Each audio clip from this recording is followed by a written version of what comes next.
Good morning. Welcome to the Penrite Hattah Desert Race presented by Optus.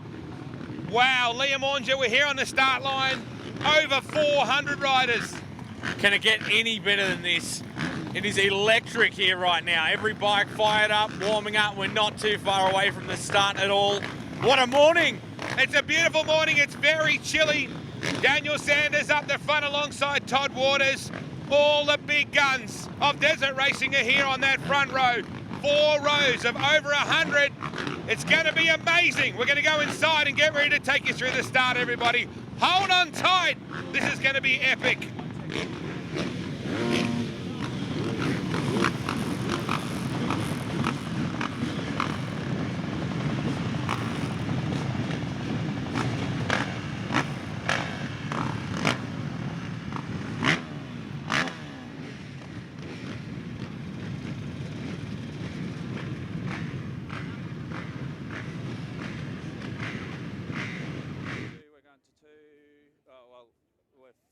So I'll just go by names for a second until I get numbers right.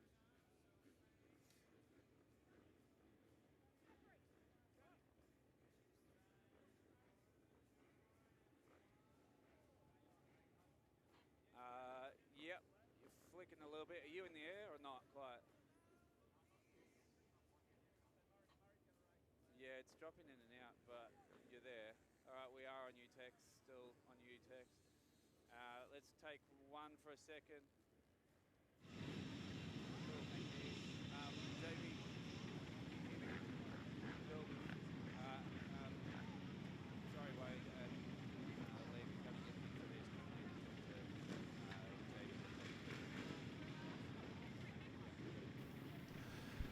Wow, look at that. Good morning, world. You are set for something truly incredible. Look at that start line. So much effort goes into this. Nothing else on the planet like it, is there? If you can just see the bikes, let alone the marquees and the trailers and the transporters and everything that's in behind the workings of this, the cubicles, nothing else like it on the planet. It's hard to get your head around the very first time you see it. Now, if you're watching on our live coverage, and I hope you are, good morning to you, wherever you might be tuned in. If you're here at the track as well, this is going to be amazing. They peel off from closest to camera right there. They'll peel off the four-wheeler. There's Gunny, who will be the official starter. And they will peel that four-wheeler off in front of these riders, and each one will individually rip in. We just see the Sherco of Cal Norton hidden in behind there as well. Really cool shots here. There is Todd Waters. There is Chucky off to his left. And wow, truly an amazing concept. The start is like nothing you'll ever see. Yesterday, the top 10 shootout was tremendous. And we saw a couple of guys really punching hard to get up into that top 10. It's chilly. It's about 2 degrees. You'd say that. We know that much. But hey, no point talking about it. We know that that much is inevitable anyway. Our top 10 shootout. Andrew Wilkes, tremendous job yesterday. Really, really solid run. Jack Simpson too, from Cranbourne South, just came out of nowhere. Tremendous job in the OBR Racing entry. So the boys just warming up. Trying to pretend they can be loose for what could be a 5-hour race and longer for a lot of them. Grueling time ahead. What a shot. 8 laps, almost 40 kilometres per lap. Ridiculous to think about. That's hard enough to do on a road bike on the highway, let alone the terrain they're about to cover. And the opening lap would be so smooth compared to lap 8. We just spoke to Lee Adams just before, just down the line. He said, watch for this. Todd is going to try and stick with Chucky Sanders. That'll be the big thing, to try and stay with him. And Daniel Sanders already said to us this morning, I'm going to go out really hard and try and break this field. So he's comfortable with his opening lap speed as well. He might be. Interesting too, the gas Chucky Sanders mechanic joke to Todd Waters, you're still looking for the start gate, mate, the motocross thing. The start gate is a four-wheeler in this form of sport. and it will peel from right of screen and just drive down the length of that row, and they will literally be inches off the back of it, go hard right, hammer down towards the roadway and turn right to that sweeping right-hander. Over 400 riders for the 2022 Penrite Oils Hattah Desert Race. Penrite Oils, 100% Australian family-owned. Spare a thought for the riders at the end of the lanes on that first right-hander is a total U-turn from a standstill. It's just ridiculous to try and wrap that thing back around. You'd almost want to be on that second row instead rather than be starting all the way down the other end on that U-turn bend. Just impossible to think about. It was incredible to walk through the pits earlier on and see all of the dugouts where the bikes will pull in for their pit stops and accept fuel. The rider's got to be off the back of the bike, dead engines for the fueling, keeping everything as safe as possible. You can hear the bikes firing up, trying to warm everything up before they get set for this start for the 2022 Penrite Hattah Desert Race. Nothing else like it on the planet. Until you witness this yourself, the drone coverage. Now, the Today Show are here as well to film the start itself. They're going to be in the actual four-wheeler to kick things off.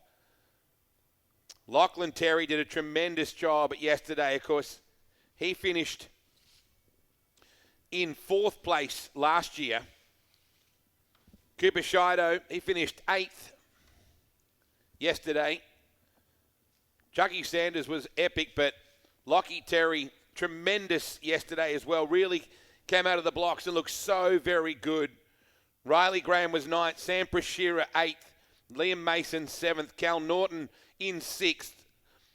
That was as we went into the actual top 10 itself. And then we fired up for that top 10 shootout where Todd Waters went up to 2nd. Chucky picked off the number 1 spot. Over 400 of them. And a bunch of tenacious women of Hattah in this field as well. We've spoken to a number of the teams and we're hoping to play that for you throughout the course of our coverage. Just do not get sick of that aerial view of this place right now. It's incredible to think they're racing through the pits as well. The peel out that we'll be able to cover on the drone later on when they're coming in on the opening lap is just tremendous. Now, that's the pit area there, Liam. We're looking to the left, and what I explained to you before, and it blew my mind the first time Johnny Contract told me, that's part of the racetrack. The pits is part of the lap. So there's actually 3 lanes, effectively, where you come in, where you're at race speed. There's like an intermediate where you're grading in to head towards your pits, and then there's the actual pit area itself. What a glorious morning, Hattah. An epic, epic situation. The 2022 Penrite Hattah Desert Race. It was, of course, shut down by the spicy cough a couple of years ago. It came back with a vengeance last year. And some of the most remarkable things in motor racing will happen over the next 4.5 to 5 hours. 38 kilometres a lap. The pros will get 8 laps out of that. And if you're unfortunate enough to be just in front of them when you finish, you have to head off onto another lap. Great shots just here of the entire city of the Hattah Desert Race. We've basically created our own city. There is the pits. Overnight too, I might add. Yeah, From in the crossing dark. the road last night from where the junior small wheels, junior big wheels, and the senior prologue track was over the other side of the highway. And then we grabbed everything, all the site sheds, all the cubicles, all the food trucks, the ambulances, everything had to be moved across the highway to come over this side for that full 38-kilometre loop track. Just incredible, the manpower that goes into it and the volunteers behind this motorcycle club. Look at that, 4 rows of over 100 in every row. And that is the start point. To the right, our commentary position is just off to the right of that, right next to the Optus screen. And the four-wheeler will basically make its way across the front of the field, and they will have at it. I can't wait to see just how hard those lead 10 to 20 get after it. Chucky said to us, I'm going to try and break this field. I want to get out early. And Todd Waters, you know, his motocross acumen, he's going to want to go straight there with him. Motocross is a much more short, sharp, punchy concept, and outside of the motocross world, very rarely do you say that there's a sport more grueling in terms of its marathon nature than motocross itself. But desert racing makes you go, motocross is a sprint comparatively. Look at those big Penrite banners. The top of the screen, the archway at the very bottom. That was a walkway earlier. It's just a thick wall of manpower right now under that archway. Come on, Hatta, how about some noise out there? We're getting set for your start. Give these guys some encouragement. They're going to need to absolutely tap into the superhuman organ of their bodies for this. It was really cool as we were walking around the pits as well to see all the nutrition lined up. A couple of different riders have multiple Camelback backpacks and Wise packs, and everyone there ready to go. A couple of them putting food supplements through them, and everyone getting on the pre-workouts and the endurance supplements to try and keep the body alive, keep the head upright, keep strength over the bike. 4.5 to 5 hours is a very long time on a motorcycle. The Soul Streams, probably a few people running the Soul Streams as well, those basically wireless or cableless hydration distribution systems as well. It is chilly here. You can see the Penrite banners blowing in the breeze back there.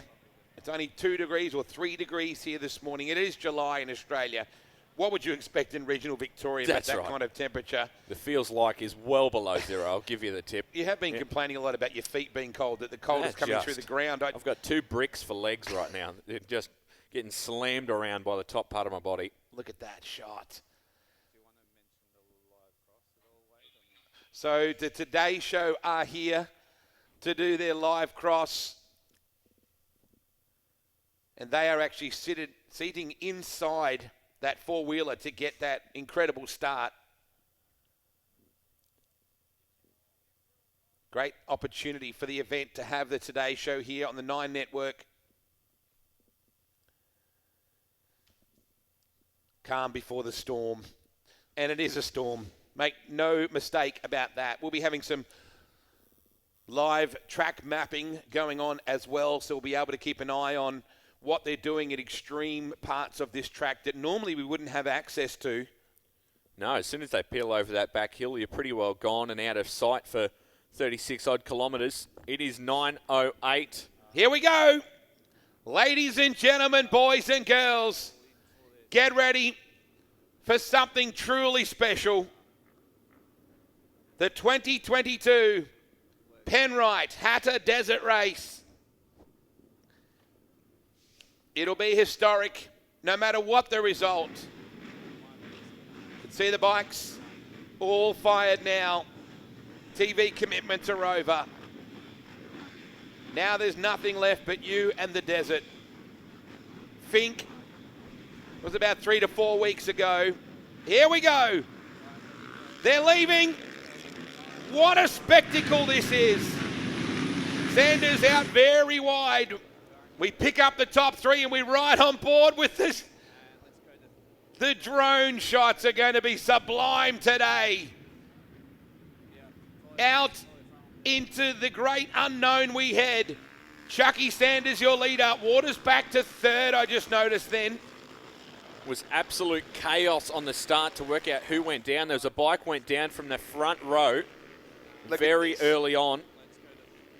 Try and track back later on to work out who exactly that was.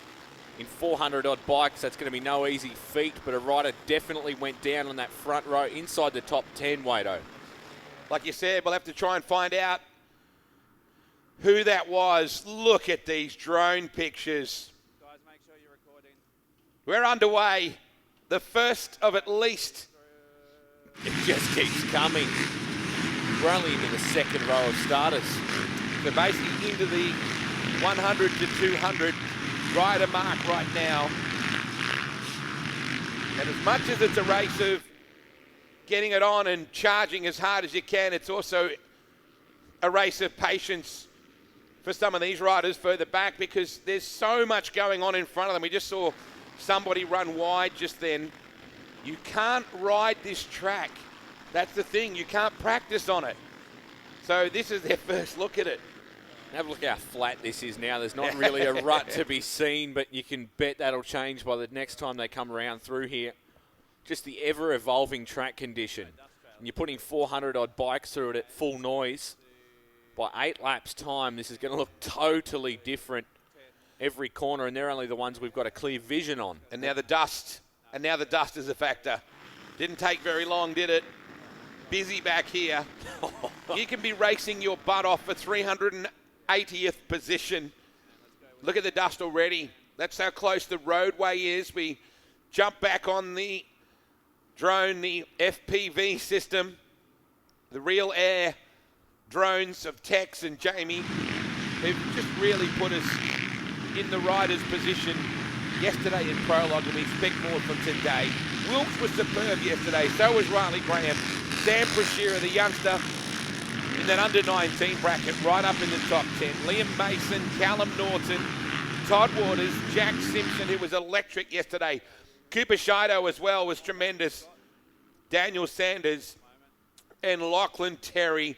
That was your top 10. Liam pointed out somebody dropped it in that top 10 early. Very, very early in the row too. Like, I'm thinking almost in that top 5 bracket. So hopefully when we get a timing on it and work out that current top 5, we'll be able to work out who it was that went down. But with 400-odd riders, it's just impossible to see that properly from the start. Are you tilting your head It's like I am? just incredible. I think everyone at home will be, from the comfort of their lounge room and heat. Oh, wow. Now, this is still the field starting, by the way. We now have the entire field launched, I'm pretty sure. I can't wait for the drone pictures we're going to get out of the pits as well, Liam, because that's going to be a perspective that we're not used to getting from an aerial point of view. Great to have your company. Sunday morning, Hatta, near Calignan. My goodness. You don't want to drop it there. No. I mean, you don't want to drop it anywhere, Liam. Well, but speaking of, just off to the far right of screen, that is a heavy piece of dirt. It's already claimed a couple. you're getting roosted by about 400 of your closest friends as you go to pick it up as well. It is a personal test. I know that there's pros out there that, you know, there's people inside the top 50, but everybody, you would think in the first 200 or so, is going to want their personal best. Oh, I want to finish 25th this year. I want to be inside the top 20. And then there's going to be guys out there that just want to get it done, that want to ride out there and say, I finished. We spoke to Byron Gates, one of the local legends of Aussie sidecar racing before, Liam. He's still competitive about this, but he's waiting for his teenage son, Caden, who's now the Australian sidecar junior champion. And the walk from spectators is a little bit more pedestrian, literally, isn't it? There's a lot of flannies. Penrite need to make a flanny. I need to give you a tip. We're putting it out there right now, J-Rod. I think we need Penrite flannies. They've done a tremendous job with their apparel. We're going to show that on the screen a bit later on. We caught up with some of the guys about the vast range of products, both performance and comfort products that they have here today. That is not the pit area per se. Pit area is certainly in the background of it all. A lot of the teams do have their family camp just over the fence and they can lean over.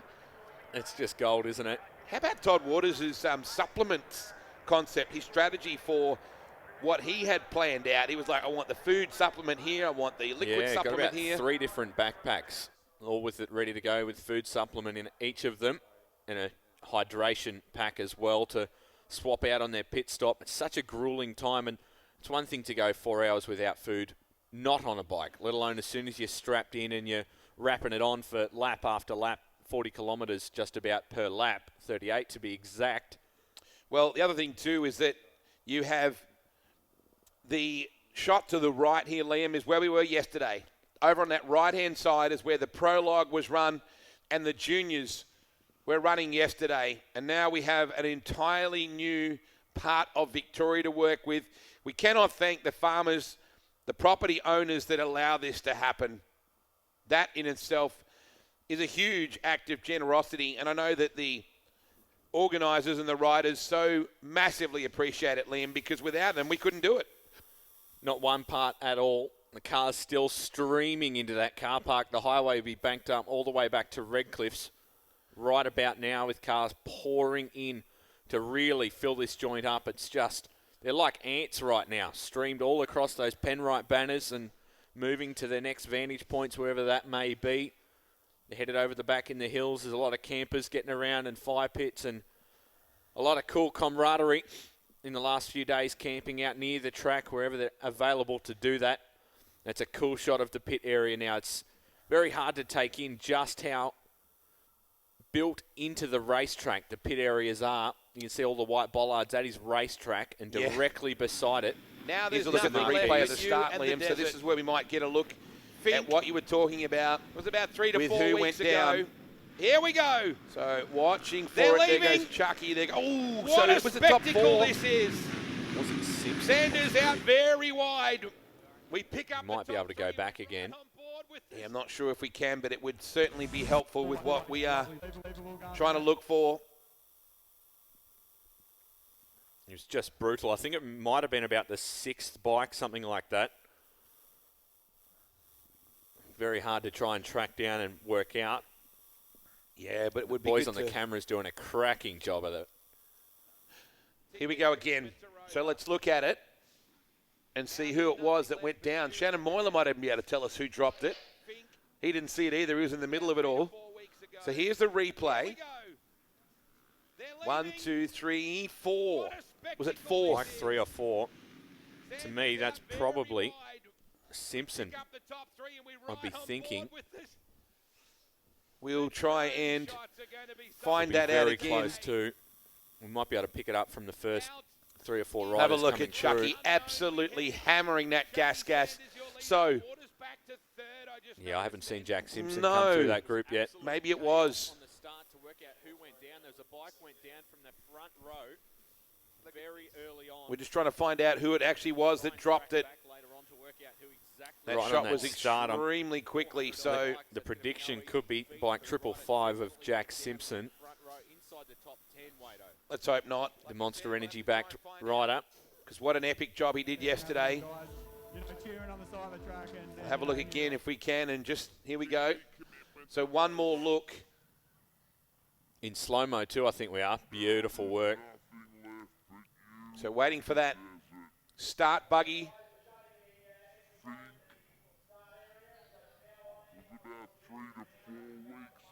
Here we go. Do we get any better look at it now?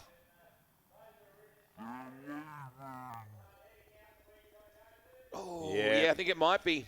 Liam, I think you may have picked it. Apologies to his team if it wasn't. That is something you never see. Really rarely do you see a situation like that, particularly with the pros in that top 10. So we're getting a look in a minute at some real-time track mapping, which will hopefully tell us who is in which order deeper in the track. Cracking job from the cameras to pick up that. Very early on. There you go. Excellent work. Thank you, Toph. Here we go. So this is at least the top 10. How about this for pictures, Liam? This is going to help us.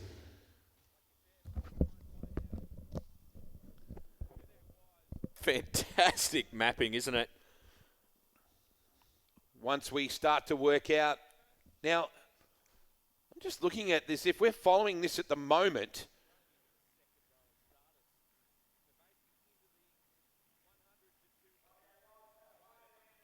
oh, wow. So it's actually, if you look at that, it might be a bit confusing thinking the Sanders and Graham, what's happened to them, but it's actually... They've just popped back up in front there on the map. So Yeah. Daniel Sanders clear out in front. Todd Waters in second. That won't be Jack Simpson at this point. Lachlan Terry, a ripping start from Lockie. Riley Graham as well, solid for him. Cal Norton is in fourth, I think, or fifth. We're just... Wait for him to click back into good reception once again. There's about a minute delay on this, but it's going to help us enormously. Gee, look at the lead that Chucky has got out to at the moment. Peeling away, isn't he, from Todd Waters. He was going to try and run with Chucky. Sanders was going to put it all on the line in the first few laps to try and give himself that buffer and then try and ride out the rest of the day with good confidence in that bike and team. Just looked so good yesterday. He was the main rider in charge of all aspects of his riding. Gee, this is helpful for us, isn't it? It's fantastic. Working our way through Nawinji track, the back lane part of the track at the moment. So Cal Norton looks like he might be in about that third position right now on the Sherco. It's Gas leading from Husky in second. The Sherco of Cal Norton in that third spot. Wilkshire too as well. Solid run for him. The Simford team. We spoke to the Simford guys earlier, to Paul Roche and the team. A massive operation for them. Started off as a bit of a hobby kind of concept, and they've got more and more serious about what they're doing and really are turning out a huge team. 10 riders or something like that under their umbrella, literally and figuratively, here today. And I think Wilkes in that top 5, and that's about where he was in the top 10 shootout yesterday too, Liam. Exactly where they want to be. A lot of riders trying to buy into that top 10 spot. That's where most of them want to finish, unless, of course, you're Daniel Sanders that wants that big number 1 to add to the mantle. 2 runners-up and 1 previous race win. Wants to make that 2 and doing everything right so far. Don't be confused when we head through very low reception areas, and you can see Sanders cut back on the map there. And it appears to be Todd Waters in the lead when, in fact, it's Daniel Sanders when he re-picks up that phone reception and clicks the GPS back in. Yes. Not that he's doing any of that manually himself, of course. There we go. He's awfully busy at the moment getting it done. So really cool to have this kind of technology that allows us at least to keep an eye on. Even when you look at it like that, they're travelling quick. Yeah, it's just motoring. Sam Prashira, talented young man, there's no doubt about that. All these kids, and I say that with respect, are just so fast, so much racecraft. So Chucky, Todd, Norton, we're trying to find whereabouts Jack Simpson is in all of this as well. Such a tough way to start the day. 5 hours to go to work, and Jack Simpson has a lot of reeling back in to do.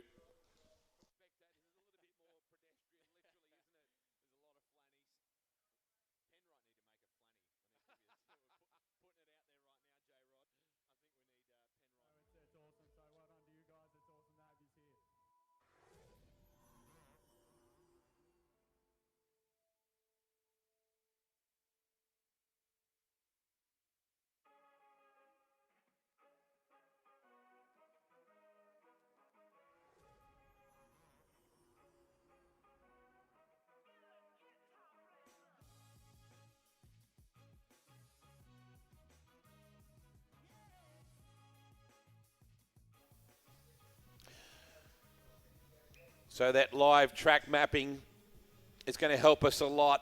I love the term Big June. Blowhole 1, Iron Gate, the lane jump, the scrub tank. Chucky Sanders out to exactly the kind of lead that he wanted. Looks like Todd Waters and Cal Norton in close proximity there as well, Liam. Lachlan Terry. You go back to Andrew Wilkes. Also, Ryan Shadbolt, who was solid yesterday as well. Sammy Prashira right there with him. Jai Dixon, good run for him yesterday. Corey McMahon bumped into the top 10 late in the shootout yesterday. And you can see Riley Graham at the back of that top 10. And we're just trying to work out whereabouts Jack Simpson might be figuring in all this now as well. Don't panic if you suddenly see someone's live mapping stop. It's just a GPS situation. There's a few examples of that. And what this map doesn't tell us as well is how many of the riders that aren't in this top 15 that are currently being tracked and how close they are to this top 15 field as well. We'll know as soon as they come back into camera view just who's on the hammer of Sam Prashira and Riley Graham and Welsh.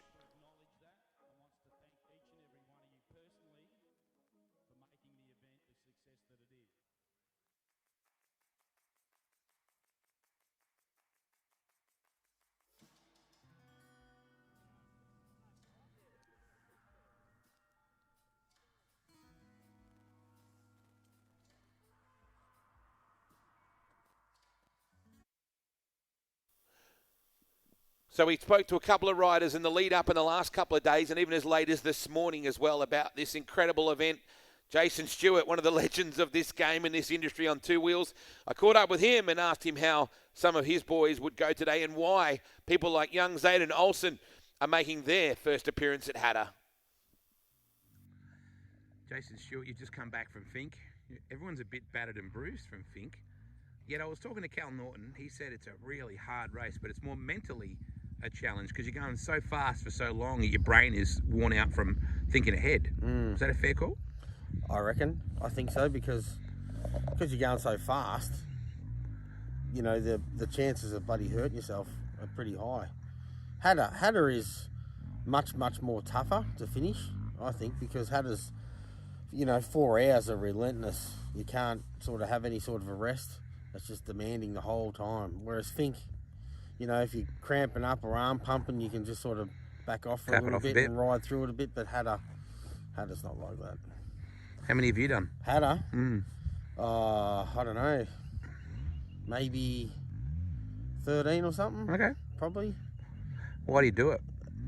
I don't know. Every year I say I'm not going to do it, but then, for example, I've done Fink this year, haven't even sat on my motorcycle, and it's like Hatta's in 2 days. So, well, it's a local event, and it's pretty good. You know, it's pretty up there. It's a big event in Australia-wide. The Hatta committee do a really good job of it every year, and it's pretty big. But there's probably too many corners in it for me, to be honest, these days. How do you think this young bloke's feeling right now? This is Zayden Olsen, who's about to come past. This is going to have his first. How do you prepare for Hatta? Well, Zayden, he's had a pretty good week. He obviously they're good friends of our family, and we got him. I give him some front forks, set his bike up, took it out the leash joint. We redone it all. I think yesterday he went out at Nawinji and he had Callum, Chucky, Brodie Waters, Taylor Adams. All them boys are all riding with him, and I think he's a bit in awe of, you know, what's happening. And here he is today out here for a St. Ranger Daily article. How many thousand laps has Kenny Reid done, mate? Kenny Reid, he is the true Hatta. He's Mr. Hatta, isn't he? He's only missed one.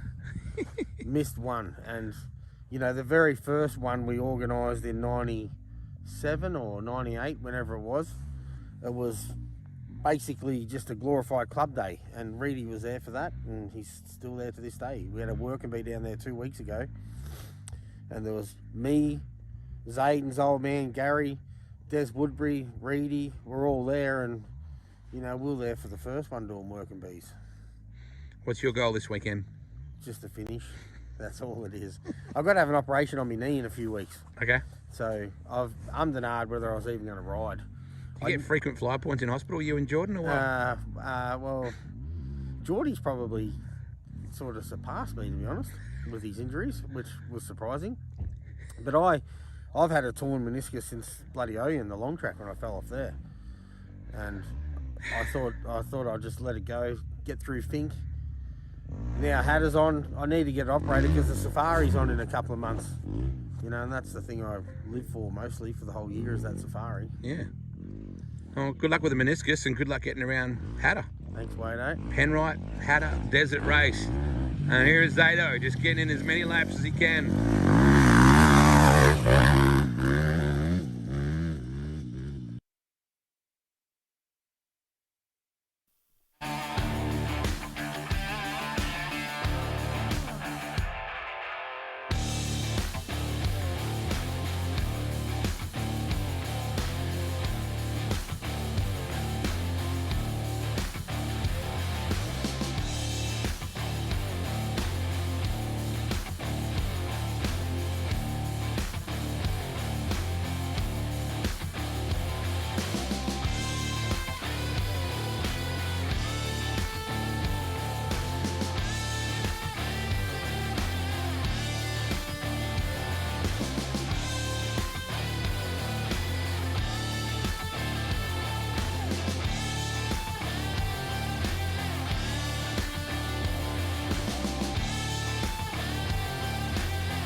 Well, we are well and truly into lap 1. Gary Leeson joins me at the moment. Lisa, you're not the most attractive secretary I've ever seen, I've got to say. I'm sorry about that, Wade. My apologies. Mate, I know you do a power of work. This is such a phenomenal juggernaut. It's like a massive big aircraft carrier dropped in the middle of the desert. Everybody knows their job. How many people are in this team? Oh, mate, it's massive. There's the Hattah Desert Race Committee is formed up of about 10 or 12 dedicated people that just do a brilliant job. They're all volunteers. So it's absolutely magnificent. And it's pretty well 11 months of the year, right? Pretty well 12 months, mate. Yeah, there's not much of a break, that's for sure, especially for the track team and all of the administration, and it's just massive. We've created a monster. You have, and it's a monster that's ever evolving too, Lee. So it gets bigger and it gets bigger. And I think if you look at the crowd Friday night, I think that was a pretty good indication that this is booming. Yeah, I think people have been starved for these type of events over the COVID period as well. So it's just brilliant to be able to get it back and running in its full flight. This is really cool. We're just looking at this track map situation here at the moment. Obviously, Chucky's leading. You can see Todd Waters in second. Looks like Lachlan Terry might be up into that third position. And you've also got Shad Bolt. Now, what we have to remember sometimes as well with the GPS, sometimes the signal doesn't come back. So you suddenly look and you go, hang on a sec, where's Callum Norton, or where is, Sam Pashira or someone like that. But sometimes it's just that the actual GPS has frozen. It's not so much that they're not continuing in track position. Every year, little things like this evolve. The Living It Live team are doing a tremendous job. Toph and all the team. And then you throw in Tex, the cowboy of drones, and young Jamie. We've really been able to give spectators a perspective they've never had, Liso. Oh, absolutely, yeah. To be able to see what's going on out on the track live is just brilliant. Absolutely brilliant. I'm disappointed I haven't caught up with Mr. Hatta yet. Yes, Kenny Reid? He's out there, mate. He's circulating flat out. He was a bit nervous this morning. Was he really? Yeah, he gets very nervous every time before he goes out. But I think this is Kenny's 20th or 21st. So. Yeah, well, I think he said 23. Yeah, well, he's been in every one. Yeah. Broken ribs or something, 11 broken ribs. I mean, no commitment. No, When's the guy going to get committed? Speaking of people that need to be committed, we saw Jason Stewart or Stu Balls on screen before. I know that Stewie's been really crook since Fink, actually, and he's battling a bit of ill health. We shot some stuff for the Sunraysia Daily a couple of days ago with Sammy Stockman and young Zayden Olsen, and Stu Balls still didn't sound 100%. So I think either security threw him out this morning, Lisa, or he did something sensible, which is very rare for Stewie. Yeah, it is very rare. No, look, Stewie's a fantastic supporter. He really does love his desert racing, so good on you, Stewie. So let's look at them as they currently move. So there is Cal. So Cal is in front of Todd if we look at that right now. So definitely Daniel Sanders is your leader. And if we look at that, looks like Todd and Cal Norton are absolutely going at it for that second position at the moment. Shad Bolt, Pashira, Wilkes, Graham in there as well as Dixon. And we're not 100% sure whether Liam Mason just has issues with the GPS or what is going on from that point of view as well. Lise, what's the most time-consuming part of running this event? What's in the build-up to it? What takes the most amount of time and energy? Oh, the entry side of it is massive. Like when our entries opened on 30th of April this year, we accepted 840 entries. Now, our ideal numbers are 400 for the seniors and 350 for the juniors, but we don't run an emergency waiting list. So we take an extra amount right at the start, and we know that there's going to be a natural percentage of nutrition throughout the next couple of months. So, and we finish up with what we finish up with. So 750 is our ideal for track degradation and for pits. It's just that's our absolute maximum. We would love to take more. Every year we get a lot of competitors that actually miss out, which is really sad. But unfortunately, we've got so many people trying to squeeze into that 750 bucket of entries. There's nothing else we can really do. And we don't accept late entries at all. How big do you want it to be, Lise? Like, do you want 1,000? No, we don't, because what it does, is it just increases your risk factors. And the track, we're all running on private property here. These farmers are just wonderful. The support from the landowners is absolutely brilliant for this community event, and that's what we call it. It is a community event. Yeah. The support from them, but if we have more riders, then obviously the damage to the track and the areas is greater. So it's just we're really at our max at the moment.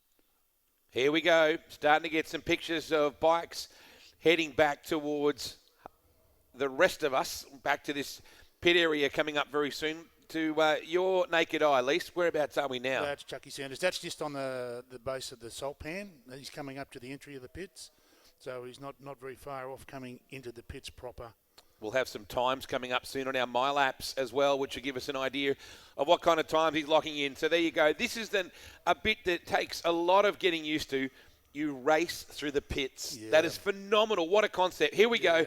We're going to follow him in with the drone. Oh, geez, very late. Yeah, he's certainly on the gas. I think Chucky's been out for a little while through injuries, which was really unfortunate, but he's certainly, I think he's trying to make a bit of a statement here for these hot shots that are behind him as well. I think you're right, and he did say to me before the race as well, Lisa, I'm going to go out and try and break this field's back. I'm going to go hard from the absolute extreme. What an advertisement it is for Gas as well. So here we go. Fantastic shots. Now, there's basically 3 lanes in your pits, right? There is 3 lanes. Can you explain that to people that are seeing this for the first time? Okay, so where Chucky's racing now, that is the race lane, and beside that, there is a slow down lane. So there's an area where he's coming in now is a slow down lane, and then he pulls up into his pit area. Now, off the bike, got to be completely clear of the bike. Completely clear of the bike for refueling. Dump some supplements in as well, a refuel for Chucky and a refuel for the bike, straight back on. Now, in comes the Sherco boy. So there is Callum Norton, the big fella from Lorne, who these days is almost an Irimple native as well. He spends that much time in Morpung Avenue, hanging out with his girlfriend, Casey Adams. Strong start for Callum. I know that he's got a lot to prove after Fink as well. He was so buoyant going into Fink. The beautiful part about this, and I asked Callum Norton about it, there goes the first lap locked in. And let's just check his time. And as you said, Lise, because he hasn't gone through the complete stage, 28 minutes for that first run. And, of course, when you have that static start, that's interesting too. Cal Norton is only 13.6 seconds behind him. Todd Waters, a further 19 seconds. So he's 6 seconds behind Callum Norton. Cal was telling me that Fink is so much harder on your brain. It's a mental challenge because you're going so fast and you're constantly keeping alert as to what could possibly go wrong. But he said that Hatta is so much harder on your body. Yeah, it is. It's to do the 4 hours or the 8 laps continuously, and the way the track whoops up too, the track just turns. It gets very, very nasty after lap 4 or 5 for these blokes. How many of these have you ridden, Cass? No, I haven't. Good, no, smart man. Yeah. It must be one of those phenomenal. Now, this would be Matty Ryan, I reckon, coming in from the Empire Motorsports team. He's doing a really good job. A motocross racer, a lot like Todd Waters. So we're starting to, let's have a look at our placings at the moment. Lachlan Terry's into 4th, Corey McMahon to 5th. So Jack Simpson, after we suspect was the rider that went down, is now back in 6th. Josh Green, the Yamaha, up to 7th. Andrew Wilkes to 8th. Liam Mason 9th. Sammy Prashira 10th. Ryan Shadbolt is 11th. So there is, when it says, that's very misleading, Lee. So it says 7 laps to go. You think, it's only 7 laps to go. Yeah. 7 times 7 30 cruel. is 210 times 50. About 276 Ks to go. Yes. Easy. These shots are just so phenomenal. Yeah, it's a beautiful track at the moment too. That was billiard table. Kenny Reid and his team, our track prep crew, just do an absolutely brilliant job. You know, the cool part is if we get Jamie tuned up, we might even be right over the top of some of these guys when they're doing their fueling run as well.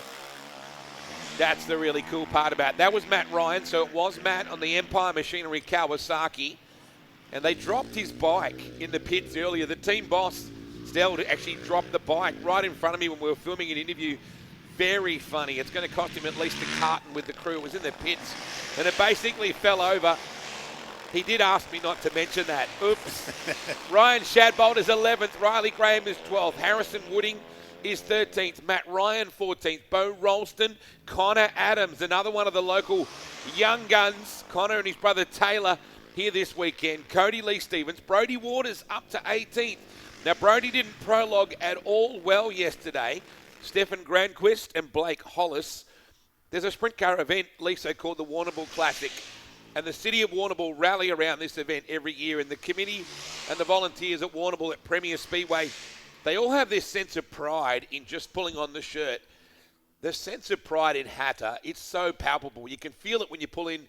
Everyone's like, get ready, this will be special. Oh, yeah. It's absolutely awesome. And to look at that top 20 there, we've got, I reckon there's probably 5 or 6 local boys in there, including Callum as well. There's another young fella he won the junior Hatta. I'm not sure how many times.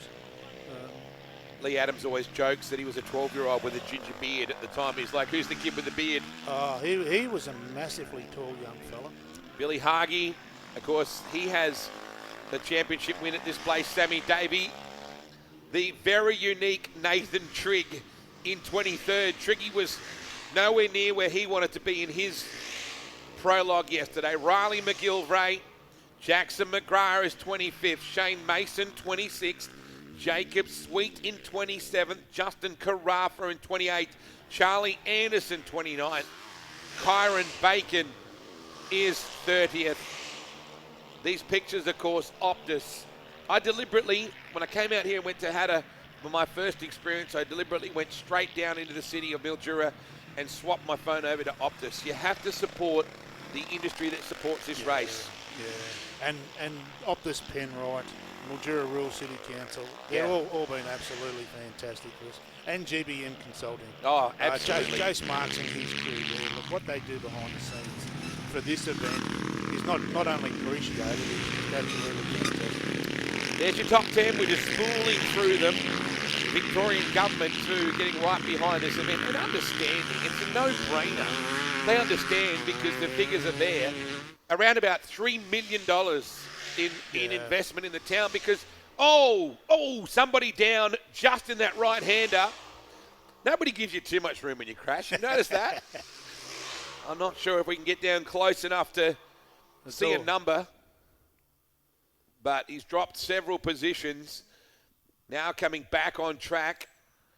Yeah, the economic viability of this event is phenomenal. Oh, it's absolutely brilliant. And the way it works too, obviously we have around the 150, 200 volunteers down here to make it all happen. So what we do is we don't pay individuals, we pay groups. So we'll pay the Lions Club, the CFA, the SES, all the footy clubs, you tip back all in. the mothers groups, So their hours are collated and that money goes back into those groups or the clubs. So it really is such a wonderful community event. Everyone gets something out of it to make it happen. And when you think about it, everybody's in town from at least the Thursday. So, it's pretty well 4 days worth of investment in the city. Some people make a week of it. They come up here. We have this event on the second weekend of the school holidays every year, so it works in extremely well for the juniors. It's the first weekend of the New South Wales holidays. But as far as Victorians go, it gives them an opportunity to come up for a bit longer and stay in our wonderful spot. I love this battle that's emerging between Callum Norton and Todd Waters.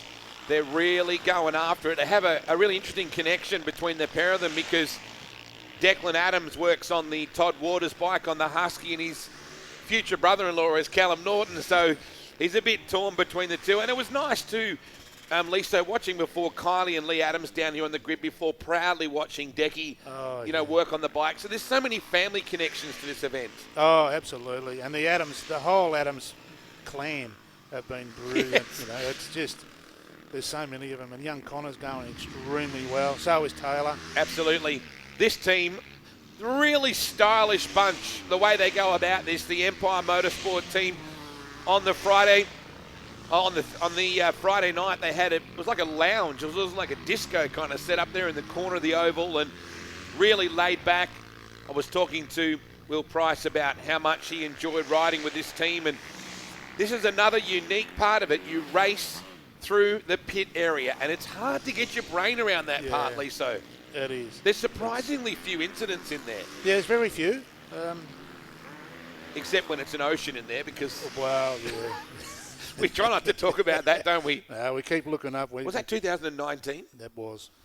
Unbelievable scene. Now this This gives you an idea of the different surfaces that we have around this property as well, because you go from hardback where you're tapped out, running along a fence line with the highway just on the other side, and a bunch of people camped on their lounges and the back of the utes, to bottomless sand kind of sections. Yeah, the variations are incredible. And then you've got some salt pans as well. What a grandstand. That's what we call a grandstand at Hatta. That is a great grandstand.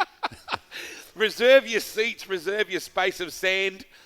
Wherever you are, you get to see something special. And it's amazing to see some of the personal videos that come out from people that are in various parts of the track. I saw some 12-bike pile-ups yesterday that I didn't see on our coverage because they're tucked in behind a tree somewhere. Or the dinner, of course, happens tonight as well, which really just puts a bow tie and wraps everything up. The guy that I love talking to about this every year is Johnny Contract. His eyes just light up. Yeah. No one's got more knowledge about this event than Johnny. He's been doing it since year dot as well, and he's a trooper. I think he's got an embroidered doona and pillow set with the results from Hatta on there, mate. I'm pretty sure he's addicted. So Jack Simpson has got up to that 6th position after dropping it early. He'll be filthy on himself. Josh Green is 7th. Andrew Wilkes. I believe Josh Green came out and rode a mountain bike around the prologue. Like, it wasn't allowed to be an e-bike. No. Had to be a pedal. That's had to be a pedal bike, a push bike. And Andrew Welch, he does that every year as well. He's a very keen young lad to go out and have a look at the tracks. And he often brings me up and says, is it all right if I go out on my push bike? And yes, mate, you certainly can. Wasn't that good that they actually take the time? And I guess they don't want to get penalised before they even get started. No.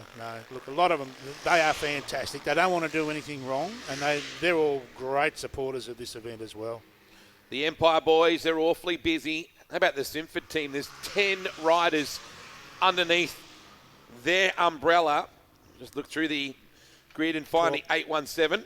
Paul Roche does a brilliant job with that Simford team. They are extremely professional in everything that they do, and he supports the juniors as well. He's got everything. It's a credit to them. That was Sammy Barton from Macclesfield on the KX250 for Empire Motorsports. On point suspension is actually the team business, as we see the deep part of the field starting to come into their pit lane here as well. Everyone has a different strategy. Everyone has a different length of their little pit as well that they want to dig their trench. We noticed some guys that barely even had the length of the engine case. Yeah. And others, like Todd Waters, is building a complete.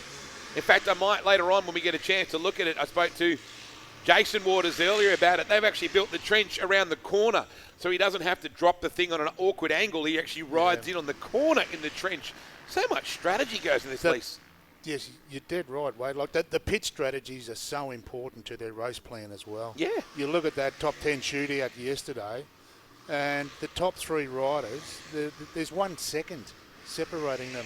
It's just unbelievable. That looked a little bit like an Evel Knievel race suit just then, which tells me it might have been the wild card, Matty Pagden, on that beautiful Matisse. The big Triumph. Isn't that thing beautiful?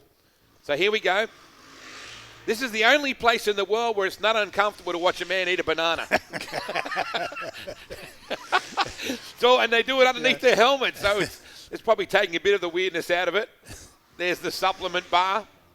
Everybody has a different approach to it. What we find with most of the competitors, the biggest issue these guys and girls have, is blisters on their hands. Once the track starts to form up a bit and the whoops start to appear, the blisters are just incredible. So there's a special way that they do tape their hands to try and relieve that a bit. I just can't even imagine how much they hurt a couple of days later. It's very much a personal battle. You're riding against a field of several hundred riders in many other forms, but it's all about personal best, this event. We take another look at this track map, just trying to chase through. Another thing we're very proud of at Hatta too is their women's participation. Yes. We have an enormous amount of ladies that enjoy it, and young ladies as well. That was Matthew Horton before from Doreen on the 300XC KTM. I'm glad you mentioned the Tenacious women of Hatta, yes. Liso, because we have 2 classes for that. We have an 8-lap and a 4-lap group. Your 4-lappers brought to us by Mildura Garden Supplies. Gabby Bryan, really good story, the Bryan sisters as well, because their mum used to race Commodore Cup in saloon car racing on circuit stuff. Between Gabby and Chelsea, the two sisters, I think 21 and 17, and of course their younger brother Jet, who rides as well. That's what I love about this event. So Gabby Bryan, Jennifer Hogan, Meg Pitchford, Angela Scott, Monique Simeone, and Kelly Catanese. And I just spoke to her before, who rides for the Simford team. Then you go over into the 8-lappers, the hardcorers, Isabella Bennett, Taylor Thompson, Courtney Ruby, Emma Milicevic. That girl can ride. Can she what? And very promotable young lady out of a spot I'd never heard of called Lal Lal. Amelia Carlson, Jessica Gardner, Maddie Healy. And how about Danielle Foote for a story? Out of that Simford team, both the buggy and the bike section completed both at Fink. First woman ever to do that. That's hardcore. Fantastic. No, that's brilliant, mate. Paul Roche sent us a bit of a press release during the week about that. Big thanks to the Sunraysia Daily, to the Mildura Weekly, to River 1467 coming out on Friday night as well. And Matt Mann, the Motorsport Report, has been giving us a chance to talk about this event as it comes up. Here's a look so far at your results. Daniel Sanders has a 13-second lead over Cal Norton, which is not a great deal in the scheme of things when you're talking about a 28-minute lap. Shaddy, Riley Graham, Harrison Wooding, Matt Ryan, the motocrosser, up to 14th. Bo Ralston, Connor Adams up to 15th. Further down in the 20s, Billy Hargey, Sam Davey, Triggy is up to 23rd. Riley McGilvray, Jackson McGrath, Shane Mason, Jacob Sweet, Justin Carafa, Charlie Anderson, Kyron Bacon. We spoke before about some of these incredible tenacious women of Hatta, and I was talking about Emma Milicevic in particular. Shortly, we'll catch up with an interview that we did with Emma at the Deakin Motorcycle dealership just the other night. She's such a confident young lady, speaks very well, has Honda backing, and is a great personality. We might go to the chat with Emma in just a moment.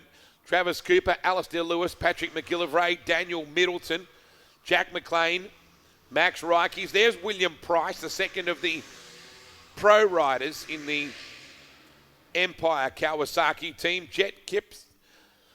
Lisa, I really appreciate you dropping in, mate. What do you do for the rest of the day? You just kick around and drink coffee? Yeah, well, that'd be lovely. Someone will find you if you do that. Why don't you get a green jacket? Part of my role is, there's three key officials, I guess, with the event. We're the blue jacketers. So we've got our clerk, of course, which is our wonderful gunny, Jeff Gunn, and our steward, BJ, Brendan Gledhill. He's absolutely brilliant for this event as well. And myself. So my main role today is the timing, to make sure that when the last laps come up, that the last lap board goes out with the ladies, with the Tenacious 4-lappers, that we get them finished after 4 laps. So we just got to try and keep track of where they are on the track at the time as well. So you've got a little bit to do, mate, in between me coffees. I knew you wouldn't be just bumming around. Someone would find you and say, Liso. Yeah, I'm pretty hard to find. Always good to see you, mate. The event is amazing. Good on you, Wade. Congratulations to you. Emma Milicevic, how about this young lady? She's out there chasing hard. I'm going to try and find her in the results. We caught up with her earlier at Deakin Motorcycles. Very cool to catch up. Now, here's my test. Emma Milicevic. Cool. I'll try not to butcher that over the weekend, Emma. Now, you said where you were from, and I got to admit, and I know Victoria reasonably well, I've never heard of Lal Lal. Where is Lal Lal? It's probably about 20 minutes, south of Ballarat. It's, not a very well-known town. It's not got many people, small population. It's probably known for the waterfall, that's about it. But okay. It's a very small town, kind of in between Buninyong and Meredith. All right. So is the dirt bike industry strong in that area? I wouldn't say so. There's a lot of, enduro riding around there, but we just kind of moved out there when we were younger. We actually started off in Melbourne. Yep. But not heaps around there. So where does your passion for desert racing come from? Well, I'm actually motocross based, so I first got into enduros a couple of years ago, and I got told to just give it a go, and I just absolutely loved it. I love speed, I learn fast, I love sand, so that's where it's really come from. I'm just love sand, I'm a good sand rider, so yeah. So for people that don't know the difference between desert racing and motocross is a bit short shorter and sharper and a bit more Yeah. more aerial stuff. Yeah. So what's the harder discipline? Definitely mentally, probably the desert racing, because going for 4 hours here, like you have to definitely structure your race a lot more, and you don't necessarily practice the longevity when you're training, like where motocross you're practicing your 20-30 minute motos, whatever you need to do. Yep. But for this, you don't really practice a 4 hour moto all the time. You might do like 1 or 2 kind of thing, hour rides, but probably it's hard to prepare for a 4 hour enduro. Yeah, okay. Yeah. So which class are you riding in this weekend? I'm running 450 in the women's class, the women's 8-lap class. 8-lap, right, yeah. Yeah, so I'm really excited for that. I did well in it last year, and hopefully I go even better again this year. All right, so how many Hattas have you ridden? I've done my first proper one last year, and the one before I did was 2019 when I got cancelled. So, yeah, 2. So it's unfinished business. Yeah. So, Awesome. And I noticed you got Honda backing, which is super cool. yeah, absolutely. I'm supported by the HRC Honda team. That's run by Yuri Konski, so I'm very lucky to be one of the factory female riders for them. And yeah, absolutely love riding my Honda, so it's been great. Where does this passion come from? Did mum or dad race, or is there anything in your family? Yeah, so my dad rode when he was younger, and then he got my auntie a bike, and then she kind of started riding for Honda when she was younger. She was a Wow. very good rider, so he spent his, younger years, in his 20s taking her around, and then my brother got a bike when he was like 2 or 3, and I saw him riding, and I thought, man, I want to give that a go, So I started when I was about 2.5, 3, and it's just, flourished from there. It's been really good. How old are you now? 24, I had to think about that. Wow. So like you've been riding over 20 years. Yeah, I have. It's flown, honestly. Like, it's been such a journey with, traveling, racing everywhere, different disciplines, and it doesn't feel like 20 years, that's for sure, but it's been, a great journey. What's your ambition for Hatta? I definitely like to be winning the women's class again. That's definitely what I'm wanting to do, and I want to put in the 20s in the men's this year. Last year I got 31st, and I did well, but I feel like I could have probably pushed harder. I just didn't know what to expect doing a 4-hour race. It's my first 4 hour, but definitely aiming for the 20s, fingers crossed this year. It's definitely my ambition.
And thank you once again for joining us here on the Penrite Hattah Desert Race live stream back at home. You might be able to feel your feet and fingers, unlike most that are getting around this Hattah venue right now. So we're seated right on the start-finish line, the GBM Consulting start-finish line. And our leaders not too far away from circulating back through. Such an exciting part of it all. And just watching this little caution area where they're supposed to be doing 25 kilometres an hour. It's been anything but. They're trying to shave a couple of seconds right here in front of us on that start line. There's a set of yellow flags we've had a good shot of earlier before that little green flag area in the Penrite banners where they wrap it back on again and tear back through. Live tracking of Callum Norton and Todd Waters not too far off each other at all. Callum on your screen just dropped out of the phone reception loop, and we'll pick him up again in a few moments. Those two riders really cleared away from Lachlan Terry on bike number 4. And Sam Prashira tucked right in behind Terry. Your local boy, young Sam Prashira, on bike number 9. Leaders not far away from clicking back through, and that is, of course, Chucky Sanders coming into clear view. Such a cracking shot. Possibly one of the smoothest parts of this racetrack right now. Not overly rutted away compared to the rest of it. That's right as they enter this yellow flag area. Cracking shot. And right between those bollards, you can get airtime if you're not careful. This is the trench just getting deeper and deeper. And is a cracking shot as they wrap it back on. And then head across that GBM Consulting start-finish line. That's where they all launched from, right between those banners. Almost an hour ago. And 4 lanes. 100 riders across each lane. It's a grueling stretch.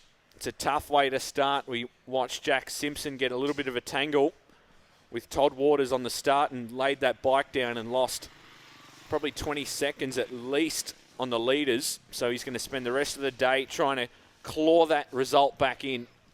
Our leaders not far at all from this start-finish line. Did you say we've been almost an hour? Doesn't feel like that. It doesn't. I know it doesn't feel like that for us, but these live timing shots are amazing. We're talking before about Emma Milicevic. She's back in about 70th overall right now.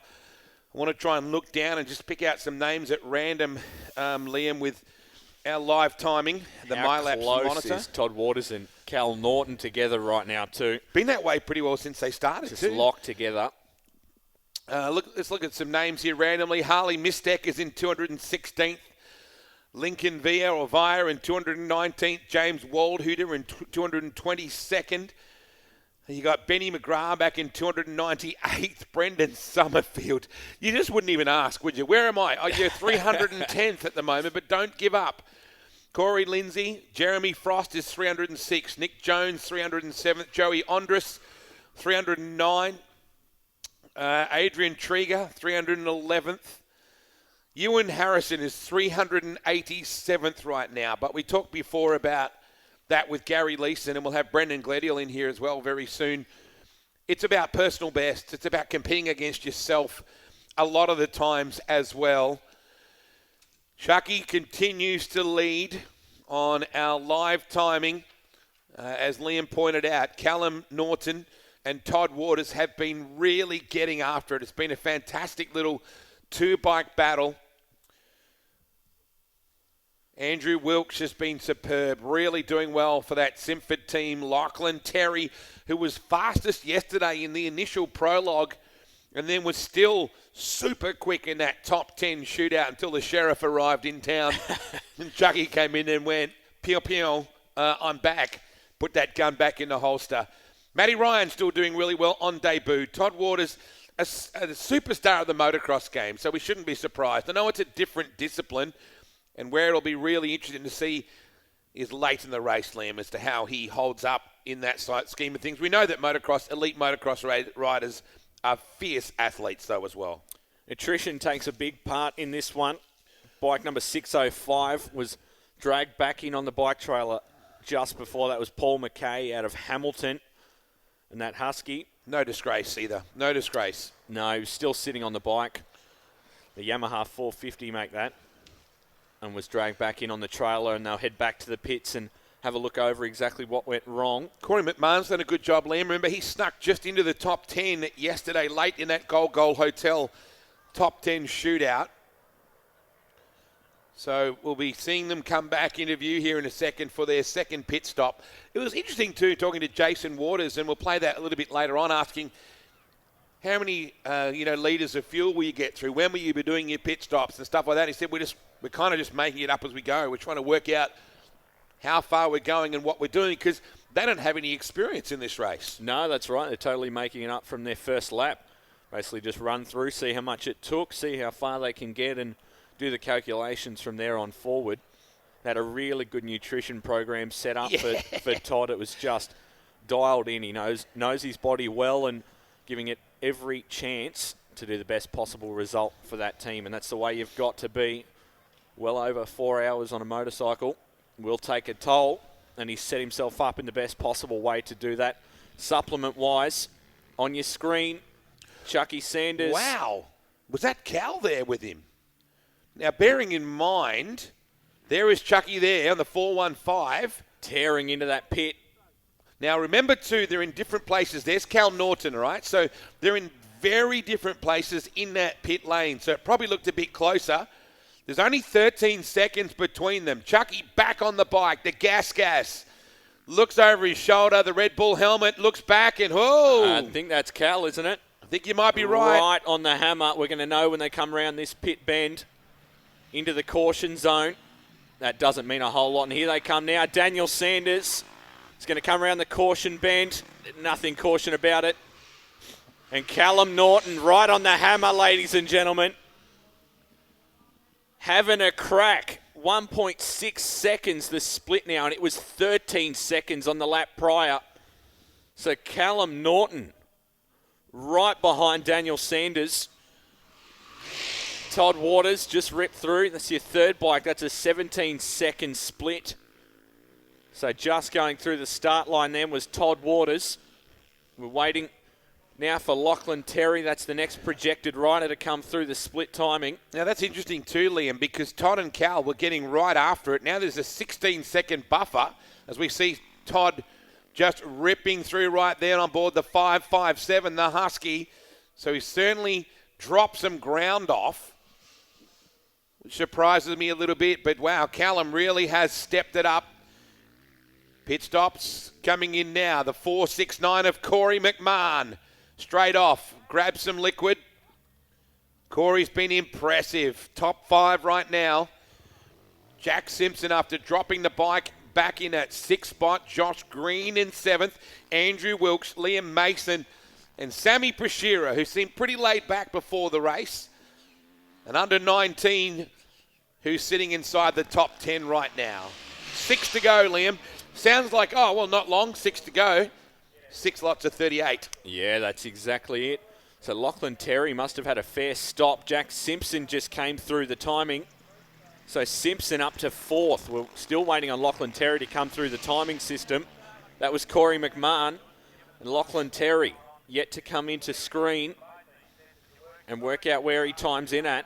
So Corey McMahon's up that spot as well. So still awaiting Lachlan Terry. Might be a much longer stop than they'd planned to have. No groupies in the commentary box, thank you. So Terry in 6th, Green in 7th. Let's look further back. Daniel Middleton's in 44th. Josh Gleason was in 45th. Josh Cale, 113th. Brock Hutchins, 114th. Emily Carlson, the ladies' 8 lap, around the 116 mark overall right now. Ethan Bongiorno in the under 19 class, 162. Kenny Reid is 208th right now. Mr. Hatta is a remarkable cat, is Kenny. Absolutely lives this class.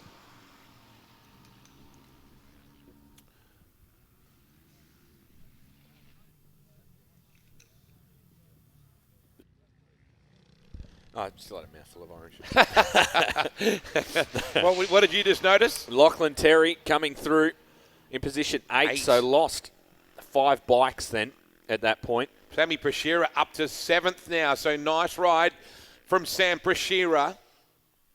Almost lost a minute and a half, 2 minutes did Lachlan Terry, so a much longer stop than planned. That's all we can gather without having that view of their pit stop, but Lachlan Terry was sitting about 4th and now 2 minutes behind that position he previously was. So a much longer pit stop or entry to the pit than that team had planned. Sammy, of course, riding for Sinford Motorsport and also the Gold Hotel. There's a huge field of GBM Consulting under 19s. When you look through the program, just dozens of them. Your top 10, Stefan Granquist up into the top 10 now for the first time this weekend. So good result for him. We check out the Echuca Moama WBR team just there on screen. The 458 entry will be getting into the pits a little bit later on as we get more settled into what's going on. So they're running out another fuel return line possibly, wrapping something around the handlebars. So that'll be Bo Ralston out of Curry. There you go. So must have gone down a fuel line or something along those lines. It's great to see that the riders come from all points of the compass, don't they? There you go, just tapped out. Aboard the 872. Looks like a Husky. As we spool through 400 riders in the program, I apologise for us sometimes taking some time to get there. Literally flipping through the program because everybody has their numbers across different. So a top 11 now. Triggy up to 15. Nathan Trigg on bike 531. Big charge up for to P15. So Riley Graham at position 11. Harrison Wooding at position 12. Last year's junior big wheels. Billy Hargy up to position 13. That's a monster ride by Billy. Another quick look at our top 10 on screen. Daniel Sanders from Callum Norton. Todd Waters, Jack Simpson, Corey McMahon, Andrew Wilsh, Sammy Prashira, Lachlan Terry at 8, Ryan Shadbolt at 9, Stefan Granquist at 10, and that rider we spoke about, bike 872, Billy Hargy on the Husky 250, up to position 13, I think it was, and last year's junior big wheels winner. So that's a fair step up for Billy. And that doesn't translate, right? That's a totally different course over a totally different track on a totally different length of the race. So it's not like, okay, well, he won the junior big wheels last year. Of course he's going to be fast. No, it doesn't translate. This is a totally different world.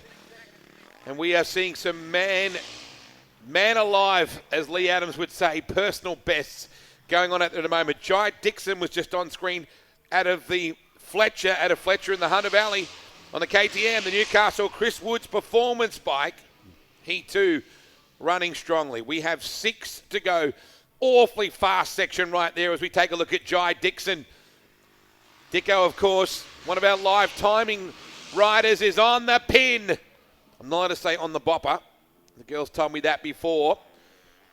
Brodie Waters up to position 16. Wow. Well inside that top 20. His prologue yesterday was not at all what Brodie would have been happy with, so that's a fairly solid ride at the moment for Brodie. The Waters family in this region on 2 and 4 wheels, very, very talented. Doesn't matter what they do, whether it's Josh, whether it's Nick, whether it's Brodie, some guy called Cameron. They're just incredible with their motorsport prowess. Throw in Jared Waters as well with the AMG. As we get back on the drone. This is such a cool shot through the pits, and it's quite funny at the end of the pit run. They come through this little caution area and through the timing loop. They're supposed to be doing 25 kilometres an hour in that gap, and it's one of the most heavily rutted sections. The acceleration bumps in all of that now are a clear indication that 25 kilometres isn't being met at that point. Liam, you mentioned the pit strategy and the pit stops and how this works and how you've got 3 lanes. We spoke to Liso before about that. There's the race lane, then there's a graduation lane where you're heading towards your pit stop, and then there's the actual pit stop itself. Earlier I spoke to Jason Waters. I'm not sure whether Toph has the ability to bring up Jason Waters on our screen or not, but talking about how Todd's pit crew strategy would work, and the thing I found amazing was how they really had their trench built into the corner, so he didn't have to drop the bike into a trench for the pit stop without the bike being laid into the corner. So they've given that a lot of thought. It was really interesting visiting with the T-Dub team. Jason Waters. It was about just trying to work out how far in he was. 7th interview in. And we spoke to Jason about how their pitch strategy would be working and things they needed to be mindful of and how they were really unsure of what their fuel was going to be. So, Jace Waters, I want you to take us through a pit stop. Obviously, you're laying down the enviromat here at the moment in the trench, and I notice you've even got the curve. Yeah. So he comes in on the berm almost inside the... Yeah, just rails the berm in there, pulls into the rut we got here. Yep. It's set lower, so it's easier for us to fuel up. Yeah. Easy for him to just get off the back of the bike a lot quicker. Yeah. So yeah, basically he'll come hooking in here. Declan will stop him. Yep. He pulls the cap off. We'll fuel. Just dump her in. Todd will jump off. Runs over the table over here. He'll have all his goggles and whatnot laid out there. Now, I'm assuming that the Macca's is not Todd's, because he doesn't seem like a Macca's kind of guy, right? No, Oh, that's the secret So race he won't diet, jump eh? over and have the Happy Meal and... Yeah, secret race diet. Yeah, so pretty much runs back, jump back on the bike, Yep. gone. Okay. That quick. What else are you looking for? Like, you're doing a bit of a once-over, you're just checking nuts and bolts? So you just do and- like a quick run around, just checking spokes, just making sure wheels not loose, you don't see any missing bolts or and stuff like that. So And the it's cool broken, part nothing's is, bent. he's going to go past the lap before, right, through here, because you actually race through the pits here at Hatta. Yep. And so you'll give him the pit board to Yep. come in? Yeah, or? to let him know when to pitch or when to just keep going. And have you got a rough idea of how many laps you'll get in before you're doing fuel and stuff like that? Like, At the moment, we'll just do one lap. okay, so just fuel we each can work, time. just so we can work out our fuel, see what each lap's going to do. So, and then once we work it out, then we'll do 2 laps at a time. Got to be pretty happy with his prologue run. Yeah, Not it's bad good, for a eh? motocrosser, eh? Yeah, it's only half a second, I think it was. Yeah. Difference. So that's cool. Yeah. It's good. Very different today, of course, and he would know that. Yeah. Track's a lot different, a lot more bikes. How many litres will you dump in? Well, that we don't really know yet. That's Okay. what we'll find it after the first. What does your one. tank hold? 12.5 litres. Okay. All right, so this is going to be a learn as you go kind of concept. Yeah. Just see. Obviously, the first lap's a bit longer because you got the start. So Yep. we'll just work out. We'll do that in the second lap and see how much fuel you're using, and then go from there. Good luck, Jason. All right, thank you very much. What?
Back on board the drone, looking over this incredible Penrite Hattah Desert Race. Gee, she's carved up pretty good now, Liam, when you look at the various We're lines. not even a quarter of the way through for 90% of the riders.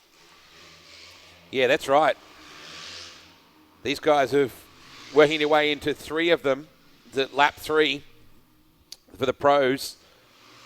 But a lot of other riders haven't 100% worked their way into the middle part of those second laps. We have 396 riders on course, Liam.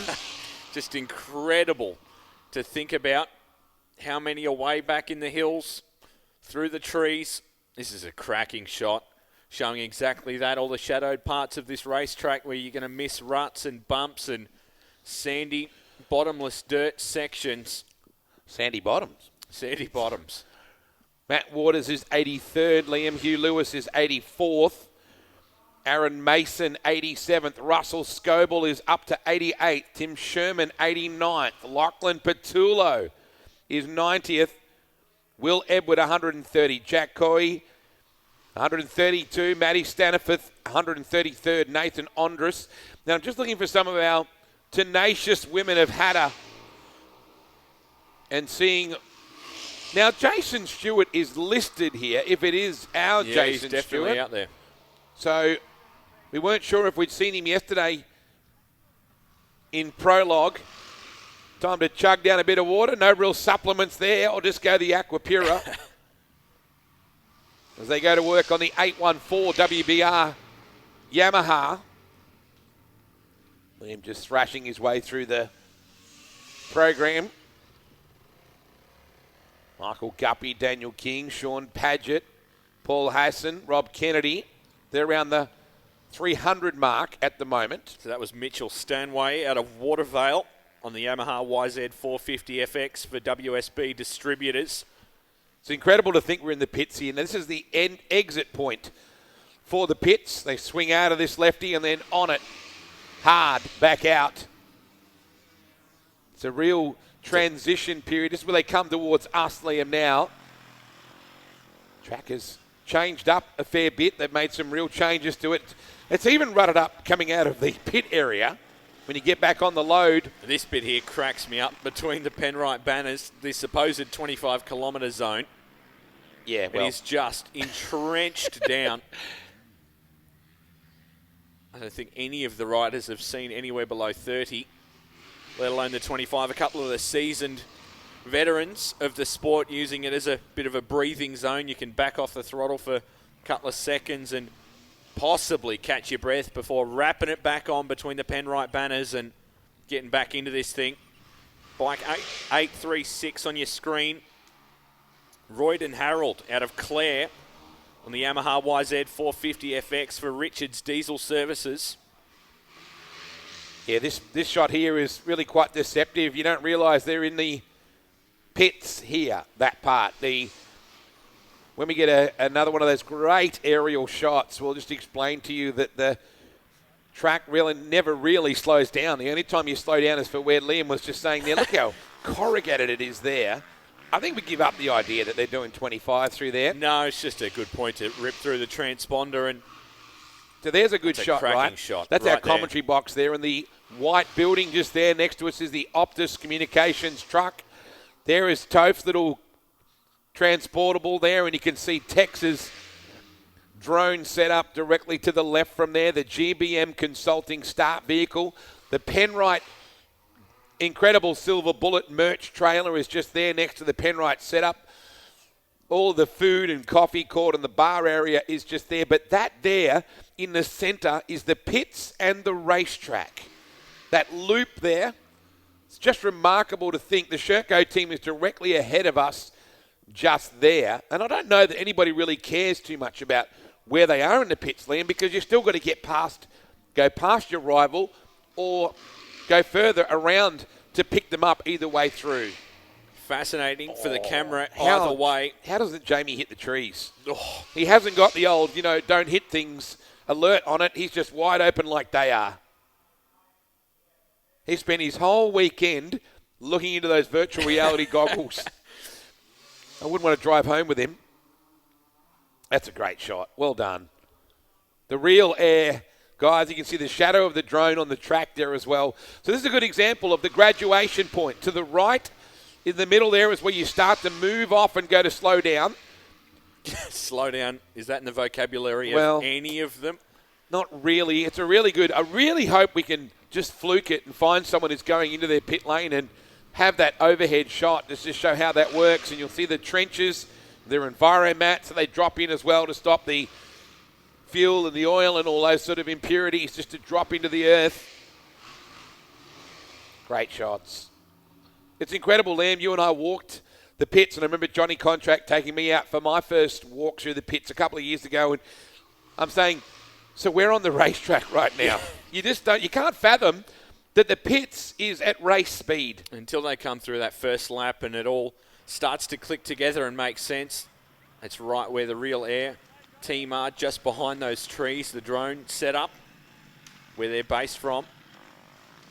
Can't even imagine how many batteries they go through. Sam Barton from Macclesfield, one of the Empire Motorsport riders out there on that 817. There's the 442 in the pits right now as well. I tell you what, I've never flicked through pages so fast in my life. Trying to find them while they're still on screen. So Kyle Pengelly Good out work. of Bannockburn on the Honda CRF 450 for Penx AGP Racing, and Pengelly earth moving in the pit stop. Just tearing through this pit. It's the racetrack. There's no light way to put it. It's not at all like any other form of motorsport pit stop. It's a really cool track in itself, this little bit, Lem. Just walking through that alone. Let's see if he goes in the pits. If he can stay with... This is cool. Yeah, there we go. Oh, he was going to the pits just then. We went over the top, but if we can at some point, and I know it's not us being able to direct Jamie with his drone, but it'd be really cool to stay above him and just follow them into that spot. Let's have a look and try and find. We got Rochelle Descent is in 391st, the ladies 4 laps. Natasha Sky, Isabella Bennett. There's 3 of them all in a row. So, Chucky Sanders, your leader at the moment, and it's nothing in it still between Chucky and Callum Norton. If we're looking at that correctly, I saw it only about 2 seconds or something like that between them. Josh Anderson is around that 45th position. Aaron Mason, Russell Scoble, 87th and 88th respectively. Ryder Dre is 95th. Jared Dillon. Matty Healy in about 99th position. So Matty Healy inside the top 100 as well. So if you're looking at the live tracking map on the screen right around. Wow. We've got timing over. Callum Norton's put a fair gap over Todd Waters. We've actually lost Daniel Sanders off the map. He's still out there peeling out in front. Well, however, his dot is not on the map right now. You won't be seeing that. But Callum what we Norton did see, though, Liam, was he was only like 2 seconds or something like that behind him, if that, on that previous difference in it was only 1.6 seconds at the lap changeover. He was right on the hammer. We should be expecting him through fairly soon. Callum Norton putting the hammer to Daniel Sanders out in front. So no Sanders on the race map on that live tracking feed. Nothing to worry about, though. Chelsea Dawes is 383rd, Liam. I'm just trying to keep an eye on our tenacious women of Hatta. I like that term. They are tenacious, these girls. Ella Hurst is 394th. Brent Watt, William Clark. All right, so here's the gap. 1.6 seconds at this point between the pair of them, between Callum and Daniel, if we were to go on that telemetry that we had right there, and that was when the last time they came on through. There you go, 1.6 seconds. So Callum is putting the blowtorch on the Sherco to the gas of Daniel Sanders. Waters third, Simpson fourth. Corey McMahon very consistent in the top 5, Liam. Done a cracking job to get bike 469 way up there. Be very interesting to see the gap that Callum Norton has to Daniel Sanders the next time they come through and we get him back into the drone vision and can track that gap. Callum put a cracking pit stop together to gain so much ground. It was a 13-second gap on lap number 1. And then by lap number 2, just 1.6 seconds. So a massive climb by Cal. And we await them to come back through the start-finish line, that GBM Consulting start-finish line, in about 5 minutes' time or so. Yeah, we'll start to see them again. Get a good gauge for the speed on Sanders heading into lap number 3. And how close Callum Norton has been able to hang with him. Todd Waters in third. and it was Lachlan Terry that lost about 2 minutes in the pit. We'll try and find out the story on that. On their previous lap, Terry was up into position 4 and lost about 2 minutes worth of ground to the split timing system. So try and track down exactly what happened there.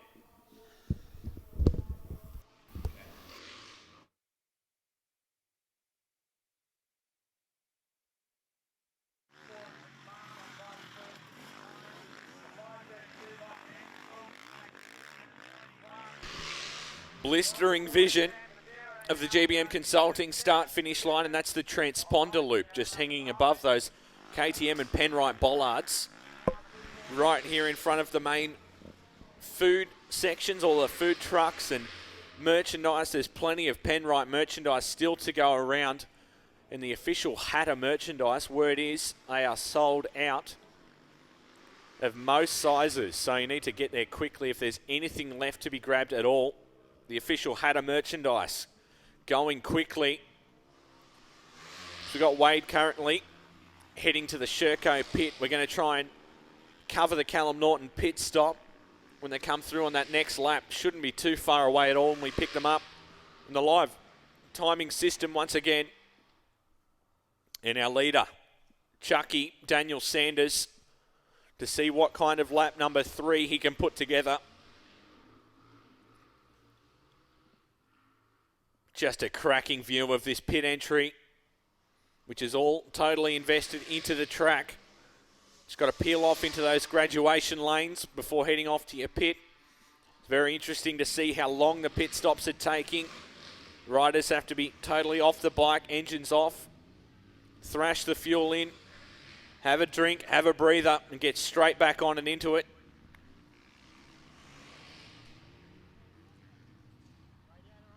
Enough time to give the camera a wave as well. I believe that's bike 838, Ben Silcock. It was on your screen. So bike 838, the KTM. Ben Silcock out of Lock on the KTM 250 XCF for Treeworks Australia. Giving it a bit of a wash and mud off. Goggles back on. Nearly a stumble on the way on. And they're off again, the Treeworks Australia team. Silcock looking through that graduation lane. Incredible vision. So blessed to be able to get right inside these pit stops and cover all aspects of this incredible race that is the 2022 Penrite Hattah Desert Race. Straight back off that final pit corner, down this heavy braking corner before that right-hander. Then they're through the Penrite banners and back across the GBM Consulting start-finish line.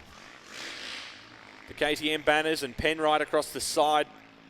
And that's where they all launched from. That's what kick-started everything at the start of the day. And the checkered flag awaits in 5 grueling laps time. Johnny Contract crossing the start-finish line here through the Penrite banners. It's a really exciting part of this racetrack. And it's just getting heavily rutted out, building a serious berm right there in front of the Penrite marquee. You can see the major Penrite Tower off in the distance of this view. Welcome wherever you may be joining us from, back at home, through any part of the nation and indeed overseas, to this incredible 2022 Penrite Hattah Desert Race. Daniel Chucky Sanders, your current race leader from Callum Norton on the Sherco. Got Wade Ornger en route to hopefully cover all of the action shortly from the Callum Norton pit stop in that Sherco team. Kelly Catanese at 174, one of the Tenacious women in the 4-lap category. So the 2 ladies classes doing half the distance or doing the full 8 laps. So they're split across. You've got the choice to run the full motley or do the 4 laps, and it's a fierce competition in that 4-lap category as well. Seeing the rest of them starting to tick through on the timing system. Plenty of ladies right up in this thing. Chelsea Bryan at 3:35 in the ladies 4-lap class. Meg Pitchford, Gabby Bryan at 360 and 361 in the ladies 4-lap class. Angela Scott at 365 in that ladies class as well. The timing system just ticks through so quickly. So many riders to try and get in this thing. 399 locked in to the MyLaps monitor right now to try and keep a track of. Bike 414 through the start-finish line. The GBM Consulting coming on board and covering all of that start line action. It's a cracking place to be. Bike 414 was Hayden Solomano out of Bannockburn on the KTM 350 XCF for HJS Carpentry. As the next few bikes are peeling through that pit corner. Such a fierce U-turn before they come back around. We'll go to Wade Ornger in the Sherco Factory Racing marquee now.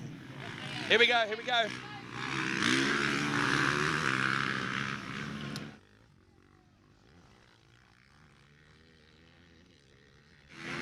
Fresh set of goggles. Just look at the intensity in the stop. Get some fluids. Back on. And out of the hole. Come over, we'll grab Dad. Mate, you got to be happy with that. He looked, it's incredible how intense that pit stop is. Yeah, very, very intense. It's pretty nuts in here.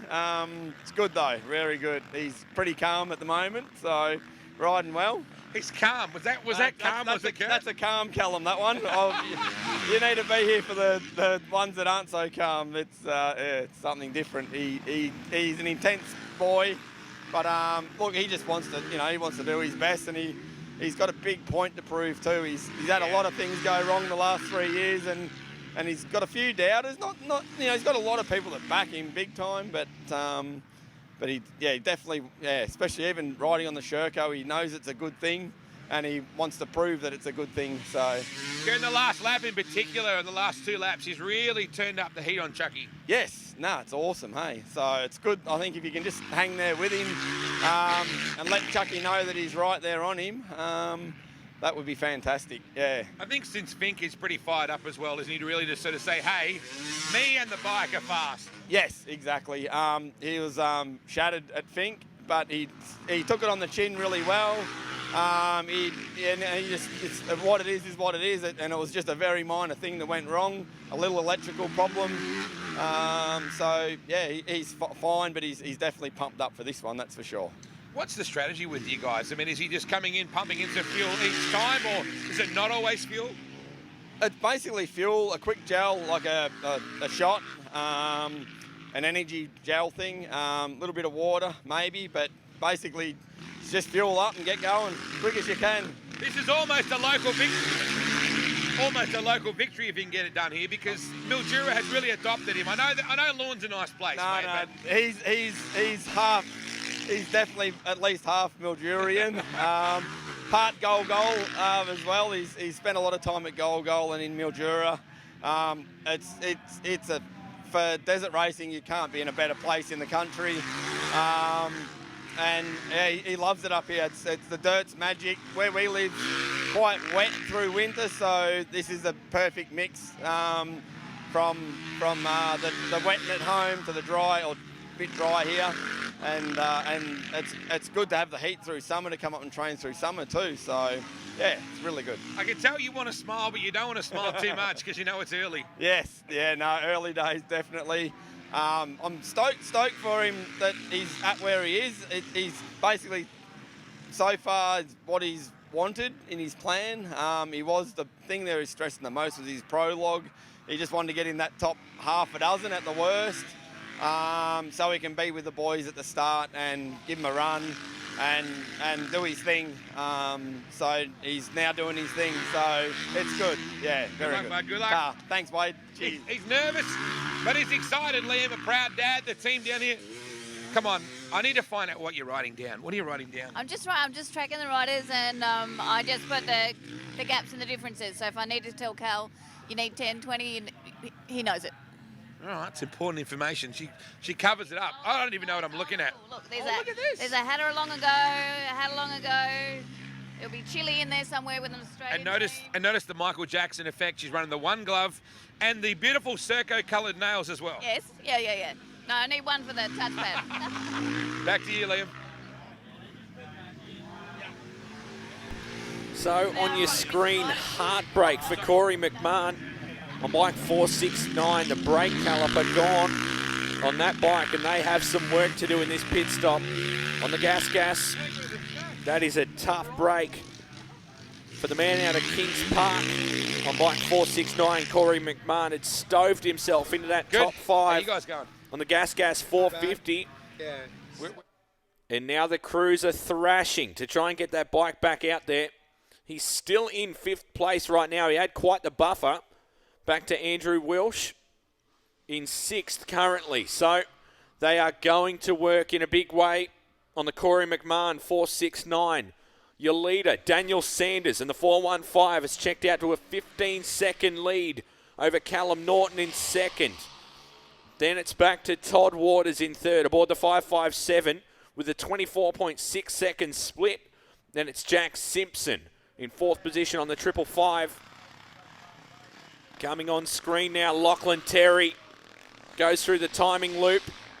And that's Corey McMahon starting to fall through the rank now. We'll await Ryan Shadbolt and Stefan Granquist, the next few, inside the top 10. But McMahon had set himself up well within the top 5. But anything goes here at the Penrite Hattah Desert Race.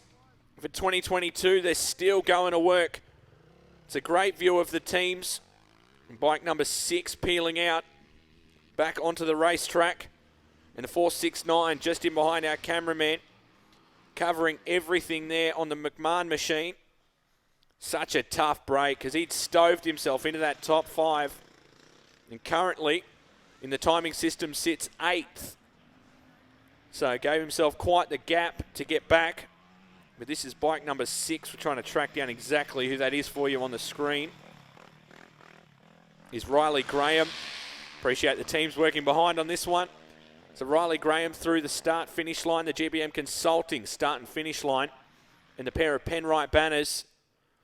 As the next set of bikes come through to tick off lap number 3. 5 grueling 38.6 kilometre laps left to run. And your leader, Daniel Sanders.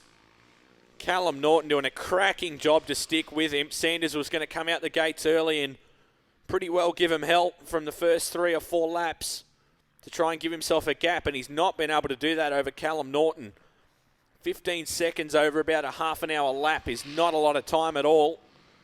So Norton sticking with him, and Todd Waters very close in 3rd. The motocross superstar. And we await where McMahon will slip back into the timing system when they get that bike back underway. They're still going hard at work on the gas.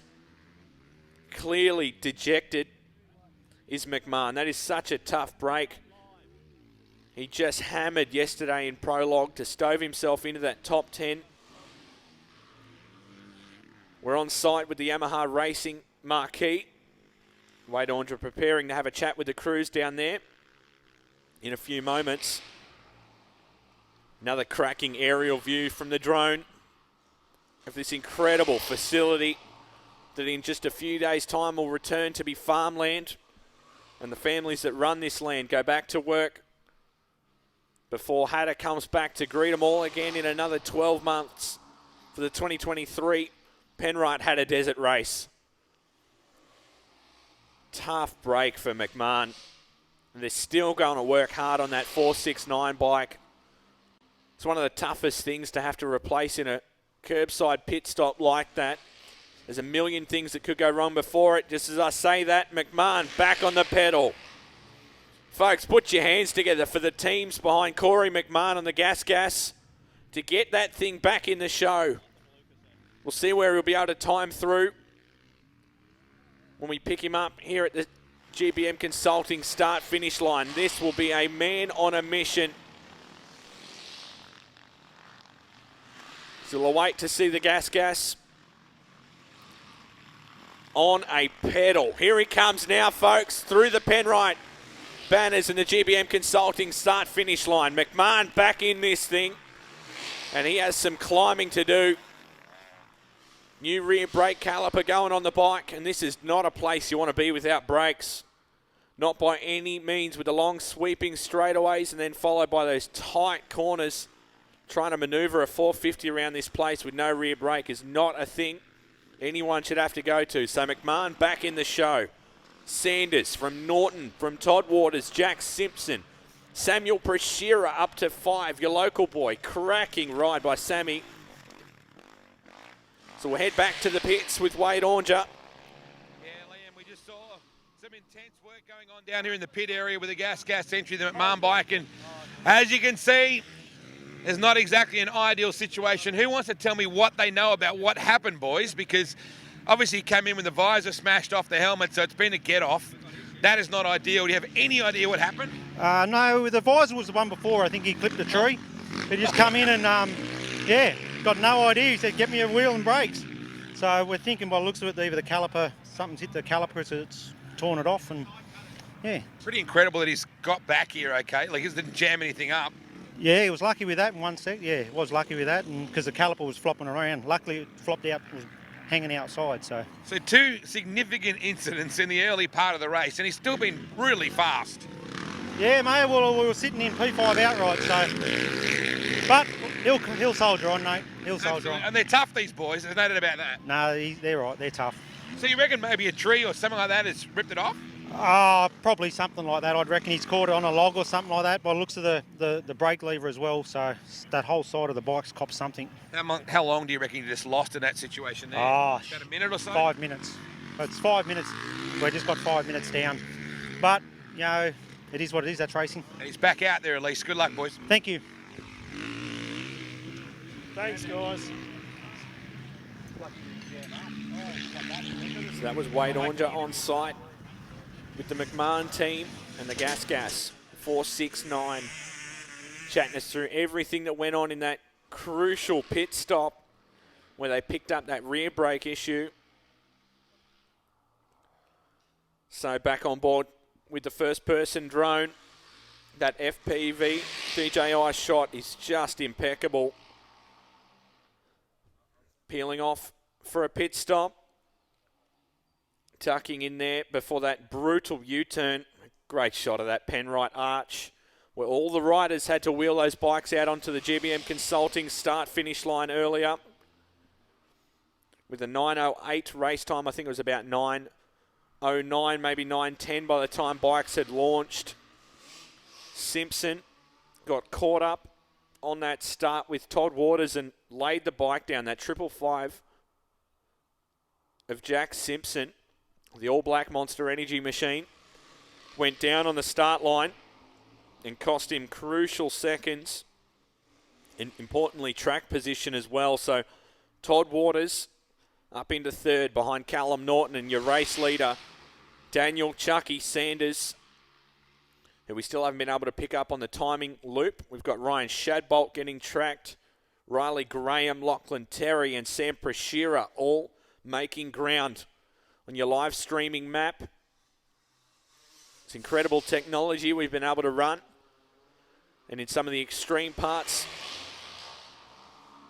of the cell reception over the back, making things fairly tough over behind the hills and over the back at Jump Dune and the Scrub Tank area, the Nwinji track.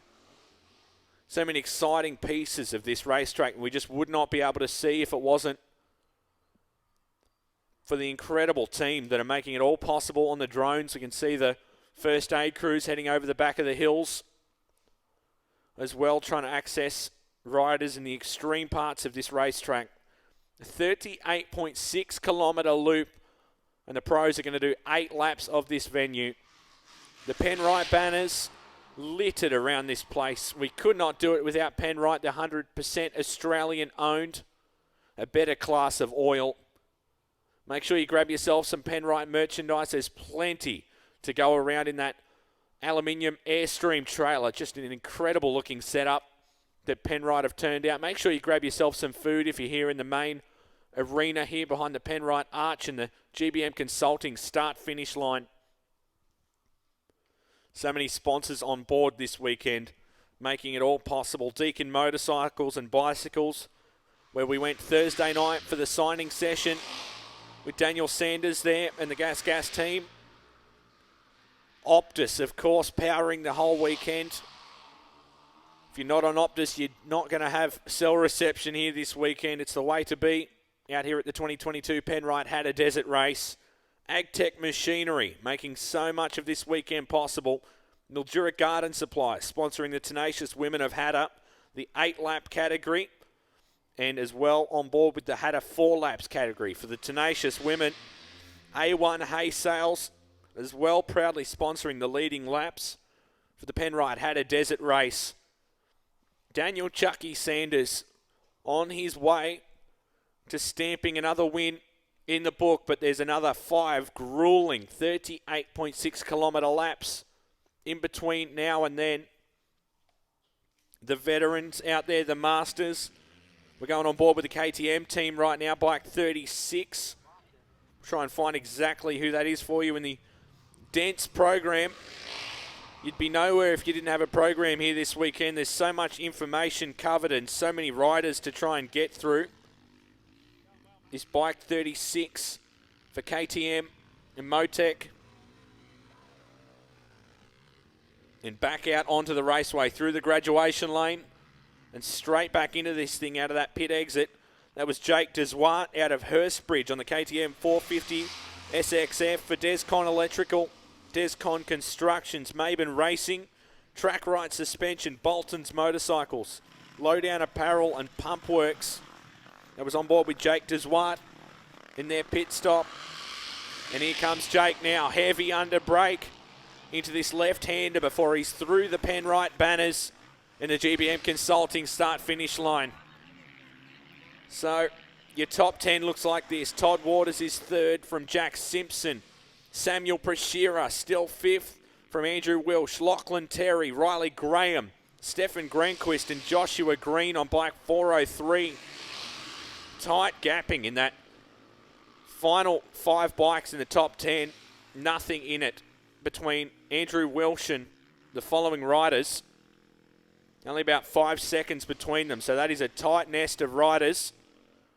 It'll be pivotal when they come through the next set of pit stops as the bikes start to learn what they're going to need to get from every pit stop, how much fuel's going in, how much water they're going through out of the backpacks, whether they're carrying a backpack at all. You notice a lot of riders aren't, so they need to pull in and get a good burst of nutrition and hydration when they come into that pit stop area.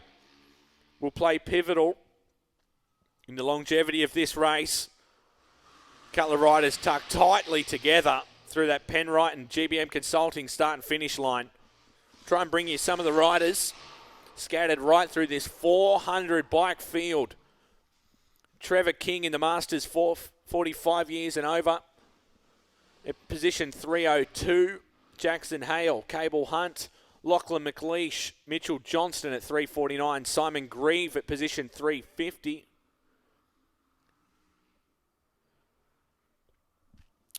We'll head to a video on our major screen with a chat with Johnny Contract and Daniel Sanders earlier on the start line. We'll throw to that one now and see what the boys had to say before the race. Here is the voice of Hatta, Johnny Contract. I never see you smile more than when I see you smile in early July, mate. This is your heart and soul, this event, isn't it? Look, it really is. I can't speak highly enough of what it is and how we pull it all together. It's like gathering as many things as you can for the whole year. Who's this guy even? Can you introduce this guy to us, please, Johnny? Who's this bloke? Well, I'm not going to hold him up. He's got commitments at the moment. Oh, We've he's got going to Today Show. organised for the Today Show, so we'll send him on his way. Yeah. Daniel Sanders has been here many times, loves the event, probably as much as I do. Yeah, definitely. It's a nice frosty morning down here and on the start line. So yeah, we just got to do a little interview for the Today Show at 8, and yeah, let's get things underway. It's going to be really cold this morning, nice frost. So yeah.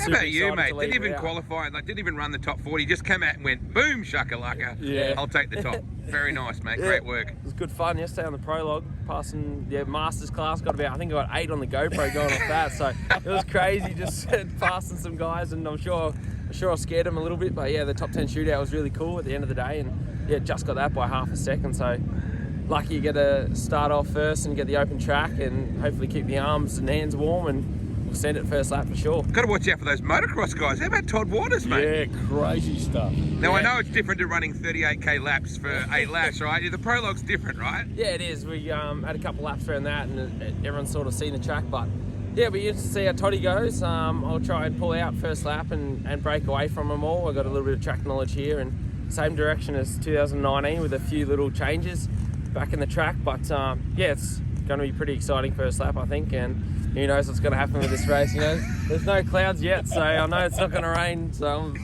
praying for that. I hadn't even thought about that. I know. So just doing goggle prep this morning. I'll probably go full tint goggles and. Go on the full tint. You heard it here, Liam. Full tint goggles. That's important to know. Full tint. I got grey, black, and clear, but I don't need clear, so I was either grey or black. We'll see how we go. Enjoy today, mate. Good luck. Cheers. Yeah, it's crazy. It really is. It's an incredible place. The amount of things that happen here, so many stories. We can't cover them all, but dead set. It's just an amazing place. And remember too, we're standing about here, and he ran over to there to help a rider, to push a rider back. Now remember that rider came from like way over there. We actually watched him come from up the back there and pushed. It took forever to get him to where he was. And you know, Chucky, I met him at the point where we would normally do interviews. And as quick as he pulled up the bike, he jumped off, and I'm thinking, where the hell's he going, you know? And he shot across the paddy and basically pushed this guy all the way through. Now, the guy had no idea, you know, it was all about just finishing, okay? So that's all he wanted to do. So what did Chucky do? He made sure he finished, and it was the guy that won the event that pushed him across the line. How good a camaraderie is that within this sort of place? So Hatta makes that. It makes legends, and that's what it's all about, you know? And if you've never been to Hatta, you got to come. You got to come once to have a look at this joint. And then you'll keep coming back. And how it happens. Wade hooked. He came, he saw. and now Junior here is enjoying the experience as well, Liam. It's an amazing event, isn't it? Incredible. I look super pro. He's got 2 coffees here. He's that's it. Double fisting. One of them's mine, I promise you, Johnny. Good luck today, mate. It's going to be amazing. Awesome day. Ooh, it's 2 degrees. 2 degrees. And they're all starting to come out underneath the Penrite Arch.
So aerial shot of the pits broadcast to the screen while we await the leaders to come through once again.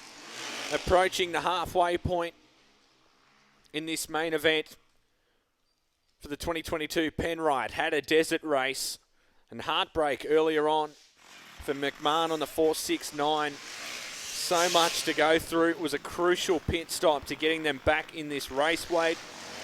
So much going on. They were thrashing on the tools to get that rear wheel changed over with the caliper issue. They're not even sure what happened, Liam, either. They didn't have a chance to find out. He just basically came in. They're not sure whether he's tagged a log or something like that and has ripped the brake caliper right off the rear of the bike or not. And he actually had, you might have noticed his visor was smashed off his helmet. We thought that was actually part of the same situation, but no, that actually happened the lap before. So he's having one hell of a ride at the moment. Certainly very busy indeed, as you said. We're getting to around the halfway mark of this incredible race.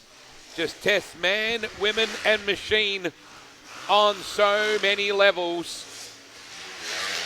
Timothy Beaton back in 259th. As we take a look at the vast expanses of this Hatta man-made hell that is private land. Farming community basically allow us to use this land area, and you can imagine how protective the organisers are.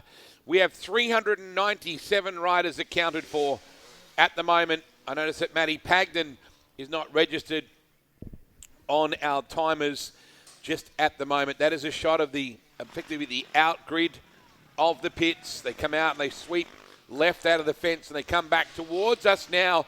This shot is actually right near our commentary. They'll come through the little Penrite Bridge as such and then head back out into the wild beyond. So Harrison Baker is 87th, Jordan Simpson 88th, Jared Dillon 93rd. Those guys have done 3 laps. You have people like Josh Cale, Nathan Andrus, Cameron Barber. They're 130th through to 133rd. And they've done 2 laps so far, yet to complete their 3rd, which sounds brutal. Sounds like, wow, how come the pros are, starting to enter their 4th and 5th rotation and these guys are 2 or 3 laps? Well, that's just the difference in intensity with these pro guys and taking nothing away at all from these guys. Here's the exit to the pits right now, back through the gate, which for 363 days of the year, Liam, is just a gate in a farm. That's exactly right. Letting cattle through, letting silos through. That's about all. It's a pretty quiet piece of town usually. Look how rutted out that is there. Until now. Because you slow down this bit, use the brakes a bit, and that's where you can see that chatter, those chatter marks where the front and rear of the bike dig in under brakes. It is getting vicious in front of us right here at those caution zones, just to the right of that, as soon as they go through there. See what they're trying to find on that extreme right-hand side. You're just trying to find any smooth part of the racetrack that you possibly can, because this part, when it comes to right there, that's where it's just chattered. And the bike, suddenly the rear end can step out on you, or you can lose the front end in situations like that. So anywhere you can, you're just trying to find a bit of smooth racetrack to give you some respite. Look at the way the bikes sort of dance around under load. This is where you're supposed to have your knees gripping the tank as tightly as you possibly can. They tell you all these things on the promo videos as to how you learn to ride, but in actual essence, it's a lot harder. Wow, Chucky has blown the lead out to 15 seconds now. However, Callum Norton, Todd Waters on debut in 3rd. Jack Simpson, big ride back to 4th. Sammy Prashira in 5th. Andrew Wilkes, Lachlan Terry, Riley Graham. And it's good to see Stefan Granquist consistently inside the top 10 now.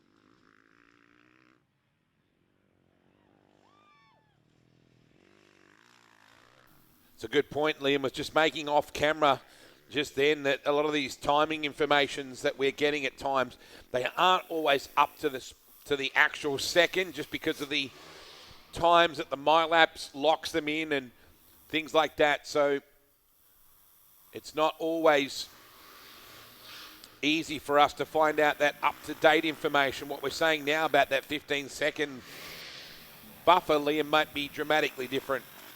Yeah, over about a half an hour lap on the best laps. 15 seconds isn't a very long way, but a lot can be made or lost in that time as well to a full completion of a lap. Should not be far away at all from our leaders to come through and set a next split for lap number 4. And they tick it over and they go halfway through this brutal dance that is the 2022 Penrite Hattah Desert Race. Out in Calignan, just outside the Hatta Sunset National Park. Back to the live tracking map. Lachlan Terry and Samuel Prashira right there. So lost a few riders off that tracking map. They're definitely still out there, but not receiving GPS from them. So they're definitely still out there, still lapping in where they should be. They're just not appearing on your map that's projected on the screen. So Samuel Prashira and Lachlan Terry in a tight little battle there. Terry's just clicked out of reception as well as I say that. Riley Graham on bike number 6 going through the Twin Dam Gate now. Such a cool view to be able to really spread out this track and have a good look at all the intricacies of this place. So they're in that long straightaway section. Prashira. The pit stops are anything but relaxed as well, Liam. When you get in there, the intensity in Callum Waters, then when he came in, he almost got it high-sided as he came in. He had to turn it in really hard because his pit is just at the exit to that sweeping right-handed corner. Travis Cooper in 44th, Jack Colbert, Jack Cobbin, Campbell Hall, Simon Cox and Jordan Holt. That's 87th through 92nd right now. Everin Townsend at 129th. Jake Holland, 128th. You got Taylor Thompson, 168th. Kyan Hatton, 156th. Jackson Barraclough, 158. Bearing in mind, we have over 400 of them out there. Here we go. 415 of Chucky Sanders. And Callum has come out just in front on the Sherco. So that pit stop, absolutely critical now. The Sherco, for the first time today, leads Chucky Sanders on the gas. Wouldn't that be incredible? 4 long laps remain. But right now on your screen, Callum Norton leads Chucky Sanders. What has Cal got left in the tank today? It's an incredible story that we even have Chucky here when you consider where he was at back in January in that frightening crash where he struck the curb in that Dakar rally and ironically won the stage the day before. So he was in prime condition in the darkness, got spooked by oncoming traffic and threw it down the road after striking a curb and badly shattered his elbow. So a massive effort for Chucky to even be here. And you got someone like Cal Norton who's desperate to show that the combination works. You heard his dad, you probably didn't get to catch that, Liam, but his dad said he's got a few doubters out there. I know he'd love to really make a statement here today. They worked their way in through this little chicane here. Norton leading from Sanders. That is the view. You can say what you like about what it looks like on screen. We know it's only a couple of seconds, if that, in reality. Look at the spectators just dotted throughout this incredible expanse. Everyone's got their favourite spot, haven't they? Yeah, they've been coming for years and years on end. Well, they find a new spot each year or they come to the diehards. So just under a second difference when they pass the last split on that lap changeover. 0.9 of a second is Callum Norton leads over Daniel Sanders, and that in itself is a major achievement for Cal to lead this next lap. Heading in, Simpson on your screen. On bike 555, Jack Simpson. Look how rutted out that is, that section right there. You can hear them go past as they shake this commentary box this demountable every time they go through and they get back on the hammer. Josh Green, too, have been lurking around the top 10 for most of the day on the 10 bike. And that 4:03. Todd Waters, 30 seconds behind Callum Norton. 29.699 was the split when they crossed over this GBM Consulting start-finish line. So we won't get another split until they cross that next lap. There's no split times out over the course. We'll just get them on each changeover of lap. So Callum Norton on bike number 3, your current leader. Josh Green out of Stroud aboard the Yamaha 450 WRF.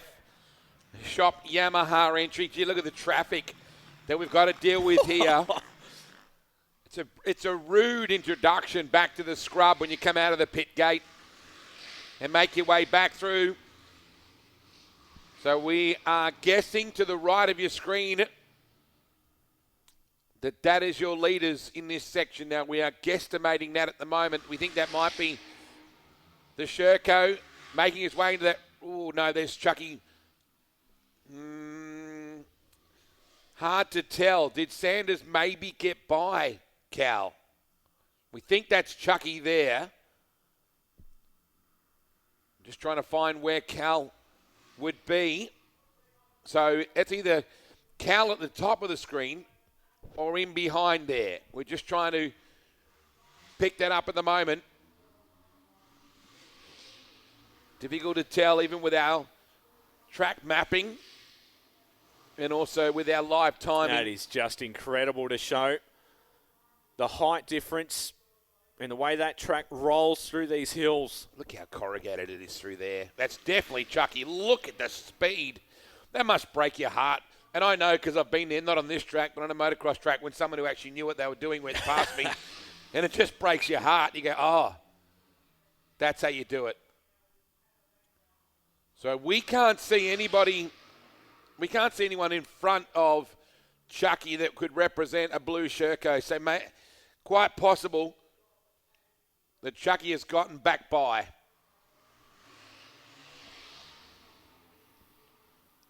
Doing our best to bring it all to you. He's just peeling through that piece of track. Sanders looks smooth as ever. If there's a way to do that in a desert race, he looks really on top of things on bike 415. Really long cool. straightaway. Cool to have Paul McClure tuned in as well. Liam, the recently crowned Australian Sprint Car All-Stars team out of Mildura, watching and tuned in and commenting and absolutely on the money, saying what an incredible local sporting event the Hattah Desert Race is. So, Paul, great to have you tuned in, watching the coverage. So work our way through the pit area here. You can just see they peel into the Simford pit here right now.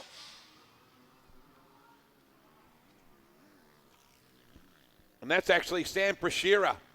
Just pulled in on the Simford bike. Pumped some fuel in. A little bit of hydration and gone. Straight back out of there. Be good for us in a moment when we get clear of all this insanity. We shot an interview with Paul Roche earlier today, the main man of this Simford team with 10 riders, no less. And what about Danielle Foote as well? Danielle competed in Fink in both the truck and the bike class and finished them both. First time a woman has ever achieved that. She's one heck of a rider. Liam, you were just pointing out something just then. Yeah, Lachlan Terry timing in just ahead of Samuel Prashira. So that's position number 6, Lachlan Terry on bike number 4. They had that crucial pit stop earlier. We're on board now with Riley Graham in that pit stop. He's about to peel out. Quick look back over your shoulder is always important. Riley's been very consistent throughout the course of the weekend. Of course, he knows how to get around this place. Been in the top 10 before. It's such a grueling piece of it, trying to find something smooth. Graham way on the outside, committed. And will come through the GBM Consulting start-finish line now. Looking to make up ground on those bikes in front of him. Such a tough stretch in front of the full crowd as well. Cracking pass around the outside as well. There's your top 10 off to the left. We have 4 laps to go. Triggy's into the top 10 now. The trigonometry into 9th. One of the wildest critters to ever throw his leg over a bike and cram into a tractor. He's up in 9th. One of the local heroes. Yeah, here we are, he says. I just love it. One of the great characters. One hell of a rider as well. Yeah, look at that. Nowhere smooth to go there. And you got to set up. You got to get yourself through. It's really rutted out. Yeah, it's tough between those barriers. Yeah, so it makes it even more difficult. So, Toph, we might get a bit of a chat with Paul Roach from Simford, who I spoke to earlier today about this amazing operation. It started off as a real hobby kind of deal, and it's kind of morphed into a semi-professional situation with multiple riders in multiple classes, including juniors, ladies, and this competition as well.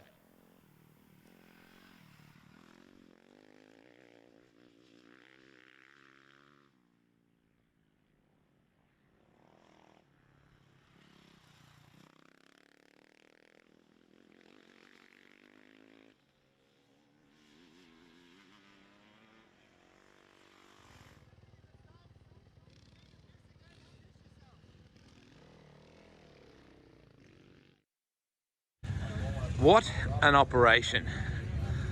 This is like 888 racing in desert racing, quite, Paul. But yeah, not quite the budget, but yeah. But the intent is there, and the team is there. Paul, you've got a phenomenal bunch of riders and crew. Tell me about Simford and how it all pulls together. Oh, mate, well, it started a few years back as a bit of fun, and now we've ended up getting a little bit more professional. Got a few riders inside the top 20 this weekend, so...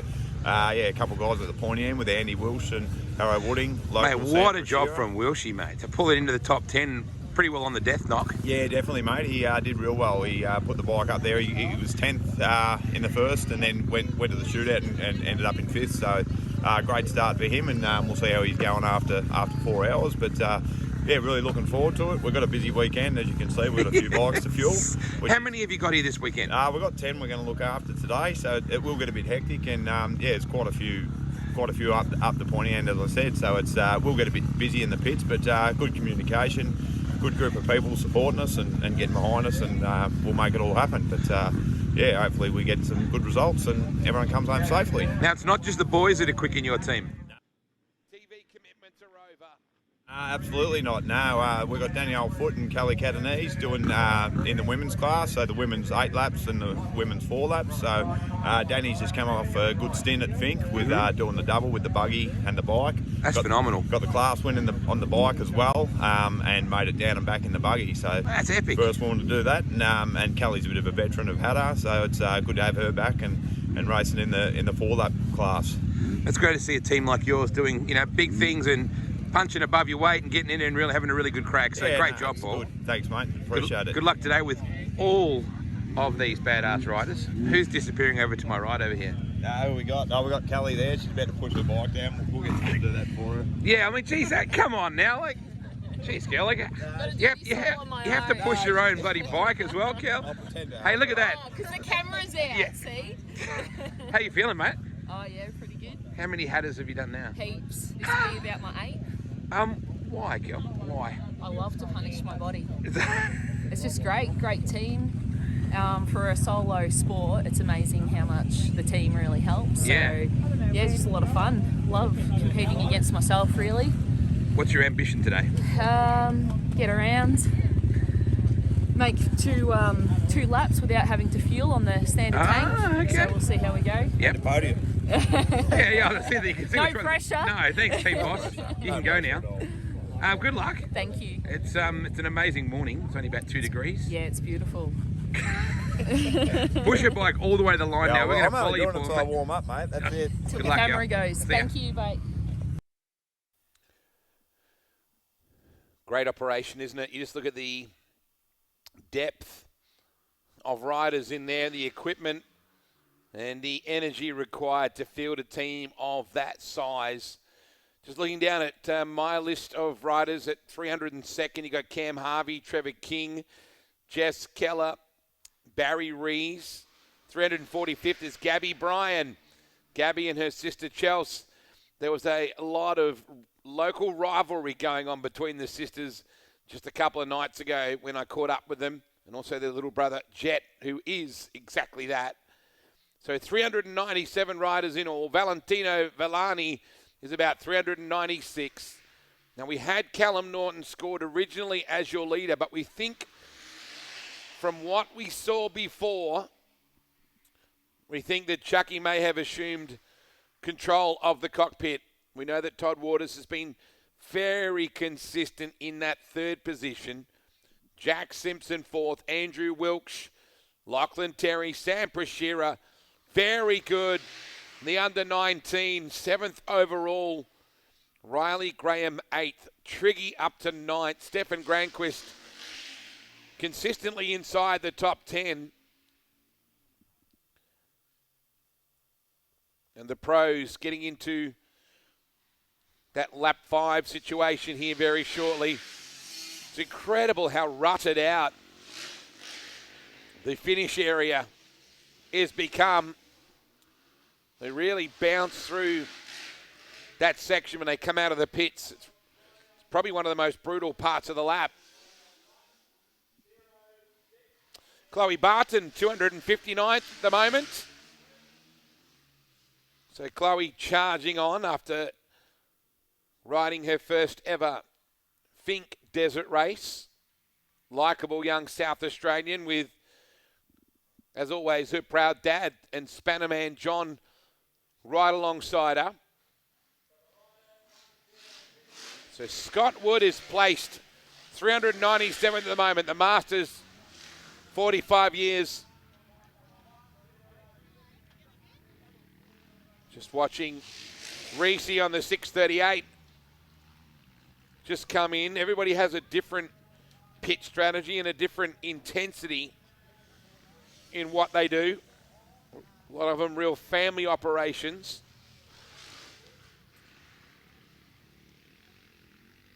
So the boys just tend to the bike while Reese gets his own supplementary needs required.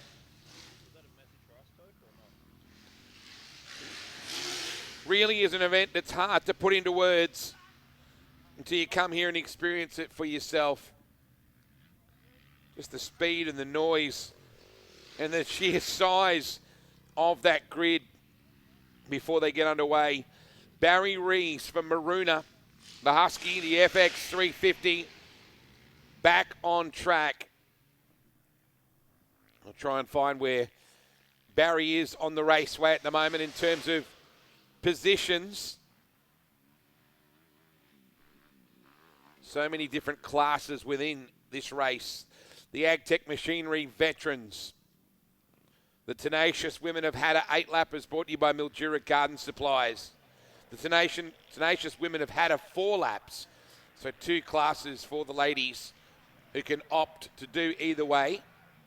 Oh, it is so easy to lose the handle on the Husky. And you just see how they're really bottoming out. That's the spot we're talking about right there. Directly opposite the demountable homes just there, the decentralized demountables. This spot here, big holes right there as those riders come through that area right in front of our commentary position. So you just see how unsettled they get. Reese's getting some good TV time up as he heads out. Just going to try and find where he is as we look through this almost 400 rider field. Ethan Bongiorno back in 134th. We go back to our Hatta live tracking, and good point made by Toph just then, our director on Living It Live, saying that you can't underestimate the vibrations now from how brutally rough this track is, that we're probably losing quite a bit of the tracking unit compatibility. You just never know. It could be limited internet coverage, though. Optus doing an incredible job to give us all we need here. What you should be doing too is going into Optus here in Mildura over the next couple of days and signing up, say yes. I did it a couple of years ago as well because I like the way that Optus supported local sport like they have been, particularly this event. They're great believers in this race. Nikki is here today. She can certainly talk to you about the incredible Optus deals that they're doing. I spoke to her about that just a couple of nights ago. She was saying that there's deals like half-price iPhone 12s for new rural customers. Get out to Lime Avenue, speak to Stephen and all the team. There's an Apple Watch Series 7 you get with an iPhone 13, unlimited data with the 4G home internet for only $59 a month. Free Samsung Watch 4 with any of the Samsung series. And you get Netflix for free with Optus SubHub on all NBN services. So from $65 a month, you'll also get 500 gig of data and unlimited text and talk. And I've got that myself. I went for that deal as well. So just say yes. Go to Lime Avenue. Speak to Stephen and the team at Optus here in Mildura.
Fantastic shots over the top of the pit area and that final run to the finish line. And very soon, our 4-lap Tenacious Women of Hatta finishes will be occurring in that area. You know, one thing I love about this event, and there are so many, is that there's so many different personalities from so many different walks of life, particularly in this region. I tracked down one of the local Aussie sidecar heroes in Byron, the Gator Gates, and spoke to him earlier today before the race. One of the local Speedway sidecar legends, Byron Gator Gates. Cracking morning for a Gator. We just checked Snapchat. It's 2 degrees. Balmy. Ah, it's going to be beautiful, isn't it? What are you drinking, mate? What coffee do you drink on race day? Just latte. Dude, sidecar riders don't drink latte. What are you doing when it's this cold? You prologued yesterday. How'd you go? Yep, 229. So, yeah. Out of 415. Yeah, so that's not too bad. How do you, how many Hattas have you ridden? This will be my 4th, I think. And why? If you just recently turned 50, you clocked up the half ton. Yep. Why would a 50-year-old need to be doing Hatta? I just enjoy riding my bike and racing. I more like the competition side of it. And it's good fun. It's a good local event. A lot of my dad was sort of involved with the club when it kicked off. So, a bit of involvement that way. And hopefully get to race again skating in 2 years' time. So I better practice the track and get better than him. I was just going to say that. So obviously your son rides in it as well. He prologued pretty well yesterday. Yeah, yep, 40 in prologue, and then finished 52nd in the big wheel class. So, yeah. So when does he come in to ride with you? He's still got another year in juniors.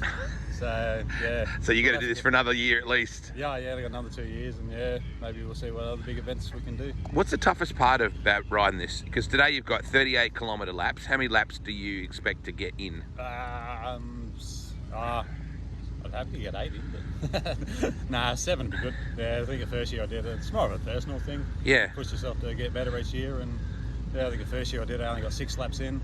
The next year I got 7, and better time, so that was good. So that's 8 for this year, Shan, right? He's going to get 8 in. He's done 6 the year before, 7 the year before. So you heard him, 8. 8 laps. I only got 4 in last year. So.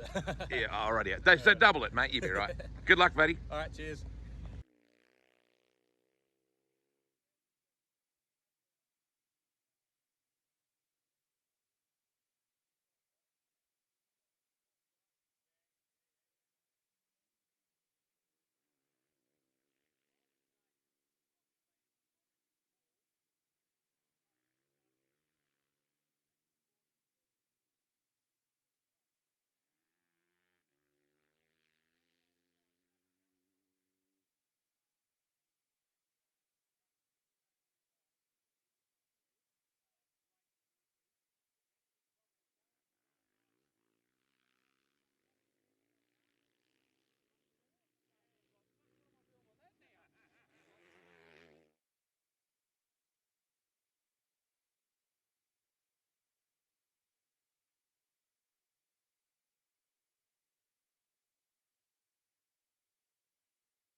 After halfway through.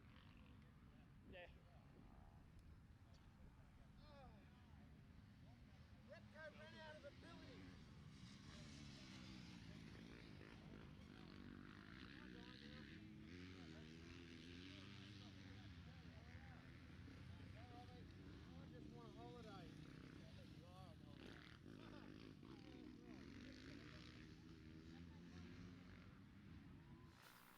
We're just doing a bit of calculation here on the ladies' 4-lap contenders here at the moment. We think it might be Lauren Dunstan and Monique Simeone that are battling for class honours in this ladies' 4-lap. And I think they're around the 168, 170 mark. We'll just check out the Johnny contract, just addressing the Penrite Trophy girls. Shannon Moyler just there as well with Muzz.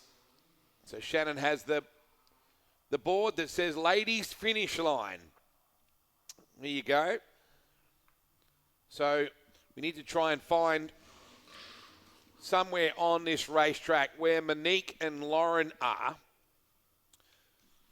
So they were numbers 68 and 76 and 76 respectively. And I think they were like literally together.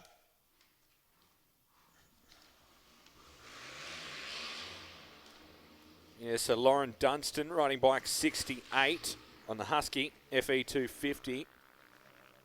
And Monique Simeone from Tanimbuk on the Gas EC350F.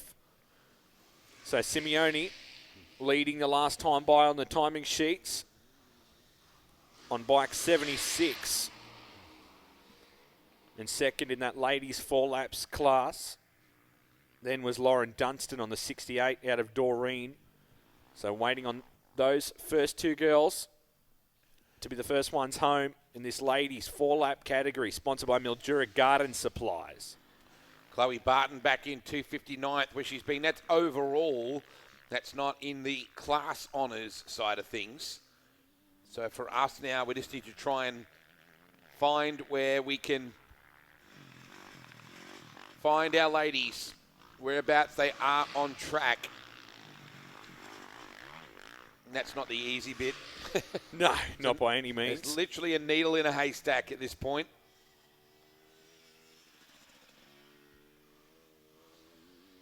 So I'm not sure that Matt Pag didn't actually start today. Yeah, he did. He got a lap in. Okay, so we're coming up on our top 43 now. So we're just going to look through our MyLaps monitors just to see where on track Monique and Lauren are. The ladies 8-lappers too are hammering. Maddie Healy is 100th at the moment, doing a tremendous job. So just looking now, I think we're about to find out on our next spool through. Ladies 4 laps, so they're 185th and 186th respectively. That's outright. And then Olivia Kimball at 2:10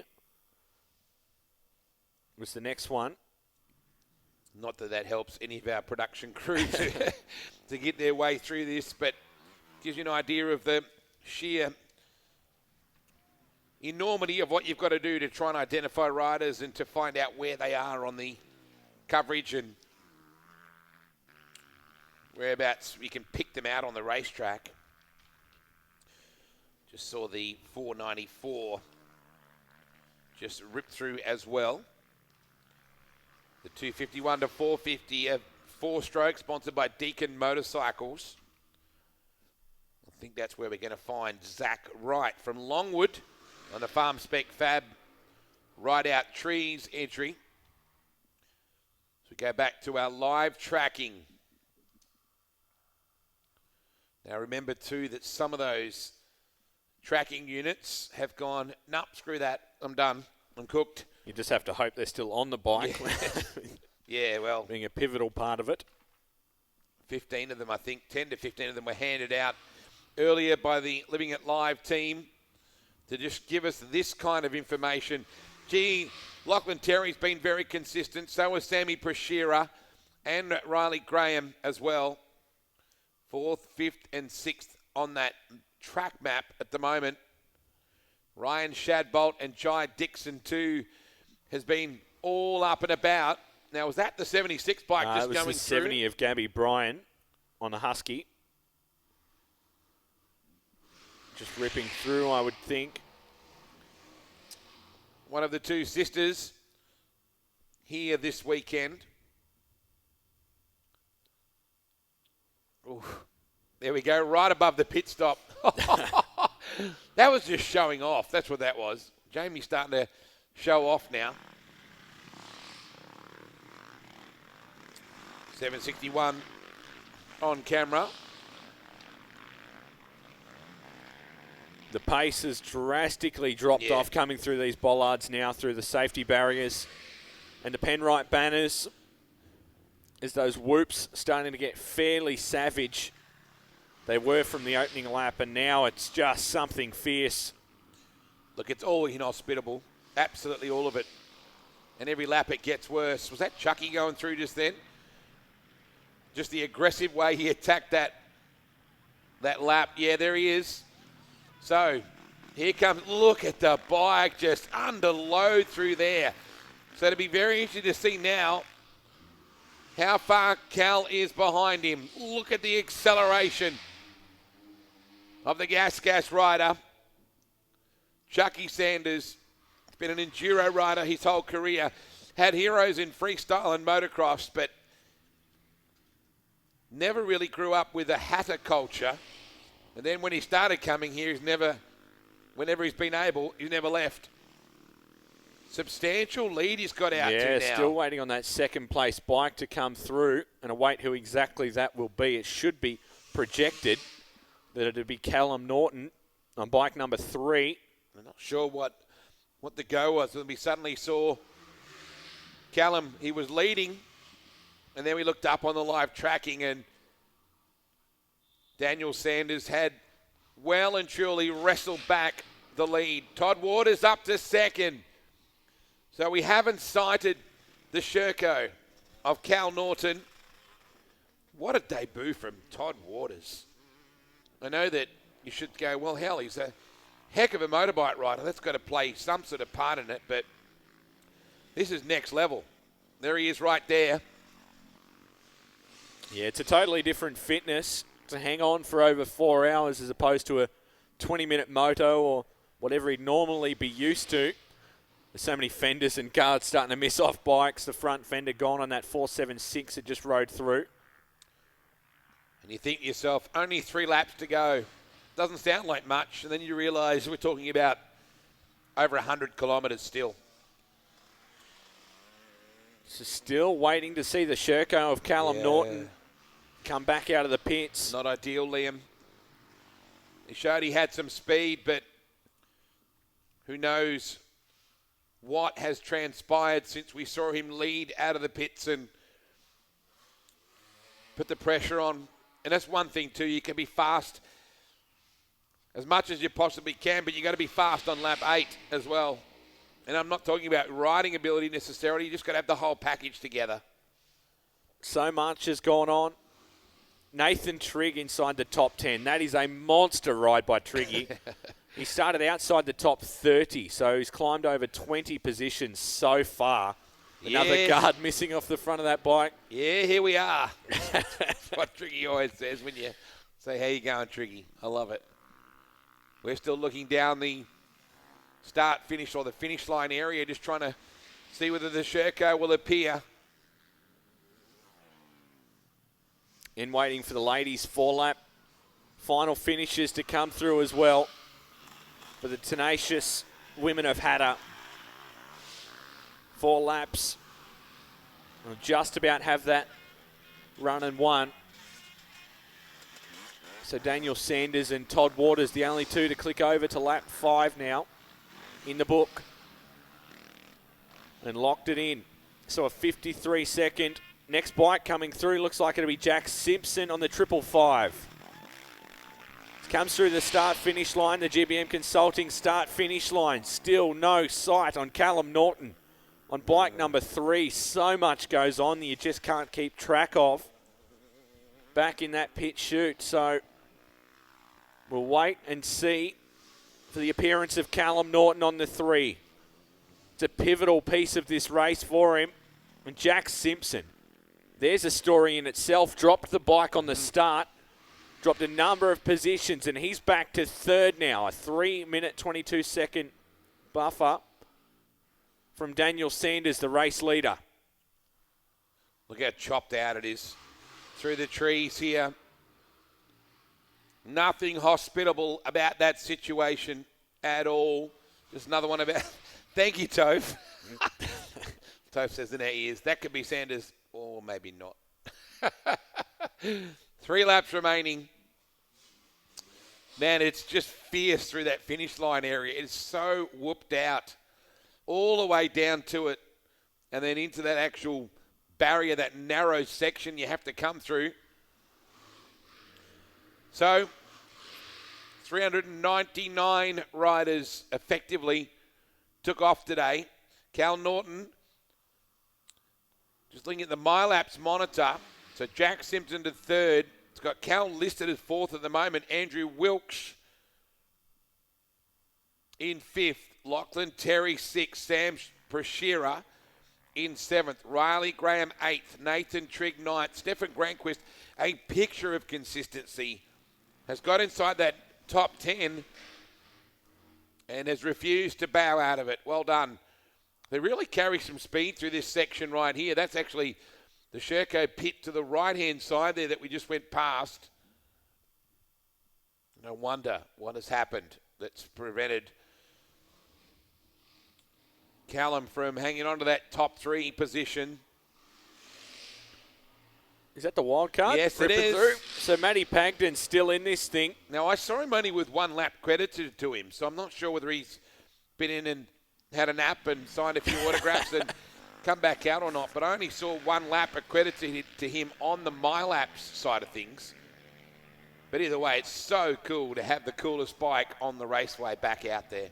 The Matisse, built in the 60s, well, kind of kit built, but certainly the history of that bike is from the 60s. I'm pretty sure he built it himself. When I say kit, I mean he built it himself. Daniel Sanders has almost a minute lead now over Todd Waters.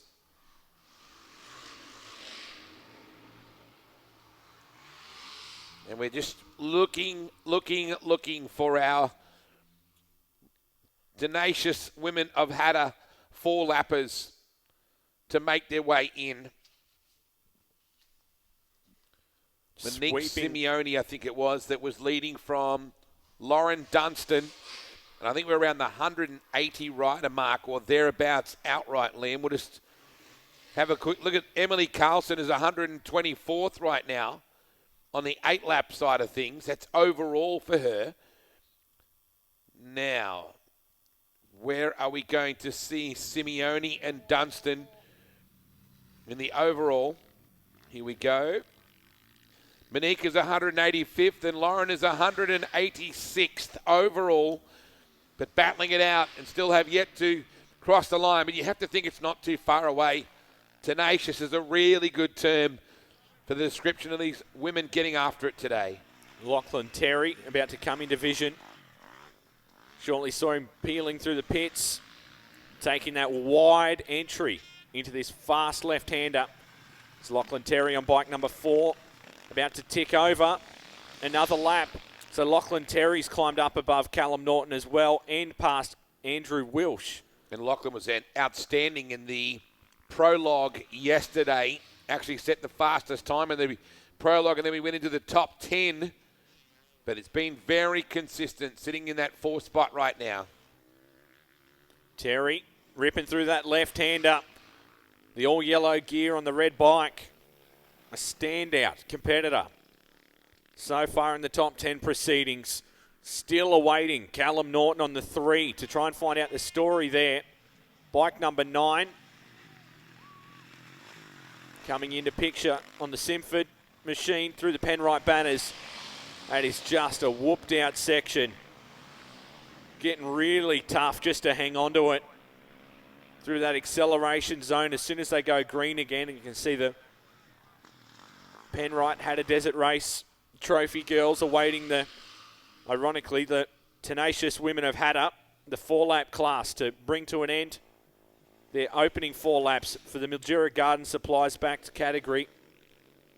We await Monique Simeone, Lauren Dunstan, and predicted Olivia Kimball to be the 3rd bike through in that category. Cool shots on board the Riley Graham number 6 machine. In the pit stop for the Yamaha Echuca team. Having a good look over the bike, the Bulk Nutrients team. Turning things around. That bike's inside the top 10 right now. Triggy up to 7. Locked in, Nathan Trigg. Yeah, here we are. Deep inside the top 10 now, out of well beyond the 30th position on the start, and he's up to 7th. On bike 531, Joshua Green times in now as well at 8th. Still no Callum Norton. Riley Graham won't be too far off timing in as well as he exit his pit stop. What a race it's been so far. Daniel Sanders, the clear leader. He's almost got a minute's gap now to Todd Waters in the 5.57. Jack Simpson, a remarkable clawback to sit in 3rd currently with a 3-minute 22-second split at the last lap changeover. Lachlan Terry, cracking aerial view. Bike runs a little bit too wide and just misses the scrub. Headed back onto that main sweeping straightaway. Gee, look at the speed there. Enormous. These two bikes dicing at it big time. It's a cracking vision. This might be Riley Graham on screen. Yeah, I think it is on bike number 6, Riley Graham on your live stream vision. He's going to lock in that lap. Track is relatively smooth there. It's probably the only place. It's like the last little bit of some kind of solace that you get. Then you head out to that big right hand up and head down alongside the road. And it's when you dip back into the centre, it starts to get really rutted out. Look at the, wow, just look at the grooves you've got to choose from there. You either choose the grooves or the grooves choose you. But it is hectic. Look at the ruts there. Just keeping an eye out for our ladies, the Tenacious Women of Hatta 4-lap category. Should be wrapped up very soon. Be interesting to see our first lady rider overall. So Corey McMahon still in the top 10, which is massive considering the issues that he's had.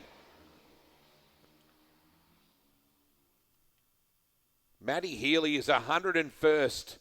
She's been fantastic today. Looking down further through that list to find the next through.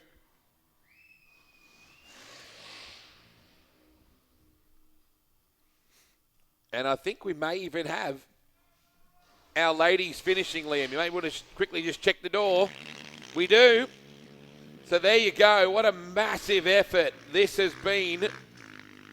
Johnny Contract down there at the moment. That is such a huge effort.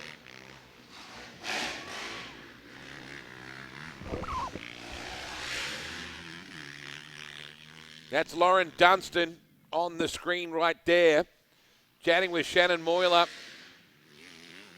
and Johnny Contract.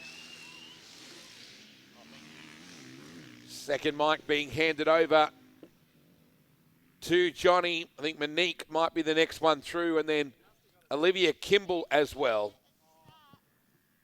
Gutsy ride.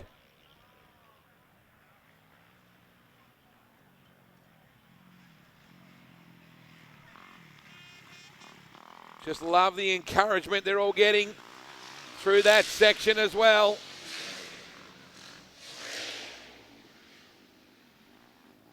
See how they're chasing the smooth racetrack anywhere they can possibly find it.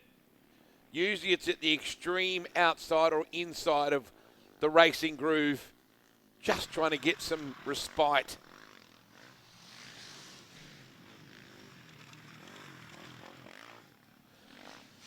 This might be Monique Simeone right here. Think it is. Well done, Monique Simeone. Great job to come home in that second spot. I'm sorry that we missed Lauren Dunstan actually riding through. Isn't that fantastic? A great show of the spirit of competition right there between the two of them. And now we're just going to try and find Olivia Kimball. That's our next challenge. Olivia will be on the 57 bike. That's if we have got our numbers still correct, but we think that Olivia was third in class. We'll just try and check that.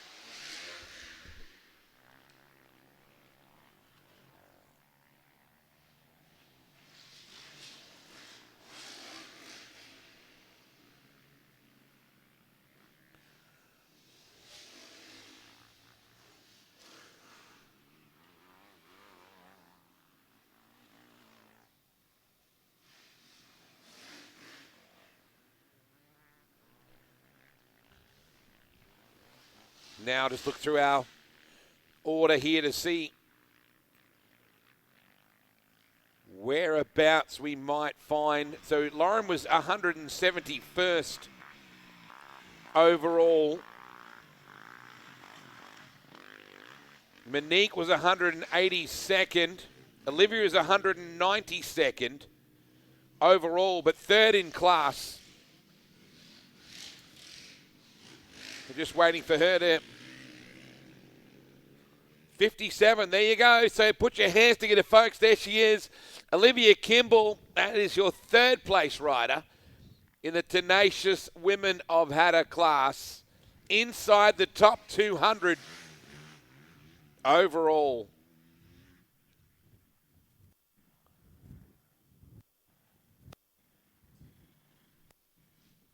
So the girls just getting a bit of hydration.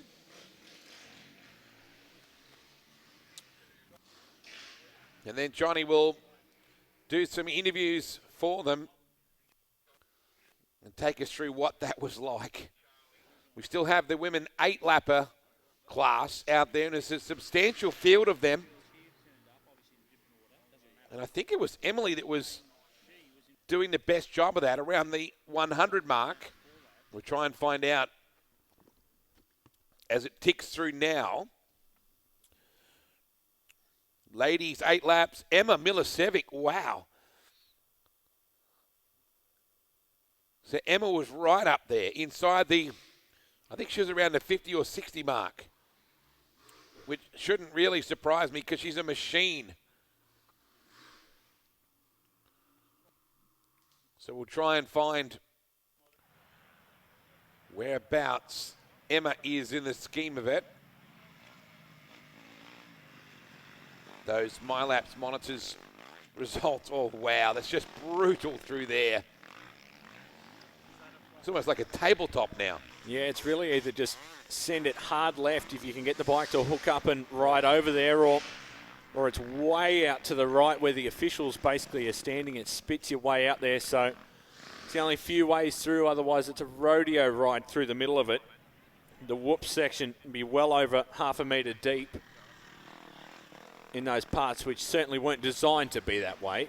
That's just the sheer force of numbers of bikes doing that, just constantly just pounding away at the racetrack.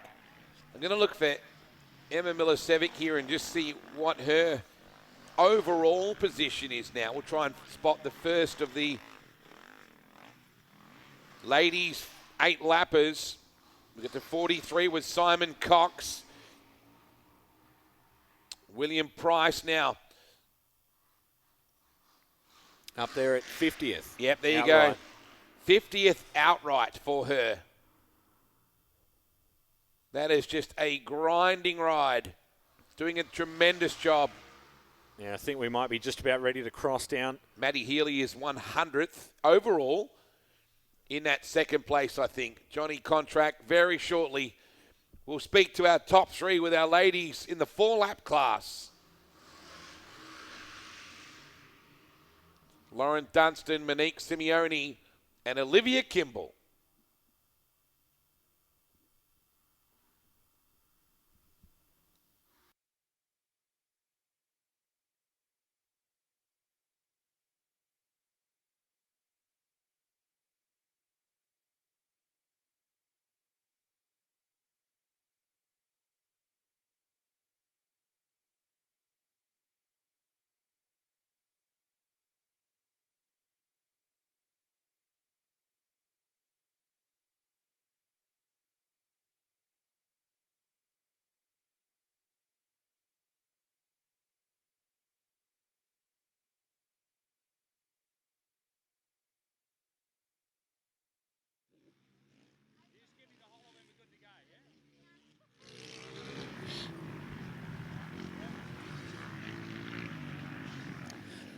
Well, ladies and gentlemen, down here with the finishers for our Tenacious Women of Hatta class.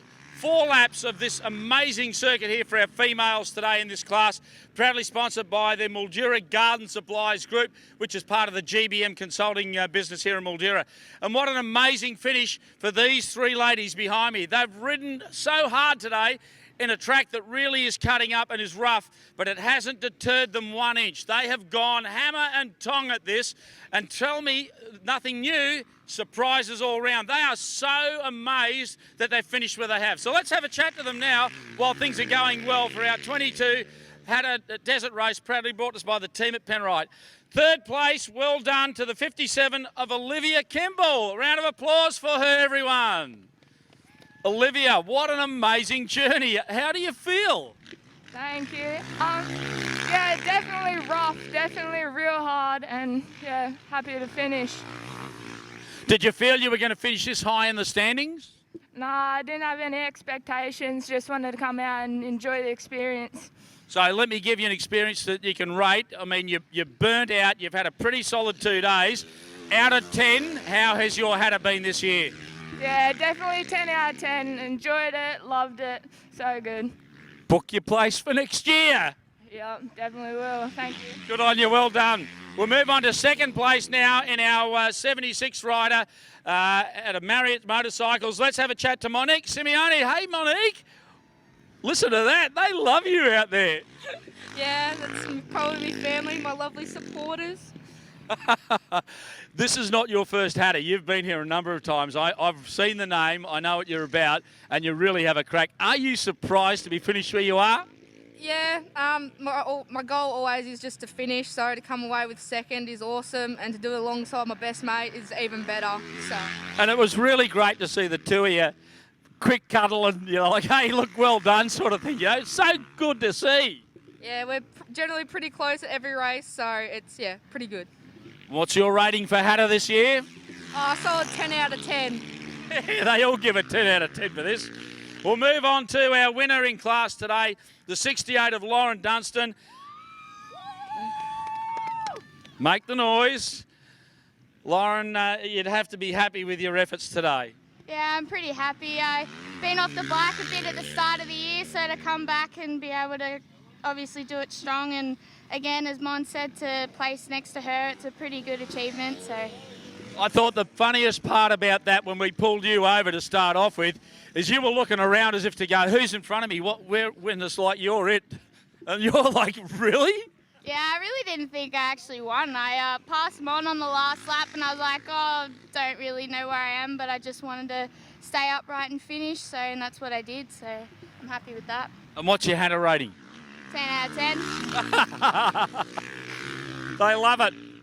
What an amazing journey for these three girls, and indeed all of the girls that ridden our class here today in the Tenacious Women of Hatta. It was an event or a class that was started by MA years ago, MAV, to inspire women to ride. We have now two classes. We have our class that we've just had a finish on in the 4 laps, and we've got some ladies that are still riding out there in the 8-lapper as well. What an amazing journey for these girls. And as I said, it's great to have them here as part of this amazing event, ladies and gentlemen. The 2022 Penrite Hattah Desert Race Tenacious Women of Hatta winners, and they are with you here. Put your hands together for them once more. Thank you, Johnny Contract. Look at that. I love the sportswomanship that's going on between those riders. They're all absolutely pumped. Now, this is a replay where we think Callum Norton has stopped. You see Cal, this is a slightly accelerated view of what's going on. You see Cal tracking along here nicely. And then we think he might have had a bike issue. It just stopped. It comes up that it just stops. So what we're hoping for is that it's hoping it's a bike issue, not a Cal issue. So obviously he was absolutely cracking at the front.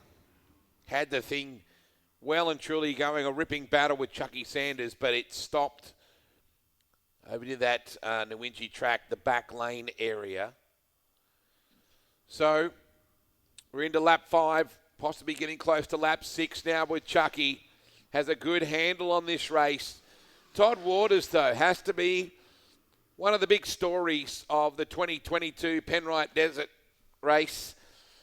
Just the way that he handled himself in prologue. Now, we know he's an elite motocross racer, but that's different.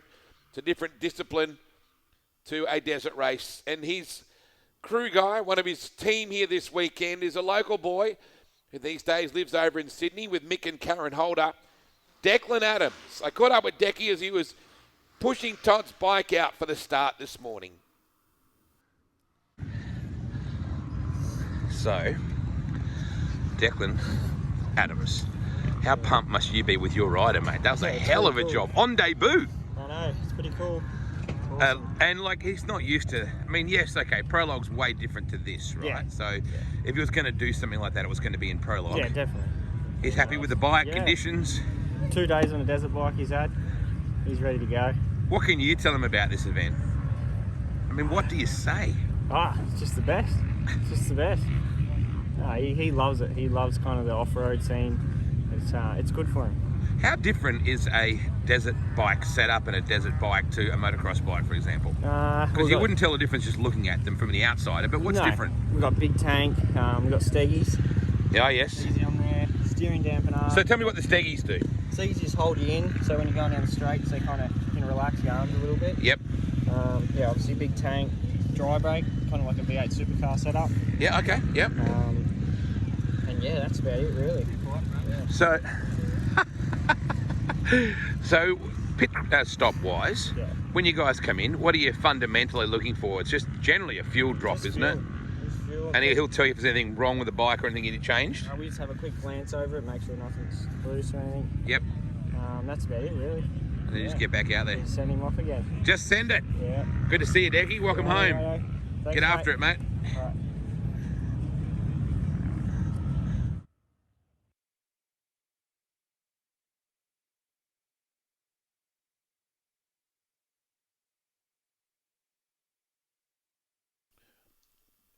We're expecting our leaders back within 5 to 10 minutes, getting closer to lap 6.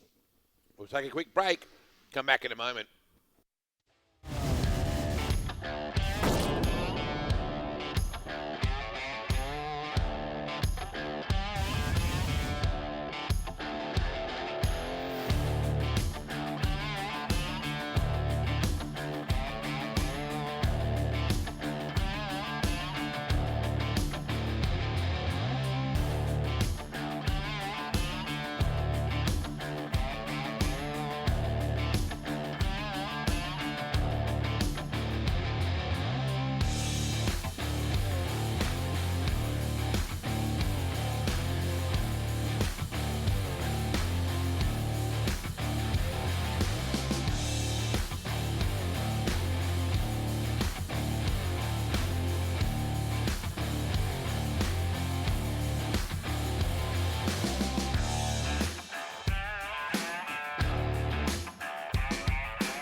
So, folks, once again, thank you for joining us for this incredible Penrite Hattah Desert Race for 2022.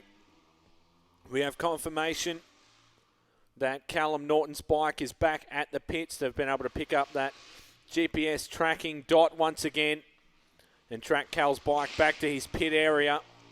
So Wade's trying to head down to the pits and see if we can't grab Cal and have a chat about what exactly went wrong. Callum was leading this race over Daniel Sanders at the last recorded lap that they went through, and then we caught on the footage pretty clearly that Daniel Sanders was in front and he was the fastest bike out there.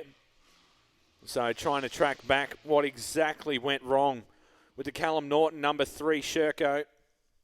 A tough break for Cal and that team that have been working so hard since their Fink campaign to then head into this one with full confidence, and was very happy with himself overnight. Daniel Sanders on your screen. Chucky is carting the mail on that Gas 415 machine and will be not far away from ticking over yet another lap, leading the charge in this race. Nothing short of spectacular. He'll head into the pits. very shortly and make that lap through. Been very good through pit stops as well. Been making up time rapidly through those. Our ladies, 4 laps in the books. The Tenacious Women of Hatta, 4 laps. Sponsored by Mildura Garden Supplies is resulted. With Lauren Dunstan, Monique Simeone and Olivia Kimball, your top 3. So we await Chucky to rip through another lap and we'll get a good idea on the split time system. Back to what was Todd Waters at the last completed lap and Jack Simpson from Lachlan Terry. And young Sammy Prashira, the fastest under 19 in this group. So Chucky into the pit, having a quick chat with the team. The Gas 415 machine. That's a cool shot. Not a lot going on to the bike. Fuel and he's straight back on. A well-oiled machine. Daniel Sanders wasting no time. And he rips straight back into that U-turn. And straight down one of the toughest stretches right now, which is on the approach to that fast left-hander before the timing system. Full commitment, full faith in that bike. The Gas 415. Folks, put your hands together. Another lap down. Daniel Sanders ripping away in this thing.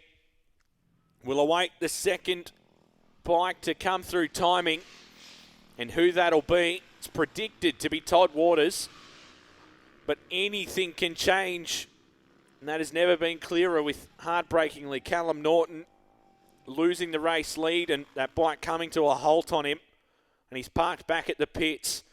Incredible aerial vision. This sweeping right-hander before the long straightaway. And Sanders tearing away. Next bike that should come into the pit area, predicted to be Todd Waters from Jack Simpson, from Lachlan Terry, Samuel Prashira, Andrew Wilsh, Nathan Trigg, Joshua Green, Riley Graham, and remarkably, Corey McMahon back inside the top 10 after a rear brake caliper issue, was hanging off that bike. So they got it repaired at the curbside pit stop. The boys thrashed hard to make it happen. And here's Waters on the 557. Out of the pit and ripping away. So that'll be the next bike through. Coming up and over that crest on your vision now. Over the top side and into this fast left-hander. So rough and ragged out there, and he's good through that section. Todd Waters locks in that time, and he's a minute 37 from your leader, Daniel Sanders, with 2 laps left to run for these two. Jack Simpson predicted to be the third bike through on that 555, and Lachlan Terry, Samuel Prashira, Andrew Wilsh, Nathan Trigg was 7th at the previous crossing. So we wait to see the split back to Jack Simpson. Remarkably, sits in 3rd right now. After dropping the bike on the start, he got together with Todd Waters and laid that bike down and lost crucial track position. And he's clawed his way back to 3rd on the 555. And we await him to time in and see exactly where that bike will be. Looking out over the fields. Through the Penrite banners. Such a tight, tricky little piece of racetrack. It's ever-changing. Lap after lap, this track has grown character, grown deeper ruts, fiercer berms. And the GBM Consulting start-finish line in and of itself growing character. Another one of our ladies home. Spike 61, Chelsea Bryan out of Mildura on the KTM. The crowd erupting. There's the rest of the women of Hatta, 4 lappers. Sponsored by Mildura Garden Supplies. Complete the run home. It's such a technical piece of track now at this start-finish line. It is just degraded lap after lap as they wrap on the throttles. Next bike coming in division. I think it might be the 555 of Jack Simpson. We'll confirm that as he gets up and over this crest. And it is the 555 up on the back wheel. Jack Simpson, the Monster Energy backed 555 across the GBM Consulting start-finish line. Locks in position number 3 with 2 laps left to run. We await Lachlan Terry, Samuel Prashira, Andrew Wilsh, Nathan Trigg. Lachlan Terry predicted to be the next one to lock a lap in as we follow Jack Simpson on screen on the 555. He looks comfortable. He's been on a vengeance ever since getting back up on the bike and trying to really get a piece of this race. Started a little further back than he'd like to after the bike went down and tries to claw it back. 2 laps left to run for your top 3 that are all locked in. Corey McMahon, remarkable to remain in the top 10 at the last crossing point. Great vision of the Outriders and the rescue salvage teams patrolling around the outside of this racetrack. The berm starting to form there in the pit corners. And the Can-Ams guiding those riders back to their pit areas. Bike 440 across the line. You can see everyone cheering them on through the pits. It's such a grueling event. So hard to keep track of where everyone is throughout their own race. 2 laps to run. 2 38.6 kilometre laps. So a substantial lead for Daniel Sanders. 1:37 at the last lap crossing. From Jack Simpson, it's back 3 minutes 42 at that timing, and we await whoever will be next across the GBM Consulting start-finish line in 4th position.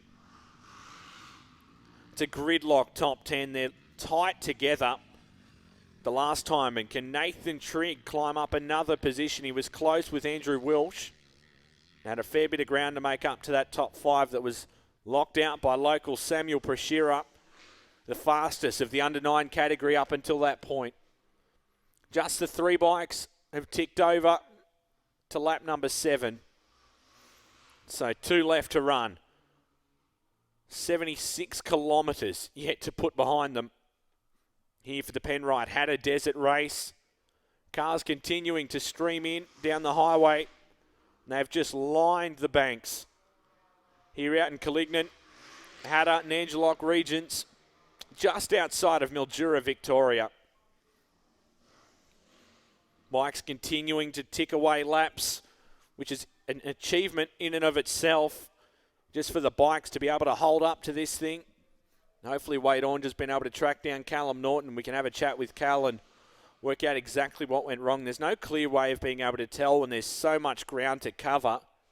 You just miss vital pockets of the racetrack way over the back in the fields. And 400 odd riders to try and keep a track of that took to that starter's flag this morning. Around 3 hours ago now. They've been underway for. We kick-started at about 9:10. The green let fly behind Daniel Sanders and Todd Waters. And they still look that way now. Daniel Sanders and Todd Waters, your top 2. Such a tough section. There are no giveaway pieces of this racetrack, though. Look at that rider who's pinned hard to the left. That's a 307. Just trying to find some usable pieces of racetrack before that start-finish line. I'll try and find out exactly who that rider was, the 307.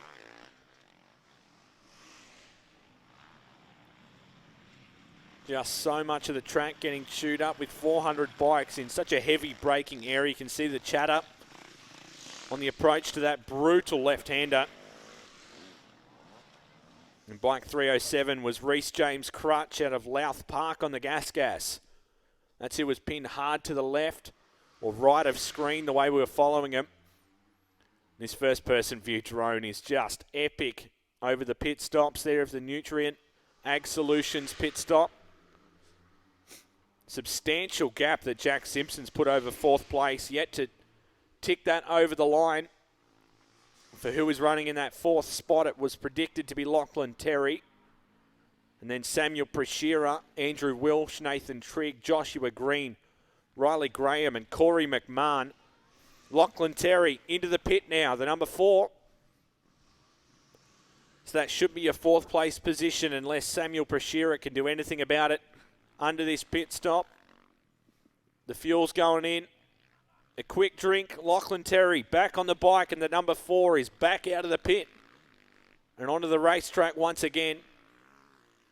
Through that tough little U-turn, up and over the crest, through this rough, chatted out left-hander into the caution zone. And Terry will put another lap behind him. Coming by the GBM Consulting start-finish line now.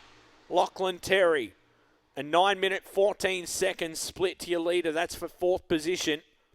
The next bike predicted to come through be Sam Prashira on bike number 9. Last ticked over in position number 5. A cracking ride by Sam, the fastest under 19. Got him there on screen now at the Simford Group team. Back on the bike, a quick chat with the boss. And he's away once again, Sam Prashira. Through that U-turn, they're all pitted right there together. A lot of the top running guys. Sanders pit right there at the end of that U-turn, and Prashira just a little bit further back with the Simford team. Sam wrapping it on. And he is not far behind Lachlan Terry. So there's another spot available in his sights. Plenty to go on with 2 laps still to run. Prashira is locked into 5th. We wait on the next spot of Andrew Welsh, Nathan Trigg, Joshua Green, Riley Graham, Corey McMahon. So Prashira a 10-minute split.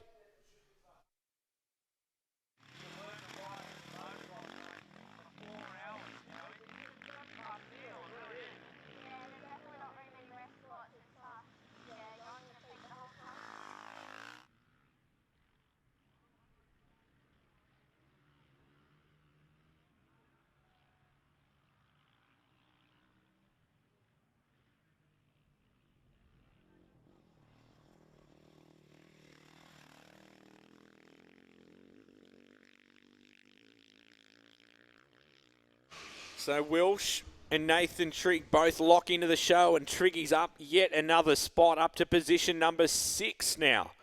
Triggy is pedaling that 5-3-1. Wade Oranger, good to have you back in the booth. Yeah, here we are. So I've spoken to Cal Norton's team. It was a gear selector issue. Basically, the bike was locked in 3rd gear. So obviously, Cal was debriefing with the family, and obviously pretty disappointed, but there's a good chance he's going to wander over and have a chat with us, Liam, sometime in the next 15 or 20 minutes. So he had so much speed. The boys at Sherco were like, that was a race we could have won. Daniel Sanders continuing to step that lead out over Todd Waters, but it's a race that can break your heart. It can test your commitment to the sport. As we see the 458 bike about to go out. Still bitterly cold out there, that breeze. It's getting no warmer. Now that I just walked past that finish line area. Riley Graham just going past us. It is so deep. The holes in that finish line area through that KTM bannered area, ridiculously rutted out. It's getting worse and worse. Shocker's nightmare. And just bottoming out right there in front of us. We've got a cracking view of it. They're trying to get hard left and hard right between the barriers, but they are running out of room, and you're just going to have to commit very shortly to right down the middle. As Bo Ralston, new top 10, steps in. Yeah, good job. Just crossed over on the team with Riley Graham. So those 2 bikes in at positions 9 and 10. Riley Graham on the 6 and Bo Ralston on the 458. Now it says 2 laps to go, but in reality, the guy that determines that is the bloke with the white boots and a gas that gets around pretty handy. How about this team? They have really had to battle, haven't they? He had 2 incidents, tore the visor off where they think when he tagged a tree earlier on. Then they had a stump or something rip the entire brake caliper system off the back of the bike. So they had work to do. They lost about 5 minutes, they thought, at least. And he's still out there absolutely cracking and having a go at it. Corey McMahon, 11th. Sam Davey, 12th. Blake Hollis, 13th. Brody Waters up to 14th. That would be one of his best rides. Jackson McGrath, Harrison Wooding, Ryan Shadbolt, Matty Ryan. I was just talking just then with the boys from Empire Kawasaki. They said that Will is out. He had a crash, a practice crash, a little while back, and it injured his ankle. He said it's blown up quite a bit now, so he has actually pulled out of that. They said they were speaking with watching Matt's times. He's pulled about a minute and a half in, so they think that Matt Ryan really starting to make a challenge late in this race. He's in 18th, Corey Hammond 19th, and Shane Mason 20th. And I just saw a bitterly disappointed Callum Norton. Spoke to his girlfriend Casey. She's going to send him over and have a chat with us at some point soon if he is up for it. He had some speed. Yeah, did. Anyone that's able to put it to Daniel Sanders and the way he did to lead that opening lap out there on lap 4, I think it was, when they peeled out of the pits. He had a cracking pit stop and got himself really back in this race, and then they went toe-to-toe for the first few corners before that issue arose on the Sherco, heartbreakingly for Cal. Just saw Blake Hollis go through on the 11 bike. If you go through the inside, it's just like, it's like its own section. There is a smoother line, but you have to ride, almost scrape the foot pegs. The Steggy's on the side of the KTM barriers if you want to get through there and ride that close to it. It's no fun. No fun. That whole section, as you come down towards that section, is so badly rutted out as well. Incredible no one's come off it on that crest through to this caution zone, through the GBM Consulting start-finish line. It's been a couple of rodeo rides, been close enough to it, but everyone sticking on and riding the thing out. There's a lot of great riders, you know, at the top end of the field, but there's also guys that just come out here to ride their best, and they can hammer around here in the 200 mark, and nobody will notice them because there's just the sheer number of riders. I bumped into a guy, you and I, Liam, in the early hours of this morning. He was one of the first 10 bikes out there named Kurt Murray. And I thought, let's just grab him. Let's just find out why he does this. He has his young family. The kids were still staying in the car trying to stay warm with his misso. I wish I could remember all the L's. There was Lottie. There was all sorts of different names. And then Rowdy as well. I remember the name Rowdy as well. But if we can, I'll have to bring up Kurt Murray's interview that we shot at the very start of the day. And this typifies, got a young family. He's out there. It's about his 4th Hatta. This typifies the kind of riders that come out and compete at Hatta. She's a little frosty. Snapchat says it's 2 degrees. And we all know, Kurt Murray, that Snapchat weather forecasting is absolutely spot on, right? Yep, true. Mate, you're out here. You got the work boots on. You got the tracky dags. You got the almost hoodie concept rolling there. And it's 2, and you're about to do a ridiculous amount of laps. Why do you do this? Why do you do Hatta, Kurt? I just love riding, always have, and got a young family now, so I thought I'd bring them along and have a look and show them what it's all about, so yeah. So there's a difference between loving riding, Kurt, and doing Hatta, right? It's a really big difference. Yeah. How many have you done? This will be number 4. Okay. Yeah. Why do you come back? Yeah, I don't know. I love riding, but yeah, this race is brutal, so yeah, just to test yourself, I guess. What's your previous best? I think back in 2012 was 14th, so. Okay. Yeah. So where did you prologue yesterday? What result? 135th. Which means that we're standing back. There's not going to be quite, you won't have this whole joint to yourself. No. Why do you get out this early? Like you're obviously setting up, guys are starting to roll out, but do you prefer to get out here early and just leave the bike? Yeah, I got the kids in the car, so just trying to get organised, so I'm not last minute rushing around trying to get on the start line. So. Where's home for you, Kurt? Benalla, Victoria. Beautiful. Ned Kelly country down the Winton Motor Raceway? Yep. Well, this is warm for you, mate. You'd have thongs on and a pair of shorts if you could. I should be used to it, but yeah, definitely not. Good luck, buddy. Thank you. Cheers. I better say hi to the kids and the misso because they might be watching this. Lana, Lottie, Lola, Rowdy. Hello. Lana, Lottie, Lola, Rowdy. Lani, Lotta. Remember that, Liam, right? Lani, Lotta, Lottie, Lola, and Rowdy. We probably won't remember that. We'd be lucky to remember your name, Kurt, but good luck, buddy. Cheers. Thank you. Get after it. Be safe. Cheers.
So we saw Shawnee getting the last lap board ready. We'll just be keeping an eye on when Daniel Sanders will be coming through. I don't know how many near misses that Jamie, our drone pilot, has had, but he's still out there after the full 7 laps so far or thereabouts. We're hoping to be joined by Callum Norton, and I know that Cal would be well within his rights to go, nah, you can stick that. I'm just going to retreat and stay quiet for a while. We see a couple of more of our ladies 4-lapper competitors just coming through and finishing as well. So just checking our way through the, oh wow, look how rutted out even that section is right there. Jordan Simpson, 87th. Damien Gray de Jong, Damon I should say, 88th. Ryder Dre, 89th. Ethan Bongiorno, 130th. Jason Gibson, 151st. Chris Byrne, 152nd. Stevie Boucher, 197th. Jake Moose, 207. Sam Lachlan, 208. Cody Vardaniga, around 209th. Matty Cogan, Nathan Simpson, Cody Attridge, Isaac Lofts. Jason Stewart at 234th at the moment. Paul McKay, 284th.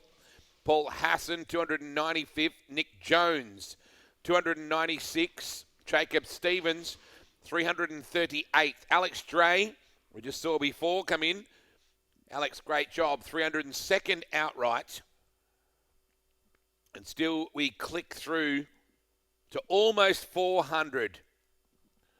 Corey McMahon, 11th. Billy Hargey, 21st. Ryan McGillivray, 22nd. Jai Dixon, who had his moments in the top 10, up to 23rd. Taylor Adams. Taylor and Connor, the brothers, within 3 positions of each other right now.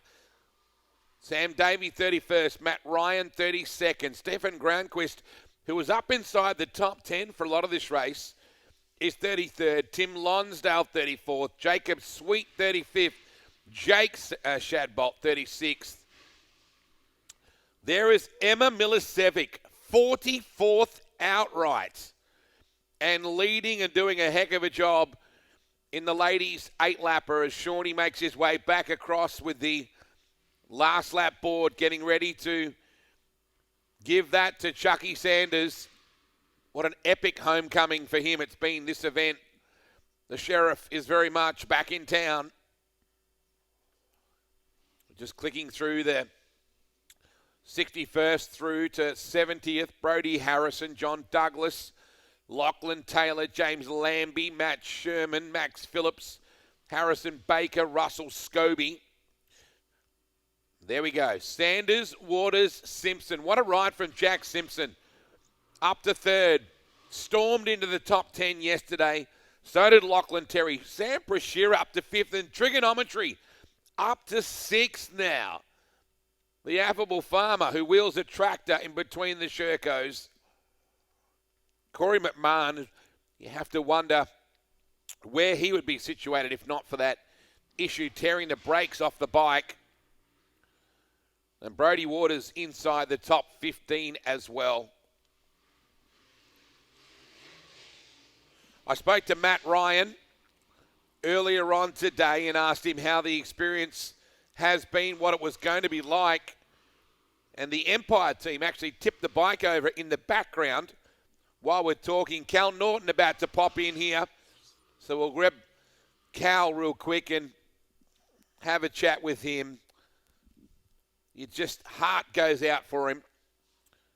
He's just coming in. We're very grateful for him to do this off the back of only just that DNF. Have a seat, Cal. Mate. Cal, I just feel gutted for you. I can't even imagine how you feel. Man, that Sherco had some speed, buddy. Nah, it was good. Hey, I felt good and bike was awesome. So we got off to a good jump, and I think I might have accidentally come together with a couple of boys early, but it was good. We sort of settled into a good pace behind Todd and Chucky, and then felt good actually. We sort of got around Todd in the pits, and then just tried to sneak onto Chucky and tick away, but I think we pressured him a little bit. I don't know if he was playing with me or what, but no, it was a bit of fun, and it was cool while it lasted anyway. The potential for that bike is significant, isn't it? Like, you've got speed on that thing. Yeah, it's honestly really good, and again, we still don't know what's wrong with it, but again, something little happened out of the blue, and it still ran. I rode it as long as I could, and then just out the back, she didn't want to go no more, but it was awesome. You know, I think we actually got into the lead at one stage. Yeah, you did. Got around Chucky, and then he got us back in the pits. He was doing 2 laps. We were fueling every lap. And then I put on a bit of a charge and got him. And then we were heading out into lap 5, maybe. And I had the lead, and it was on. But anyway, next year. Were you feeling fresh at that point yourself? Honestly, felt a lot better than I thought I was going to feel. I got a little excited early and tried to tag along with the top lads. I just knew that's very important in this race. They push really hard early and try and bring it home from there. So I was feeling really fresh. Hands are still brand new. I know there was still 4 laps to go, but I thought we were in with a chance anyway. Yeah, absolutely. And look, Chucky has a bit of horsepower with that gas as well. That thing is a bullet, isn't it? So you'd be respectful of the equipment and the standard of rider that you were taking on there. Yeah, definitely. His thing was beautiful. It sounded unreal and was very quick. And as well as Todd Waters, Declan and Jace at Husky there have built an absolute weapon of a machine, and for our Sherco to be near them boys is pretty impressive, I think. So it was awesome, and we'll definitely be back. Cal, this racetrack is hideous. It started off looking like a little bit of fun. It has stopped looking like that a long time ago. Can you take me through some of the parts of the course you're seeing on screen right now? You've got dust here.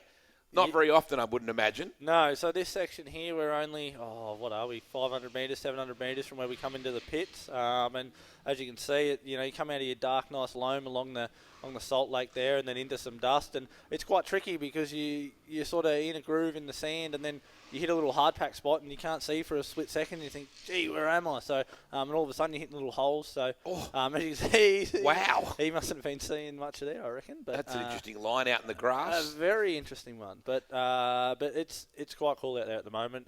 It started off beautiful. The track crew and everyone involved done a great job, and she chewed up. Still pretty tough out there this year, but it's nice. I was enjoying it. We're watching. We're sitting right in front of the finish line, obviously here, and that has whooped out something fierce getting into the last lap sort of area here shortly with Shawnee. But man, it's just like whooped going into that finish line. It's insane. Hey, it's really chewed out, and there's multiple sections out there like that. I think it's you come down quite a fast straight here into the finish line, and anywhere where you're slowing and then going again, it really whoops up. Quite insane, like Fink almost, and the track started smooth, so it's pretty impressive. It's corrugated something shocking coming down. When you first get out of the pits, you turn left, you come back this way, man, it looks corrugated. It's brutal, and again, it's so tough to know where's the spot to go on the track, and spots where Chucky was quicker than me on sections like that, and then you cotton onto his lines, and there's spots where I was quicker, and it's same for these guys, trying to get around other people. It's insane, and you think you find a good line, and all of a sudden the bike kicks you, and you're up on your feet again, and you think, gee, what did I eat there? So it's definitely tough. Jack Simpson going down at the start. We very rarely see a situation like that, Carl. What happened there? Honestly, I like to watch it on video because I think he may have slid a little bit, and then I just gave it gas straight away, and unfortunately I think we touched, so I feel pretty bad about that one, but it's good to see him back in third, and he must have put on a charge because I heard he did go down, so he's done very well to get back there. But yeah, you don't often see that happen off the start, so it was quite interesting. And I think we've got Chucky coming around now again, do we? Yeah, you're probably right. You can just see by perhaps the intensity in the riding style. I mean, he's one of the world's best riders right now, and you have to feel some sort of encouragement. Cal, I'm going to try and paint the silver lining for you to know that you had the speed to match him at points here. Yeah, definitely. Hey, he's definitely been the man out here the last few years along with Milner, and it's been pretty cool to watch him go on and do Dakar and be probably one of the fastest guys there too. And he's probably one of the fastest sand desert riders in the world at the moment. And obviously, as people know, he's coming off injury, which it always takes a little bit to get that confidence back. So, but he looks good out there, and I'm sure he's still going strong for the rest of this race. So. What does the pit area compare like racetrack-wise? It looks like a really fun part of the racetrack. It's probably my favourite part. Hey, it sucks because we're on a nice turn down the bottom here and we've got to pull in for fuel. But it's really fun. It's choppy. It's got some nice ruts and beautiful dirt. So I enjoyed it, especially that first lap. She's like Speedway out there. It's not ideal where you are pitted because I saw you come in on one of those pit stops. You had the thing kicked right in. You almost high-sided trying to get the bike turned back across. Here comes Chucky. I didn't mean to bring you in as he crosses the line for the final lap, but it's just the way it's worked out. So 1 lap to go for Daniel Sanders. Todd Waters, not bad for a motocrosser. Very impressive, actually. Toddy's rode awesome. He had great pace early in the race, and to last as long as he has is very impressive for his first year. So I think he'll be back, and I think he may have a chance at winning this race one day. Sam Prashira solid in that 5th spot. Lockie Terry in 4th. Jack Simpson in 3rd. And Trigonometry, one of the great characters of the sport, one of your Sherco buddies. He's come back to 6th because he was much deeper in the pack than that. Boy can ride. Impressive, very impressive. I seen him yesterday and he wasn't too happy with the prologue. So yeah, I wasn't sure exactly, but he was out of the 30, I think. Yeah, he was. So that's a very impressive ride to get back to there. And hopefully he can bring it home one more lap, and that'll be a great result for him. Were you happy with your prologue? I was quite happy, to be honest. We'd all love to win prologue, but where I was in 4th, I was quite happy with. I had some very fast guys in front of me, so I thought if I can tag along with them and learn a few things early, I thought we were in a good position. Now, I don't know whether Toph just immediately can pull up the restart of the start at all. If we had a replay, we've seen it a couple of times earlier. It's fairly well blocked by the four-wheeler that leaves right in front, the GBM four-wheeler, but if we can, you might get a bit of a look as to what happened. It just looked like everybody was kind of crowded. It's a bit surprising it doesn't happen more often because, it's hectic. Yes, definitely. It's full on. You're sitting there, and the worst bit is, too, you're so worked up and ready to go, and you're waiting for it to all happen, and then all of a sudden you're about to take off. So here's Toddy now, hey, coming through. Makes it look easy, doesn't he? Oh, geez, having said that, it just stepped out. I guess you just hope as long as you're on the throttle, the bike has some predictability, right? Exactly. When it goes bad, it sounds crazy, but you got to give it more throttle to get out of it sometimes. So, you done well there. Great to have your family here, mate. I was hoping there'd be a little good luck charm that's all wrapped up in Mum's arms here today, but not to be today. Let's have a look at the start for you and see what you can possibly make of what happened. As I said, it's not the ideal view because the four-wheeler was basically going through there, but so here we go. I don't know what you can see from here. Yep, we're in slow motion at the moment. We'll be able to see in a sec, I reckon. I think you're sort of obscured. Yes, here we go. So you can see me now just in the corner of the shot, and Jack comes across and boom. Oh, that's, yeah. Sorry, Jack. Oh, bugger. That wasn't very nice, was it? No. So what happens? You've sort of come across. I think what's happened there is Jack's angled himself heading towards the first turn to, I think, hopefully, get a good run around their four-wheeler there. But unfortunately, I was aiming straight, and our paths have crossed, if that makes sense. And didn't end well for him, which I feel very bad seeing that. So sorry, Jackie boy. I think he'll accept the apology, mate. We'll make sure he does. If not, you can hide in here with us for a bit. Yeah, I think that part of the track is so corrugated. Like, it just... You can see it, hey, and you've got your what do you call it, your reflectors down the outside there, and then you've got your fence line down the inside, and it's probably a good 15 metres there that is just corrugated the whole way across. So it's very brutal, and you can imagine 40 Ks of that, and we're definitely buggered at the end of it. Is there anywhere at this racetrack at this time of the race that you can enjoy? Like, is there a part of it you go, oh, God, I love this section, or is it all just a constant challenge? It is definitely a challenge. If the body's feeling good and you can open the turns up a bit road bike style, yes, it definitely helps. And if you can get on top of the whoops, it's definitely the way to go. But I can imagine if you're struggling at the end of the race, it's not much fun at all.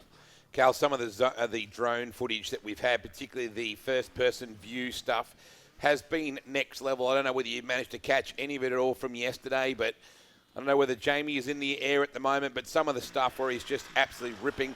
This will give you an idea of just how cut up, not that you need to be told that, that area is, but some of the drone pictures, the live tracking that we had, it's becoming far more. It used to be you guys would ride off in the distance, Cal, and we never saw you again until we saw you again. But the race is getting smaller in terms of what the spectators can see now. 100%. It's very impressive. Hey, it's beautiful footage, and they go across and see out the back and see stuff that you can't really see from the pits, obviously. And no, it's unbelievable, this event. They've done a really good job to cover the footage like this and have yourself on the commentary, which is pretty cool. And no, it's awesome. I love what they're doing, and I'll be coming back for years to come, and I'm sure it's only going to get bigger and bigger. And I think this weekend the crowd's been unbelievable, so everyone's enjoying it, and it's great fun. Are there any parts of the racetrack out, particularly out the back there, where you go, holy cow, there's spectators there? Like, they seem to get everywhere. It's impressive. Like, there's spots out the back where you don't even know where you are, and you're going over some sand dunes, and all of a sudden, big crowd either side. So it's like, far out. They've got a fair walk from themselves. I don't know how they get there, but they do it, and it's been awesome. Hey, the whole first lap, all three of us were pretty close, or probably the whole top 10 was. I wasn't really looking behind, but the crowd, honestly, every big major turnout there, it was just full inside, outside, and it was so cool. They pump you up, and I've got a lot of friends and family up here that have come to watch, and it keeps you going, that's for sure. The prologue yesterday in particular had to be intense for the first 500 metres or so because, geez, it was like a Scandinavian rally, mate. There was fans everywhere. Yeah, it was crazy. It was pretty cool too. Again, you'd come around there and they're just carrying on and keeping you, on your toes. But it's so cool to see that. And no, I love it, having crowd, and it definitely amps you up and keeps you going, that's for sure. Mate, I'm so devastated for you. You're doing a hell of a job, and I think you're sending a message out there that Sherco, when we get some things sorted, is going to be a game changer. You've been doing a phenomenal job. We're proud of you regardless of the fact you didn't get to finish this one today. But where do you regroup from here, Cal? Where do you ride next? I think we'll probably have a week off, and then we head to Dubbo for the Australian Off-Roads in 2 weeks' time. So we'll head there, and it's a sand event, so I'm hoping it's something similar to here. But again, it's sprints there, so instead of racing for 4 hours, we do one lap at a time and probably 6 to 8 laps for the day. And it'd be cool. I'm looking forward to that. But we'll go back this week and work out the little dramas and go from there. But again, I feel like it's something not too major, but just one of those things. But no, I'm excited to keep racing, and we got the Don River Dash in September, which is up in Queensland. So I'm looking forward to that one. It'll be nice and hot for me, but it'll sort me out. And I think we got some. Man. Hopefully he's all right.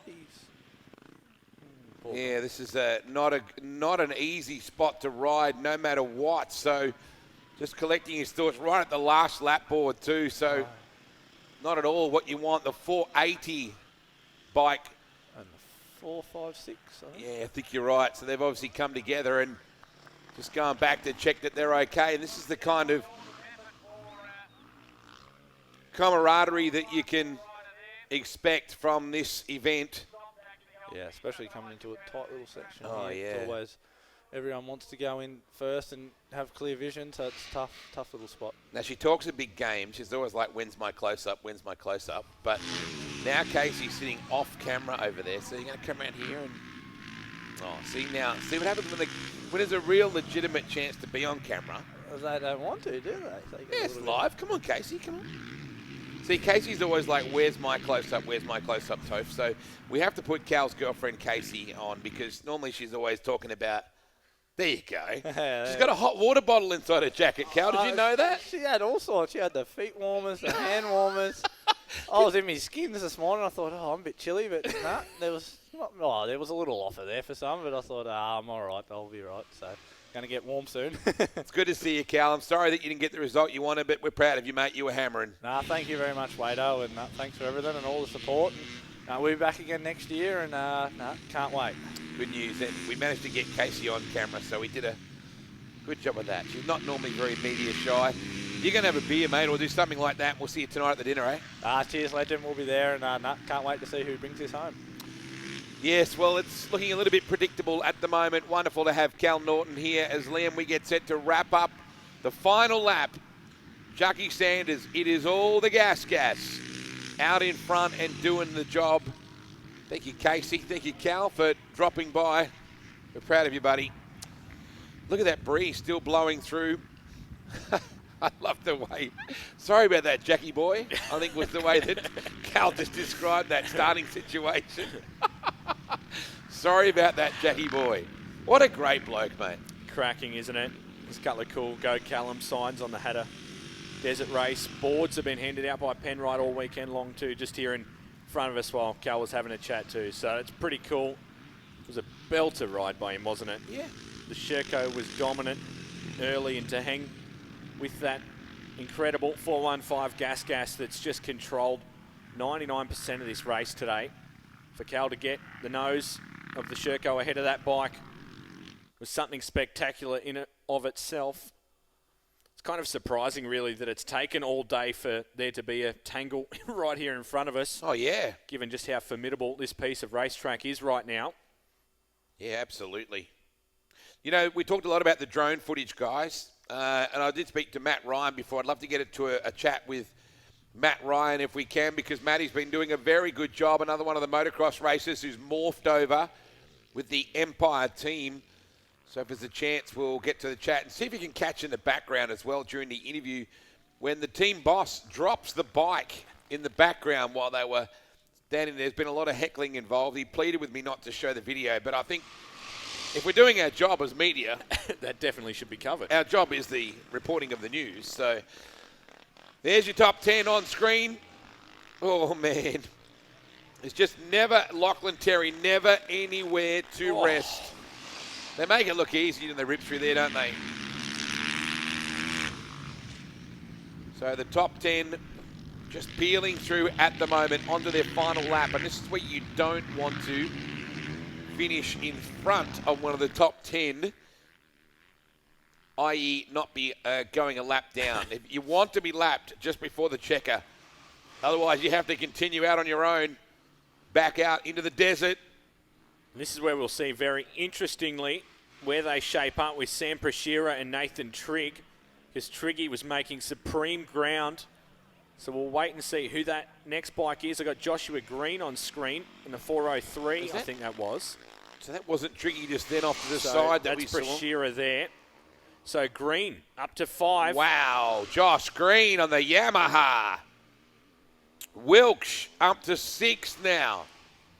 And Triggy's back to 8th, if you look at that as an up-to-the-minute side of things. So Josh Green. Here comes Prashira now across the GBM Consulting start-finish line. So awaiting Trigg, the next predicted rider on the 531 Sherco. Yet to tick over that lap. Prashira in 7th as they approach their final lap with a 12-minute split to Daniel Sanders. I wonder how many of them go, oh, damn. There's the last lap board. Are they going, oh, thank God. There is the last lap board. And Sam's barely old enough to be able to drink a beer at the end of this too. So it's a cracking ride by Sam. The fastest of those under-19s. I think you'll still manage it. If need be, I think you'll still pull it off.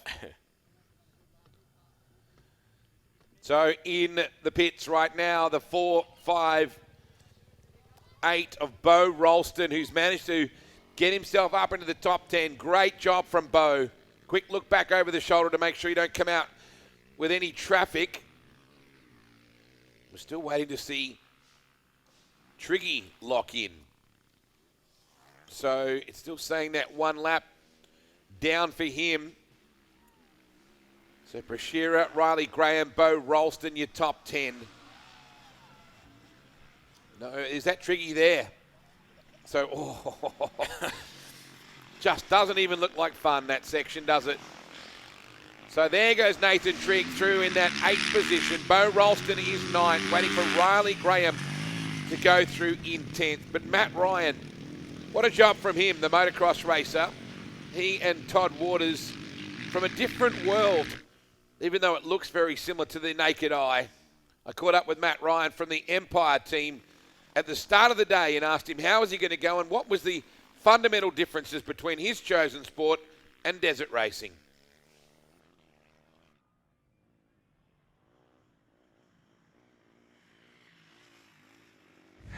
Well, we're All set for Hatta today, and Matt Ryan standing with him at the moment. Matty, you were in the top 10 and I think 8th or something like that during prologue at some point. You must have been going, well, this is better than I was predicting. Yeah. The prologue wasn't going to be my forte, I guess. A flat fast track is definitely not in my wheelhouse. So no, I was happy to be sitting in 8th for a fair while there, and then just got pipped by a couple in the last 500 class. So yeah, ended up 11th, and yeah, excited for the race. Given that you can't practice that track, is it just memory, or is it clearly marked and it's hard to screw that up? No, I walked it quite a few times. I did 3 laps of it in total, walking it. So it wasn't a matter of memory. It's a matter of just finding the feel as quick as you can. And usually it takes me a little bit to warm up. So I did plenty of warm up. Looked at the track. I had it all memorised. I didn't run off anywhere. I just didn't quite get my braking points in as I did, and I ran into a bit of traffic. So it's the luck of the draw. What was it like with the fans around the track? Because they're everywhere, aren't they? Yeah, no, it was pretty cool. It was good to see. It was a lot more fans out the back than I was expecting. So it was good, and hopefully we get a big turnout today. Oh, I'm sure you will. How do you even prepare for today? Just eat heaps, had a good night's sleep. I've got 2 kids that are under 2, so I actually slept through last night. So, okay. Yeah, had a good night, and just bikes have been prepared by On Point and Empire Kawasaki, so yeah, we're just getting ready. We're just doing a quick lay down. That's actually practicing for if anyone lays that down, how quickly the team can pick it up. Out of the way. Wasn't that the team owner, team boss that just dropped the bike then? No, that's like when you drop a new helmet, apparently. Oh. Does the team get a carton when he does that? Is that how that works? Good luck, man. It's really good to see you here. Thank you.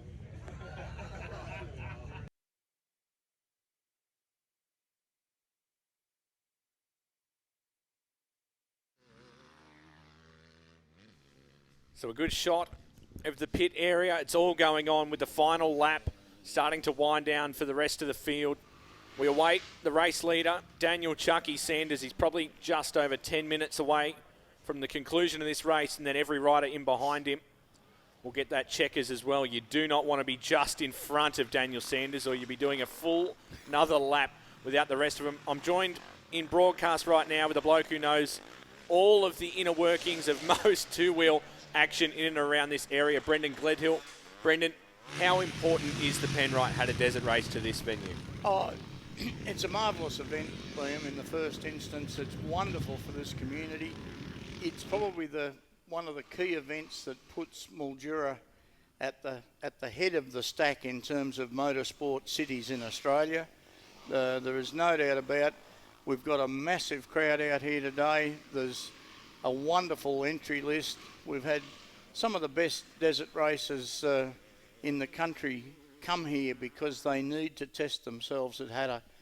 And look, the track guys, they've been working on this track for a whole year, and they've presented a track that is absolutely brilliant. It's got all sorts of conditions for all sorts of riders, and I just spent a little bit of time out there a while ago talking with the girls that have done the 4-lap event. And I think there was 17 of those girls, and I think 15 or 16 of them have finished. And they're pooped, but by geez, they've had a good time. That's right. They've had a lovely time. But just talking also with Callum Norton, a sad story for Cal. There's lots of sad stories when you go when you get involved in motorsport. So, but a marvellous event, and this Northwest Hattah Desert Committee are a great bunch of people to work with, and I'm very privileged to be the steward of that event. Been a massive build-up. It started right from the Friday night out at the Redcliffs Football Netball Club, where it all culminates. That's the scrutineering night. Every single bike has to be admitted into that football oval through the Penrite Arch, and so much goes on. That's such a pivotal part of it. The last lap banner getting waved for the rest of the riders still to complete their lap. How important is Friday night to the community as well? All of these food trucks that were out there Friday night, they're back again. They're selling out the merchandise, Brendan. It's a wonderful effort and a wonderful thing for the Redcliffs community. Since the club shifted from in town 6 years ago, the event has grown, and I think it's because it's been totally absorbed and accepted by the Redcliffs community. the host venue, the Redcliffs Football Netball Club, to see that many people out on Kwangdong Park is absolutely marvellous. I think it's what's really made the event. We're going in some different directions in general in motorsport, where we're having electronic entry, electronic sign-in and all that sort of stuff. But Daniel Sanders, Callum Norton and all of the other riders all wheel their bikes through scrutineering, through the transponder check, and as you said, out through the Penrite Arch onto Kwangdong Park. So it's a wonderful thing for the community.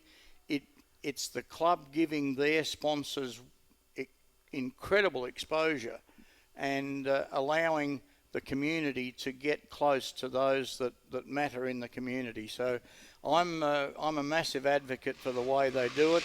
In fact, I've had some fairly stern words with the motorcycling organisation and said we can't do it any other way than what we do it, because that is what makes this event.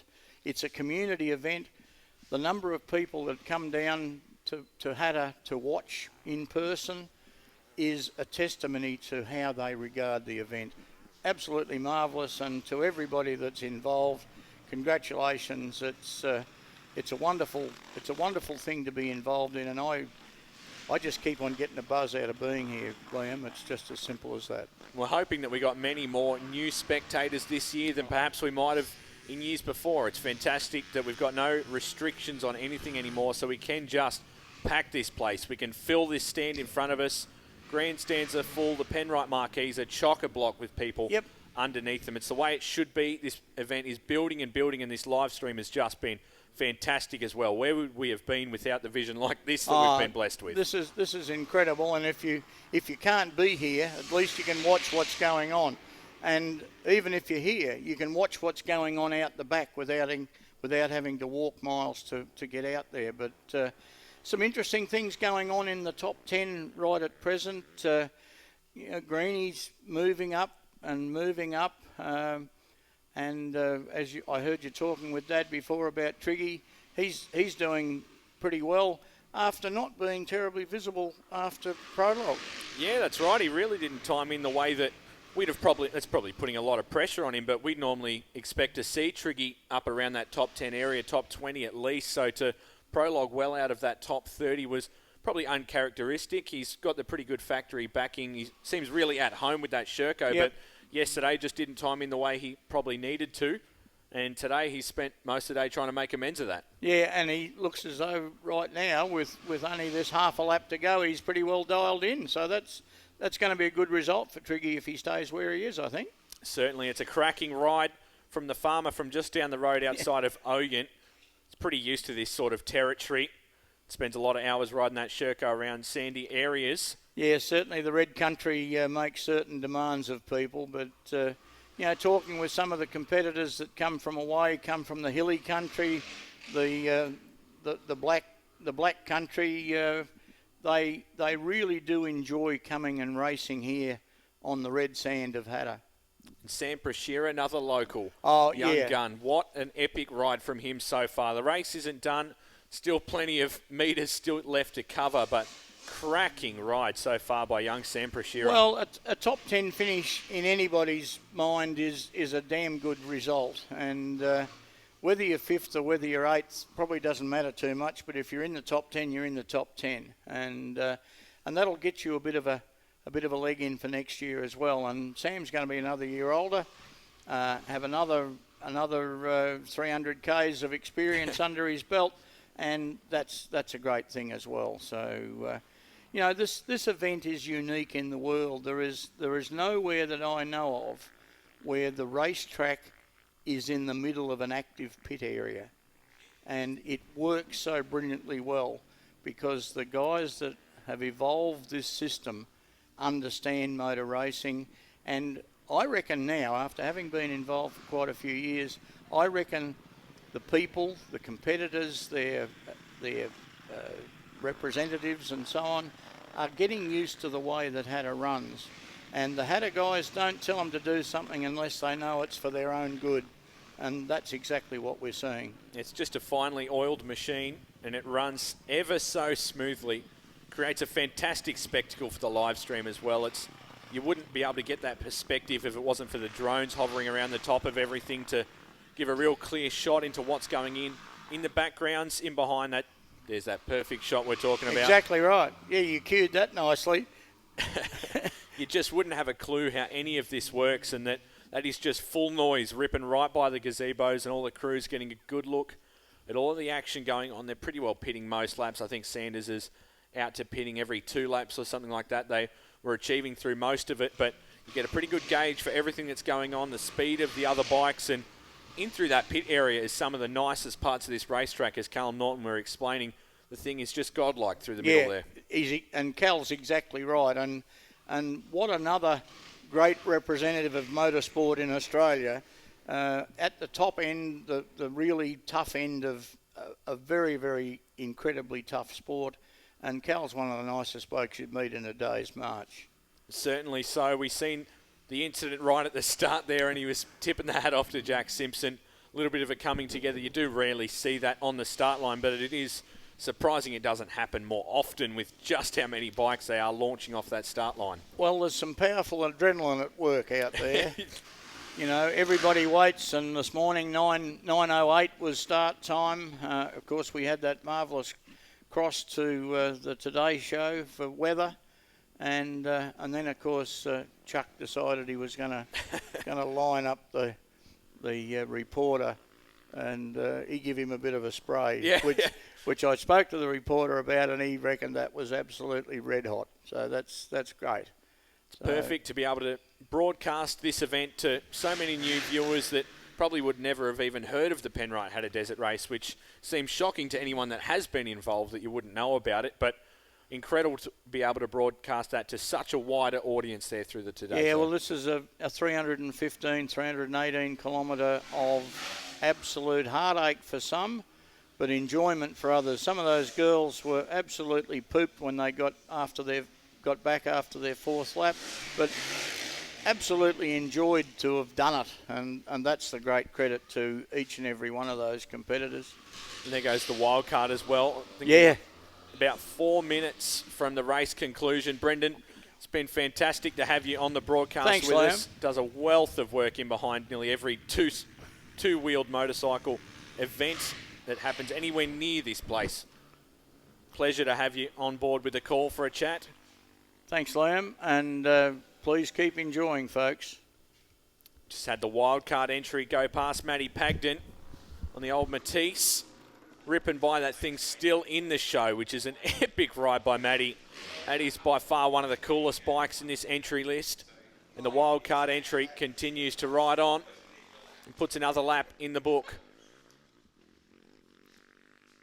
So we're thinking about 4 minutes. Kind of funny, Liam. I was just talking to Shawnee then. He's right across from our camera position, the rider that stopped right at that final corner. There's a method in that madness. I don't know if we can get a shot on that final corner or not, because if you keep going, you've got to do an entire lap. But if you follow Chuck, there we go. So I've got to try and get that number. There's a bit of reflection. 303, maybe. So he is waiting. 302. He's waiting to follow. 302. Oh, thanks, mate. Turn the bars for us and everything. So he is waiting for Chucky, because then he can just ride through behind him like, yeah, boy. And he won't have to worry about doing the extra lap. I hope Hatta, when that's just intelligent. What that is, that's conserving energy, and that's intelligent. I hope Hatta, when Chucky comes through, that you're all very, very generous with your applause, because it has been a phenomenal return. When you think about where he was laying in the darkness with his elbow smashed to pieces, 2 minutes to go in Dakar, in Saudi Arabia, the perils and the attraction of international motorsport, they sometimes lay at opposite ends. And he's come back phenomenally. He wasn't sure about how his elbow would hold up. It was smashed to bits. He had all sorts of internal injuries. But a courageous return, and hopefully this year he doesn't have to push another rider home in the last little part of the track. Wow. How about the speed through that shot there? Epic job. 38 kilometres a lap. 8 laps the journey, plus yesterday with the prologue. And you have been privileged today, Hatta, to see one of the world's great motorcycle talents and a very proud Aussie aboard the Gas. Cal Norton took it right up to him. Todd Waters, how about him on debut? Looking to wrap up a runner-up position. There's been some shuffling inside the top 10 in the last 2 laps in particular, but we're looking to catch a view of Daniel Chucky Sanders as he steamrolls forward on that gas towards the checker. It's just a crack up to see Jess Keller out of South Sprayton sitting there on the Honda CRF 250. Mate, he's a smart man. He's going to be a cult hero from the live stream back at home, whether he knows it or not yet. If he come over and slipped us a lazy 100, I could say, and second place. Oh, that is brilliant. We'll try and catch a look at Chucky, and it'll be immediate. As soon as you see him on the screen, you can immediately spot the speed. You know, anyone that has ridden today for any duration of time is far more than just a mere mortal to me. When you push under that Penrite arch, you know it's game on. You know you've committed yourself to an absolute day of horror in terms of the physical stress your body goes under. So anyone that takes the start here is a hero to us, that's for sure. Time starting to wind down as we await Sanders and the rest of the top 10 to roll through. And anyone that's really just passing by now will do another full lap. Yeah. So these are the grueling few that cross the line right about this moment. Across the next couple of minutes, we'll be doing another full stretch of this place. Another grueling 38.6. You're looking at the body language of that bike on shot. Is it our leader? Would have to think so. The speed. It's got all the right colours. Yeah, there's a couple more waiting around the corner as well. So you look at the speed on camera right now. It's going to be an historic win. And the cool part is he goes through the pits first. So that's the cool part. I hope that all the other teams give him plenty as well of encouragement rather than just giving him plenty. I'm sure there's a bit of both. There's got to be an enormous respect for him and the way he's come back to this event. Through the pits for the final they're time. getting up and about. You can see him right there. To the left-handed sweeper. Is aggressive all the way through it, and we're trying to catch him on the drone as well. Good work, Jamie. We're going to follow him through the pits for the final time. So, Hatta, wherever you are around this place, look at this. All the way to the finish on the back wheels.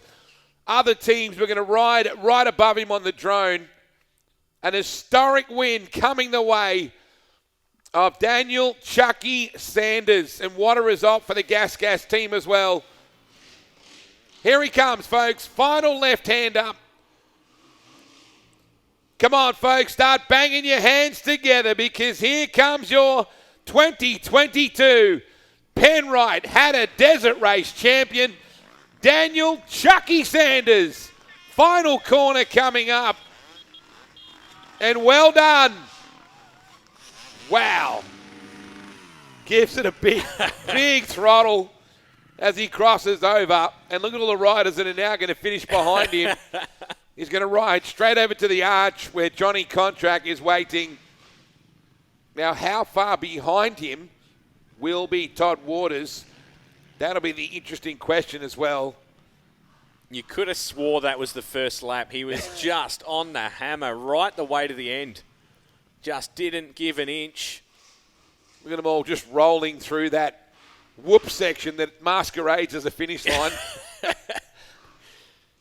It's a busy GBM Consulting start-finish line right now. Now, where is Emma Milicevic? That would be fascinating to know as well. They're 41st. The last time she was timed in, she was 41st outright. And there is Chucky. He's eaten a stack of dirt, but he's given everybody else, as he puts the Red Bull hat on, he's given everybody else a coat of his dirt for most of the day. Good piece of it. Chugs down from the Red Bull bottle. And his team overseas will be thrilled with this result as well. What a comeback to this event. He won it in 2018. He was runner-up in 16 and 17.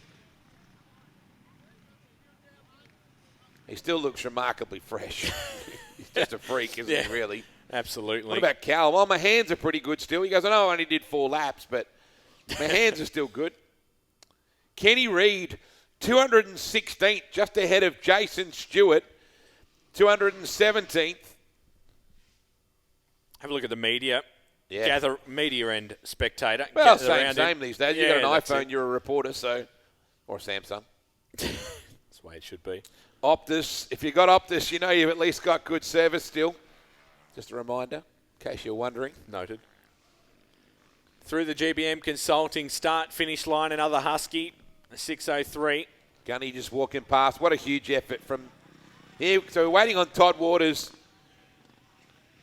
This has been massive for him as well. On debut. Come on, Hatta. What about a round of applause for Todd Waters? What a tremendous ride for him. Here he comes. Second on debut, Liam. Monster ride. Monster ride. I think he's got a lot of Hatta left in him. Todd Waters still through those whoops, looking fresh as ever as well. If there's any way to do that. Pure athletes. That's all there is to it. They live and breathe motorcycle racing. And I think we will see Todd Waters at a lot of desert races yet to come. May have found a new love, no doubt about it. I think that's a good way. It's a good way to put it. So the rest of the field just coming through right now. I love the way that a few of them parked up to wait for Chucky. That's just sensible, really. Look at the throng of people down there around him. Right near the Penrite merchandise caravan. Before you head out, I'd grab a bargain. J-Rod might be throwing some extra bargains at you as you go to leave. Ripping shot from the drones once more. What a way to finish up our coverage with these aerial shots. Bikes will pile in for the next 20-odd minutes still. Yeah, exactly from right. From deep parts of the track. That just really puts into perspective. 387 I can see out there so far. It'll probably click over to around 390. We'll see how many are still on track. There you go. At one point we got to 400 of them. Liam Mason a lot further back too. Obviously not been the best of days for Liam.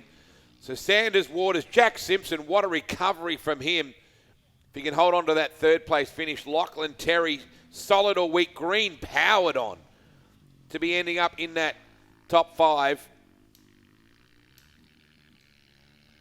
So just waiting on Simpson to come through. Jack Simpson on the 555, Lachlan Terry and Josh Green. Last run through the pits. You just deserve respect when you finish this event. I don't care if you finish it now because Chucky did and you waited in the last corner. You still went out there. You still had a crack.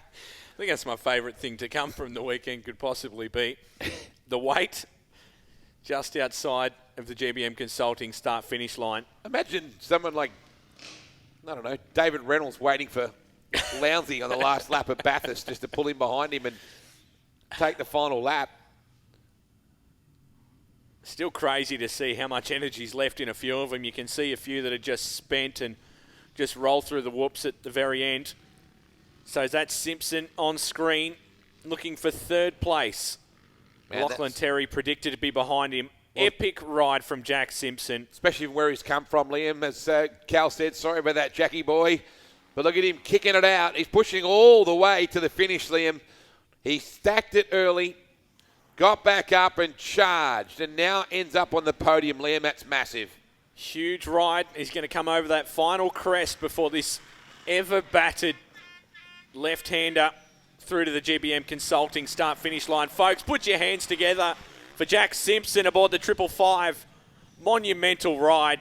He's going to pull up with Johnny Contract and the Podium team. They're in that third place spot. He's getting the directions now to head on over. Cracking ride from that Monster Energy team. Now, whereabouts did Emma end up? Did it well done to all the Tenacious women of Hatta as well. I think in the shot looking over that final crest, there might be a rider pushing the bike the whole way down that straightaway. No. Literally 100 metres from home. I'll confirm if they're look still at there or look not. at all the Penrite stuff being thrown out of the back of the caravan. J-Rod's clearance sale, 5-finger discount. Just turfing some stubby holders out. Look at that. Just throwing them in there. There's always someone who ends up pushing their bike at the end. It's just that this time I don't think Chucky Sanders will run off to help them push it across the line.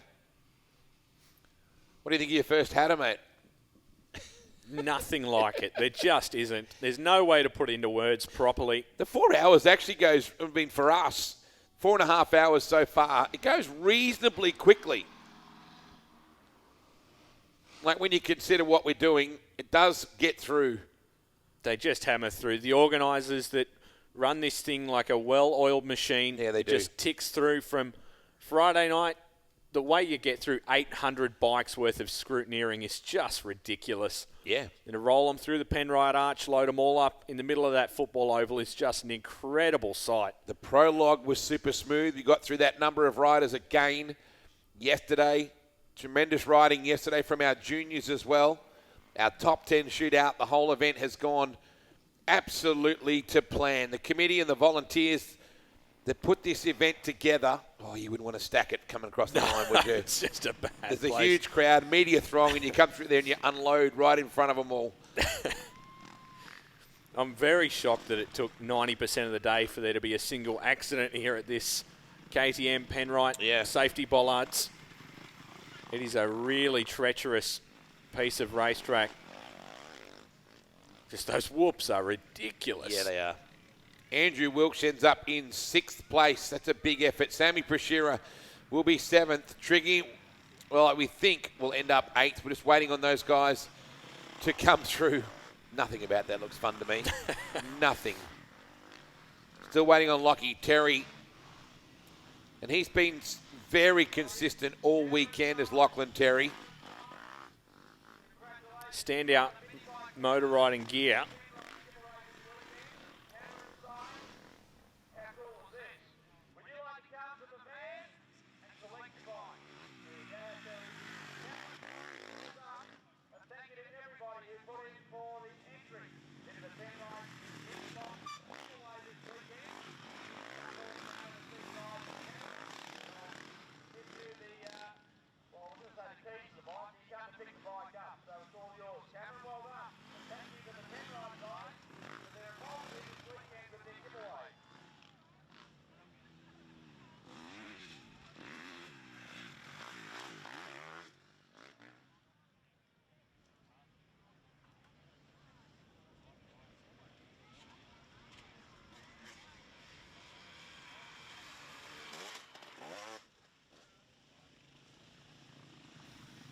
Really, the whole concept just defies logic, doesn't it, on so many levels.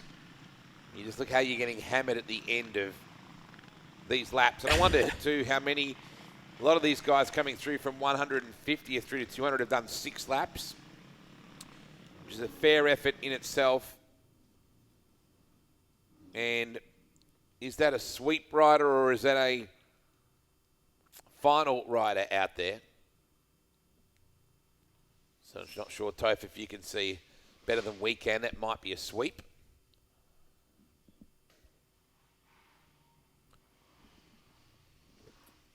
We're just going to remain positive that that's a sweep rider just to make sure. What a shot that has been.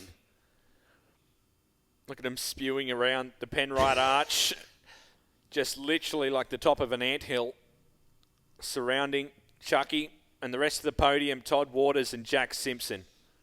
Monumental ride, one for the ages from Jack Simpson as we still await 4th place and onward. Lachlan Terry on the 4. It's just where they stacked up a lot of these bikes finishing that were just in behind Chucky on their own laps to finish, and Lachlan Terry much further back in that actual lap scheme of things, so we'll expect them a little bit further behind with Lachlan Terry, Joshua Green, Andrew Wilkes. Green really got going towards the end of that race. He wasn't inside the top 10 early on, but he was certainly nestled deep inside the top 6 later in the race. For these guys too, they're pushing on. This is not just, we'll just coast across the line either. Fair bit of body language just then going through. Makes me wonder whether Lachlan and Greeny and Andrew Wilsh are in that 4th, 5th and 6th area, just coming through just then. I can't wait to hear what Todd Waters thinks of all this.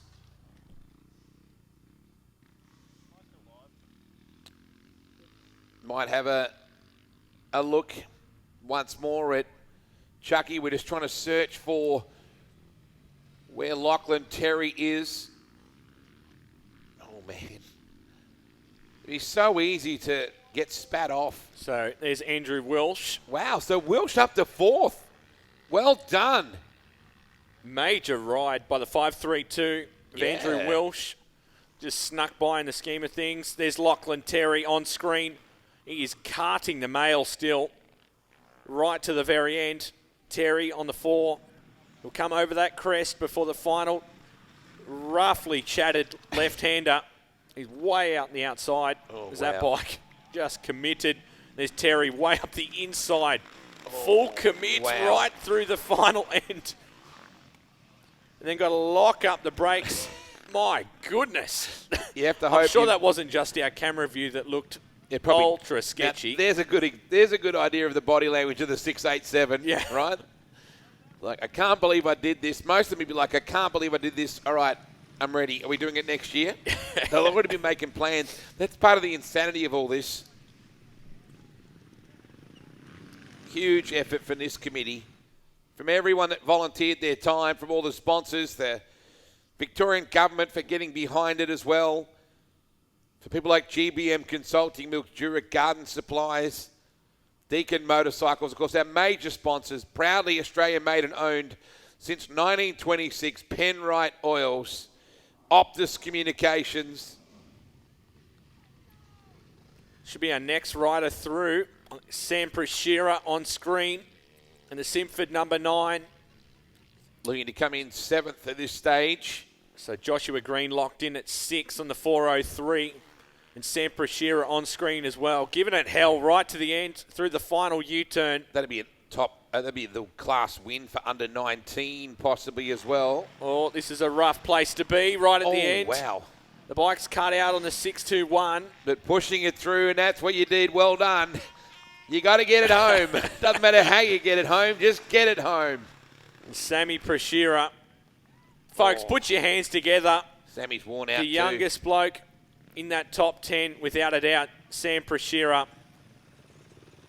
On the Simford Racing, number 9. Belter of a ride. How about that Simford team? The little team that got to be a big team in terms of numbers, not necessarily about the factory side of things, but gee, they churned out some. Yeah, well, 2 inside the top 10 alone. Oh, that's a wide entry to the last corner. The 518. So still waiting on 8th, 9th and 10th to confirm those spots. Such a tough, battering final few corners. They really make you earn it. Was that Bo Ralston just coming through, I think, then in 8th. Well done to Bo. Good job. It's been a busy race for Ralston. Triggy, we haven't seen him come through yet. He got as high as 5th at one point.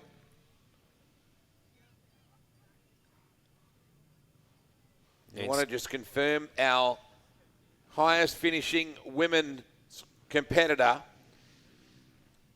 I think it's Emma Milicevic. She was as high as 41st at one point outright. That is a huge effort in the women's 8-lap category. We're just clicking over the MyLaps monitor now, which will hopefully give us confirmation in just a second of where Emma finished overall. Danielle Foote, the ladies' 8-lap class.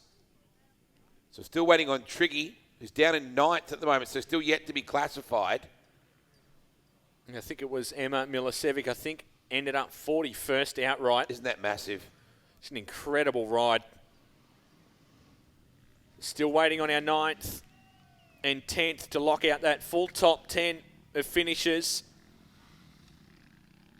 for our seniors for the 2022 Penrite Hattah Desert Race. I didn't get to see where Brodie Waters ended up either. We're certainly keeping an eye on him earlier. And also the Adams boys too, Connor and Taylor.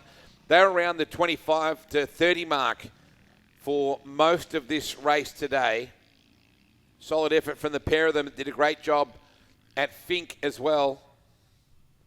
Kenny Reid, 216th. Jason Stewart, 217th at the moment. So it's about their collective ages, actually. But they're both ferocious competitors. And Kenny Reid, that will be his 24th Hatta. That's incredible. Yes, it is. That is just incredible. And so involved with the event, riding behind the scenes. He's been riding this event You since do he had just wooden like spokes. it. The 764 just coming through. So waiting to see where Triggy ends up in all this.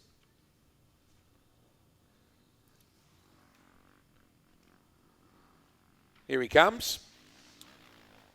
I think that was... Yeah, I think that's the 531 Triggy's on the 531. Still on it the whole way home. Got the tail stepped out.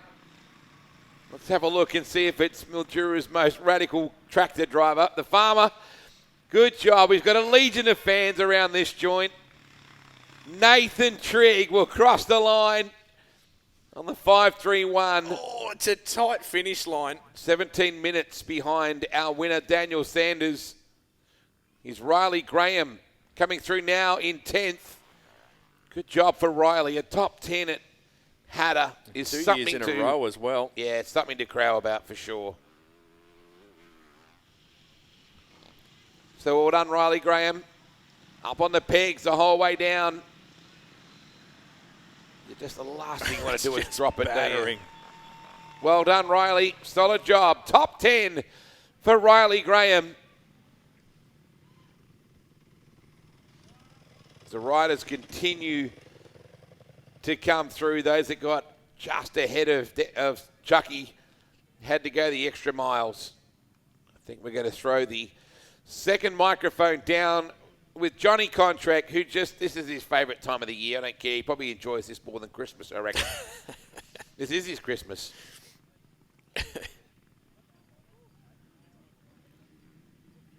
The dinner is on tonight, of course, from 6:30. You would have already got your tickets for that. Still, they come through. And these are most of the top 20 now start to roll through in the way it got timed right around. Yeah, Corey McMahon, didn't he put in the big yards today? It was certainly not easy for him. So that's 11th, Corey McMahon.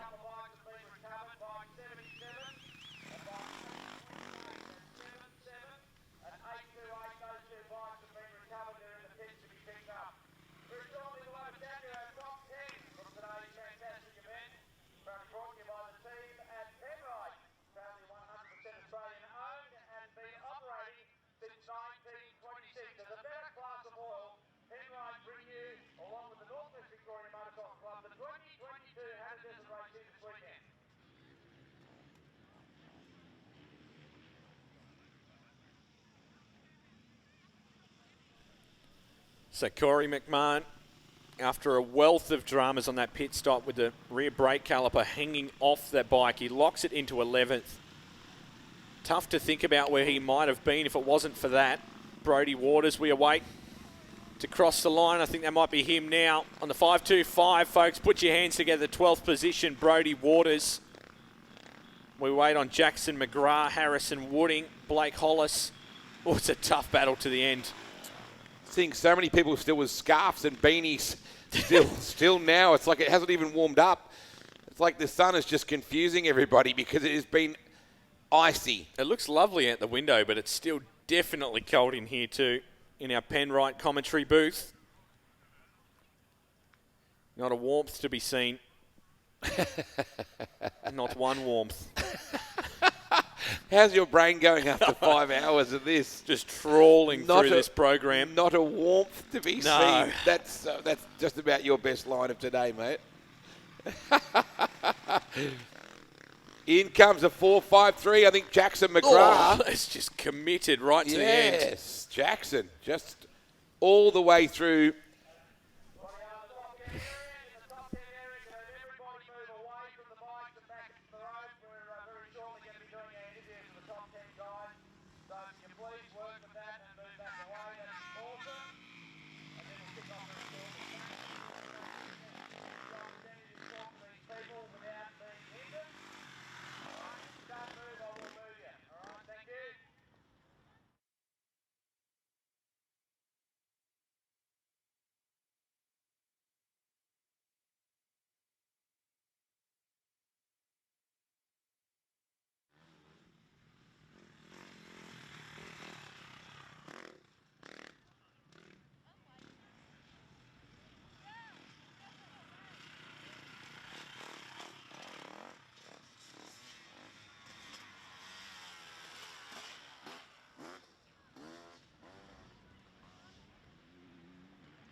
Well, ladies and gentlemen, it is a conclusion. It's a wrap for the 2022 Penrite Hattah Desert Race here, of course, from the North West Victoria Motorcycle Club and all of our associate sponsors involved. Bringing all of the details to you live through Living It Live, and also all of the teams that have been involved has been fantastic. Nothing left now than to actually start to talk to the guys who have finished in the event today. So let's interview our top 10 to find the stories that have made this year so fantastic for our Where Legends Are Made Hattah race this year for 2022. Ladies and gentlemen, winner of the event this year, and it comes as no surprise to some, but certainly it's great to have him at the top of the heap. Ladies and gentlemen, put a round of applause together for Daniel Sanders. Daniel, tough day at the office today. It has been tougher, but mate, you've done it tough today, haven't you? Yeah, for sure. It's definitely tough every time you come to the start line of Hattah, and yeah, it's always 4 hours of pain. So yeah, this year was a bit harder than normal years, not coming in fit and stronger than normal, but yeah, definitely very special to come back after 6 months off the bike pretty much, and not much bike time. I've probably only done 20 hours, 30 hours this year. So yeah, it's pretty hard to do this, and what I did, I just stuck to my pace and rhythm and fitness, and yeah, it paid off in the end, which is really cool. No big mistakes. And Daniel, your plan initially was to just get out and go and then set pace and run, and that's what you went with? Yeah, I did. The first lap, I tried to push and as much as I could, and then yeah, Toddy and Callum were pushing for second and third, and then yeah, they ended up jumping on my tail, so I just calmed it down and tried to catch my breath and just not do anything too silly. And yeah, Cal was coming through a few times, flying past me, and yeah, it was good to let him go and sit behind him a bit, and just yeah, then the traffic comes through and we're dodging on the lappers. It's always carnage, so it was yeah, really good feeling to finally get my second win. And yeah, it's been a few years since I've raced here, so very cool feeling to be back. And Daniel, of course, the other thing that we can touch on quickly is the fact that there's so many people out around that track that just cheer you on. It just seems to grow bigger and bigger every year. Such a great buzz when you're on the gas going through it, and you see these people just hammering away, just want the event to go so well. Yeah, it is. It's sick to see so many people out there. I'd love to know how many numbers, but yeah, everywhere you go, there's always someone cheering you on around the track, and yeah, we try to put on the best show we can. So it's awesome to see. Surely this is the most people that have been here, I reckon, since I've been. So yeah, it's good to see it's growing and growing, and yeah, I'm just hope it can keep getting going like that. Well, mate, I used to say book yourself a seat for next year, but I think now I've almost got to get to the stage where I say book yourself a flight for next year. Yeah, exactly. There's a lot of people here, and yeah, I was lucky to sneak this one in. I've got to fly to America tomorrow to go testing for the rally, so hopefully I'm not too hungover tonight, and we can jump on the plane to America tomorrow night in Melbourne. So yeah. Well, Daniel, well done, and ladies and gentlemen, round of applause for him. Winner for the event this year, Daniel Sanders. Well done. We move on to second place now, and a guy who rode very, very well today. And on top of that, he had a lot going against him. I mean, so many people here that wanted to sit up the front here. But I talk of none other than the 5.57 entry of Todd Waters. Todd, great to have you here this weekend. Great result for you. Yeah, I'm stoked. This is my first Hattah, so to get it on the box, get second place, insane. I would have liked to have stuck with Sanders a little more, but we made a bad fuel stop, and yeah, he pulled the gap, and I was just in no man's land. So it's a very different race for me, coming from Maitland Motocross on the weekend to down here, hopping on a 501 with steering dampeners and stuff. It's all new for me, so I really needed to get on the guys and try and see how they ride that fast stuff. I felt really comfortable through the sand, but the wide open straights was something different for me, and I was in no man's land, so I just sort of rode my own race and brought it home.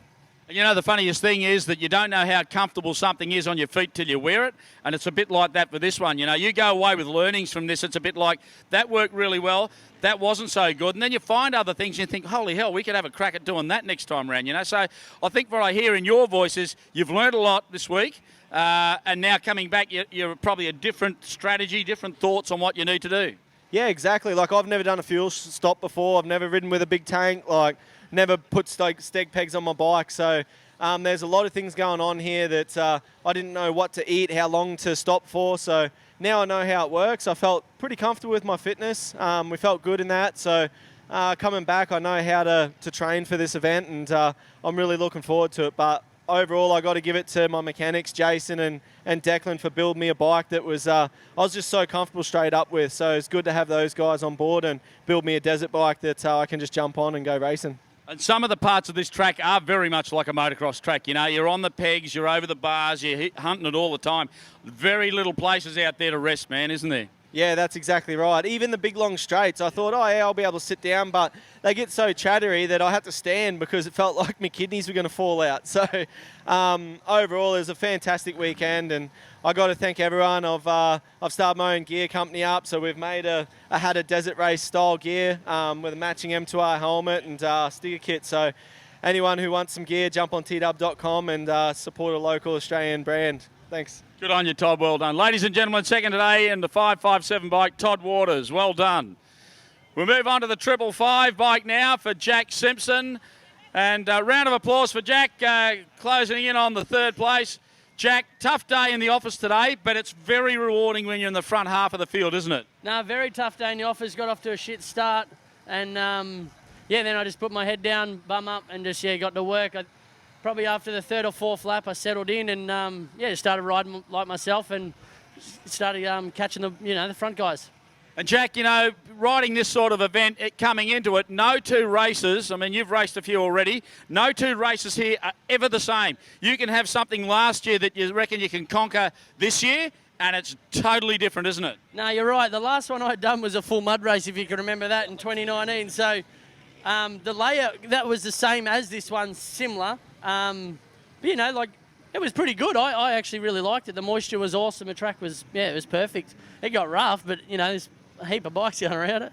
Absolutely, and that's the other thing too, we hinted on it before, the support that you get for this week, it's not a roll up and just run as you are gig, there's so much that happens in the lead up, the testing and all the bits that go with it, and even coming into it as confident, on the day you stand on that line and you get ready to go, it's like you really hope to hell it all holds together, huh? Yeah, if you put the time in on the bike and and set the bike up for Hattah's, definitely going to be better. Preparation's key. So that's how we roll. Well, mate, all the very best and well done for your replacing today. Justly rewarded, mate. Well done, Todd. Thanks a lot. Thanks, Hatta. Well done, Jackie. Righto, we'll move on now to our next placing, which is the 532 bike belonging to Andrew Welch. Andrew, welcome back to Hattah. Thank you. It's good to be back. It definitely hasn't gotten any easier, but it's awesome to be this far up the order. Well, if I had it my way, I'd be saying, Andrew, you've lost about probably 5 or 6 kilos today in that. Oh, yeah, I'd 100% believe you. That race is, definitely the toughest out there. So tried to prepare the best way we could, but, nothing compares to it. Yeah, a lot of people say that. Toby Price used to always say that of all the events he would ride, this is obviously one of the toughest for what it is for that period of time, because you are dead set going 100%. There is no rest points. No, exactly right. And these boys in front of me, they just don't shut off. So, it was a tough race to try and run with them at the start. I dropped off a bit, and then, to sort of try and push the finish out was my goal.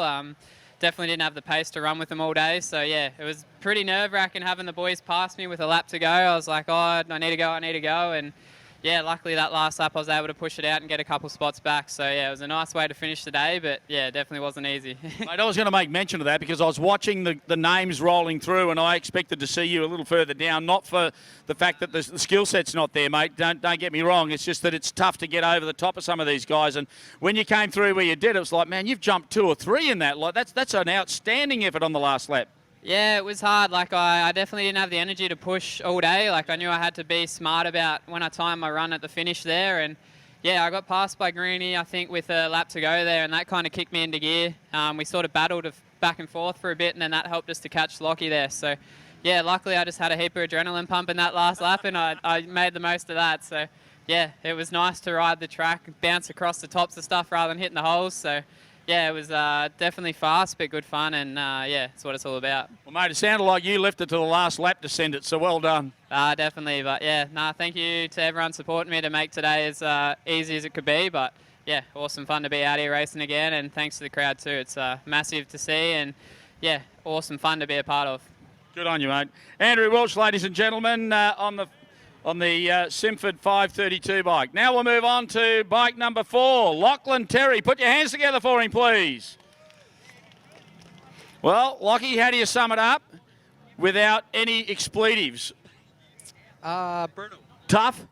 Yeah, brutal, tough. Yeah, that's it. Yeah, it's a very rewarding thing to be in this field. It's also rewarding to know you finish it. Some of those guys out there behind this 10 just finish. It's so hard to ride, isn't it?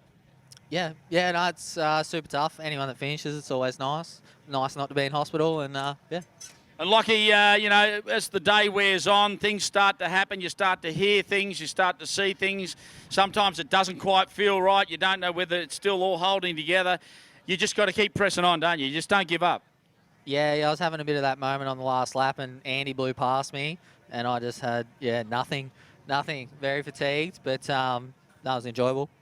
And, of course, the smart thing is just to stay on the pace as best as you can, ride as safe as you can. And you know what? You keep grinding the numbers out, you end up coming at the front of the field here somewhere. So good on you for finishing where you did.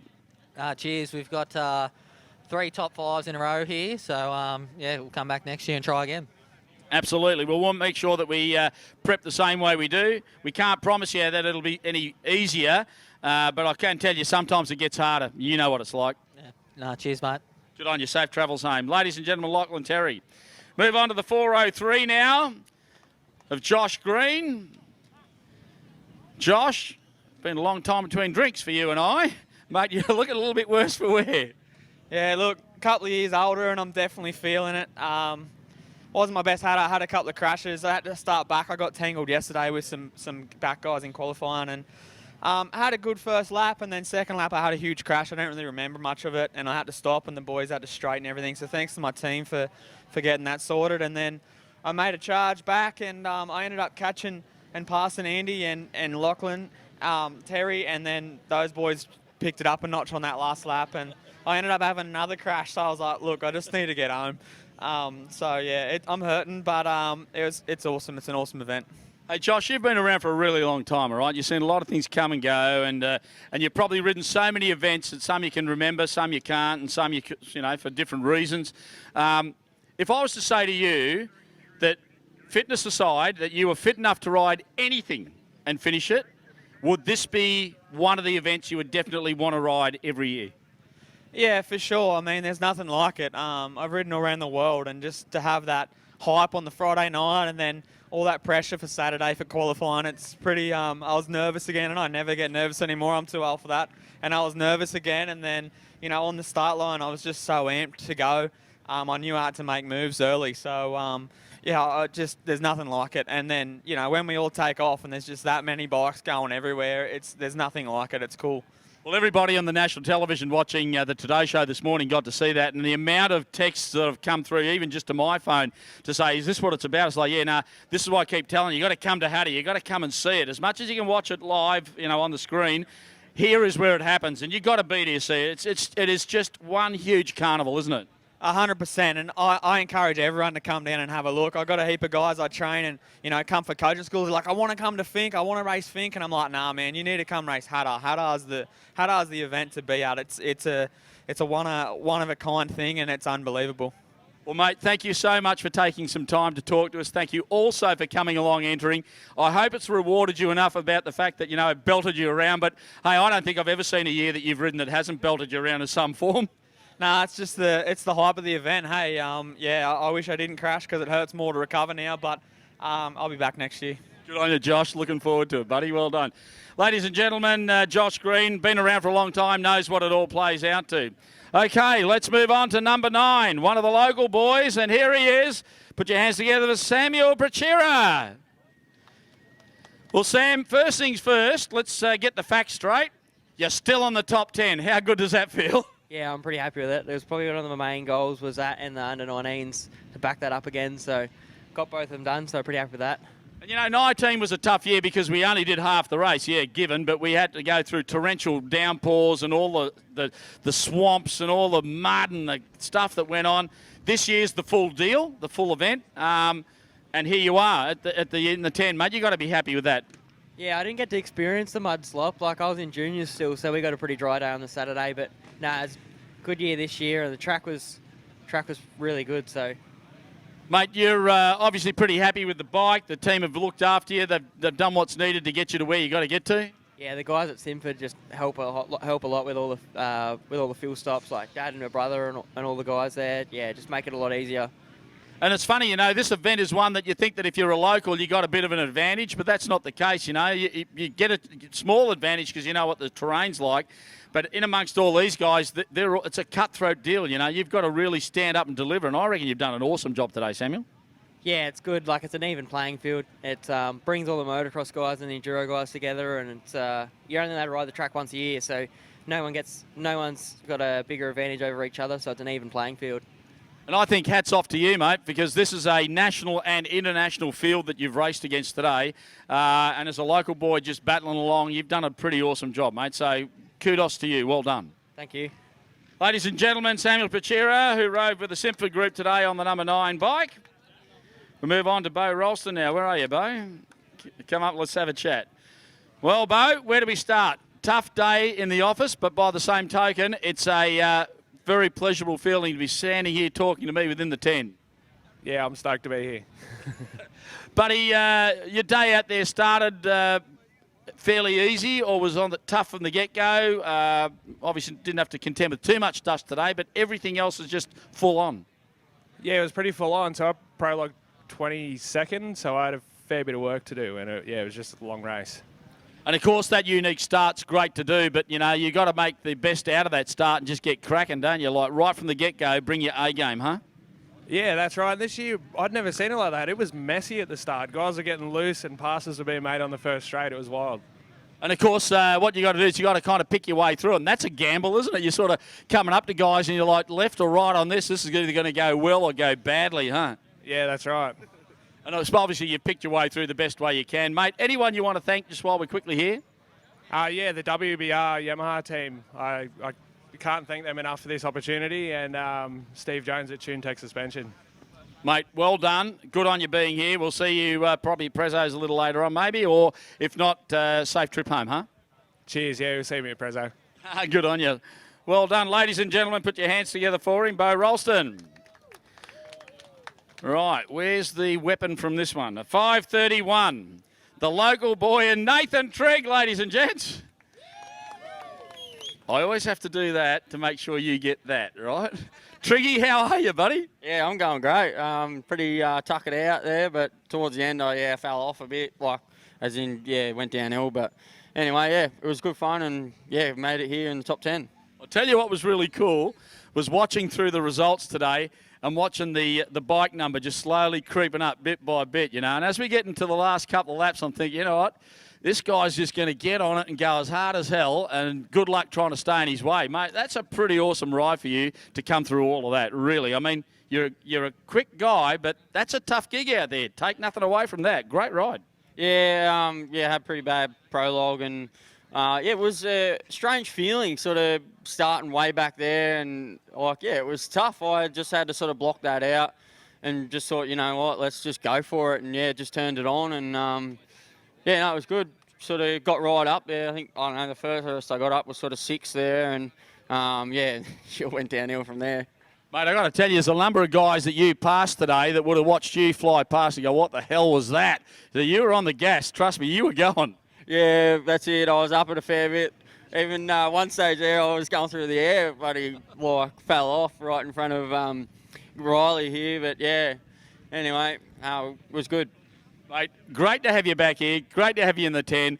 Love to give you that plate to make sure that you get a better chance at Prologue next year. So let's just see what we can pull off for next year, huh? Yeah, that'll be exciting, and it'll be great. Thanks. Good on you. Ladies and gentlemen, Nathan Trigg, Evergreen, loves this event and has been around for a while and gives everything. Well, last but not least, in the top 10 is this guy here.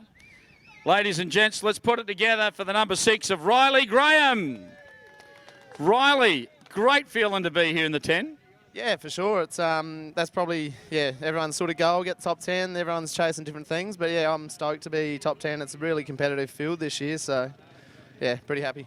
I'll tell you what's an amazing thing. You know, you talk about when you go to events and you win a trophy for coming in the top 3 or whatever it is. This event's that bloody hard that just finishing in this 10 is near on a trophy in itself, mate. I dead set mean that. Yeah, for sure. It's they're not handed out. They're not participation awards. So yeah, everyone has to work for them, and everyone who races the event has a long, tough day, and yeah, it's brutal as always. And, you know, there's a lot of guys that ride this event that have tried to finish over years and not even finished one, let alone, you know, finish in the top 10 like here. So, you know, kudos to you and your team and your people who've put together what they've needed to get you where you need to be. You know, like, great-looking steed, mate. You got to be one of the happiest guys to have still be in one piece and all glued together and everything's still going so well. Yeah, for sure. Didn't drop it all day. Had a pretty clean run. And, yeah, I just have to thank the Whitten brothers and just all their support and help for this event. It was pretty cool and had a great weekend with them. And, yeah, everyone that supports me. Ram Racing Trailers and we've got DeMott Engineering and Laker Civil and things like that. So, yeah, it's always cool to have great people supporting you. And talking about those people, you know, like they always say at the top level of any sport that sometimes races are won and lost in the pits, and that is dead set true. I mean, those guys helped you out no end today to get you where you are today. Yep, 100%. Changed a few air filters. We took our time in our pit stops, and to get a result, you got to finish. So that's what we did, and yeah, it was awesome. Well, Riley, well done, mate, and great to have you for Hatta. If I was to get a rating out of 10 for you for Hatta this year, brutal. Out of 10? 10. Yeah, well done. Ladies and gentlemen, Riley Graham, who's done an amazing effort today. Well, that pretty much wraps up the top 10 interviews. So that pretty much concludes the 10. The only thing we've got to do is come down this end of town now because we'll have some celebrations with our top 3. So how about everybody, you follow me down now, and we do that with these guys down here. So let's sneak down through here. So let's wobble through. This will be good fun, this. Come on down, let's have a look at this.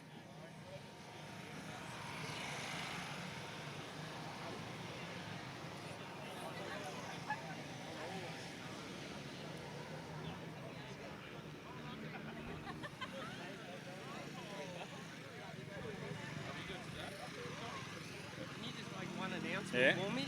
Just a second. Can you just make one announcement for me, just for people that there's still races coming through the pits? Yeah. Rightio, before we go any further, I've got a quick announcement for everybody still out and about. Even though we've finished with our top 10 here, we still have guys that are racing out on the track, particularly coming through that pit area. So in the pit area, can you please make sure you are paying attention to the riders coming through there? They are still on the racetrack. The race is still underway.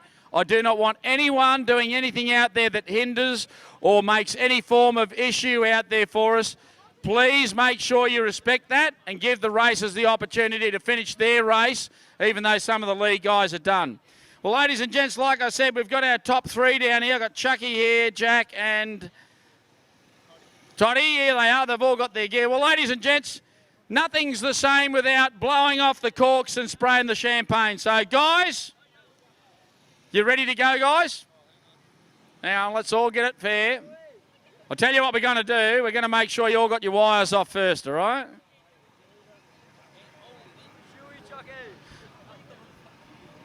We good to go, guys? Now, one left. Well, let's get the wire off. You right, Jackie?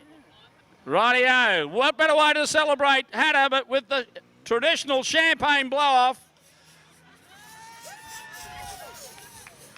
And that's how we do it Hatta style. Well, ladies and gents, that pretty much concludes our top 10 down here today for the 2022 Hattah Desert Race. Hope you've enjoyed watching the Wade and Liam for looking after a lot of the incidental bits. Thanks so much to everybody that's come down to support the event this weekend. All of our sponsors who we would not be able to do this event with without. You have been absolutely stellar in your involvement with it. And, of course, our naming rights sponsor in Penrite.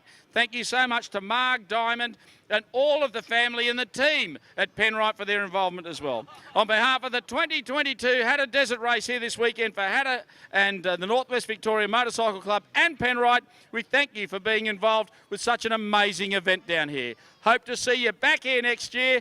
And those that want to come and visit, please come down and see what the event's like for yourselves. What an amazing event. See you next year for Hatta 2023. Thank you, Johnny. He absolutely lives and breathes for this event. I think it's Christmas. I think he enjoys this more than Christmas, Liam, to be honest with you. Without a doubt. Without a doubt. He's the Hatta Santa. What an incredible weekend. Hatta Santa. Have you managed to spot any warmth out there at all? No, there's no warmth anywhere to be out seen? there. No. Riders are actually still finishing, and Johnny just made that point then, that the track is still live right now, particularly in the pit area. Liam, you've survived your very first Penrite Hattah Desert Race presented by Optus Communications. Hope you've had a blast. It's just brutal, isn't it? Just incredible. The way they smash it through from Friday night back at Quandong Park in Redcliffs at the Football Netball Club to get 800 bikes through scrutineering. They pack them all inside the footy oval. There's food trucks everywhere. Everyone's selling their merch. The Hatta merch and Penrite stuff just walked out the door. It's just been chockers, and I think the town will be full with it for the next few months, that's for sure, with everyone repping their new merch from the weekend and then right through yesterday and today as well. It just runs like a finely oiled machine, and they've just hammered it through, this crew. Presentation dinner happens tonight. For those people that have already got their tickets, it's pretty well sold out. Happens that way every year. Going to be amazing. Well done to Johnny Contract. Well done to everybody here. The Northwest Victorian Motorcycle Club just do a phenomenal job. All the volunteers, the committee members, they work their butts off. We saw the frustration on Shannon Moyler's face trying to just slow everybody down when they came across the finish line. If you raced here today and you raced here yesterday, well done. Congratulations. Regardless of the result, you've been phenomenal. Thank you very much for tuning into our live stream. Well done to everybody living it live, Toph and all of his team, and well done to Tex and Jamie, who gave us those phenomenal drone shots that really helped us enormously, plus our live mapping situation, which helped a lot as well. Please drive home carefully if you're here on the grounds, and we look forward to seeing you next year, Liam, for the Hattah Desert Race presented by our great friends at Penrite. Cannot wait to be a part of it. What an incredible weekend. Counting down already. Absolutely. Goodbye, everybody.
Other teams were going to ride right above him on the drone.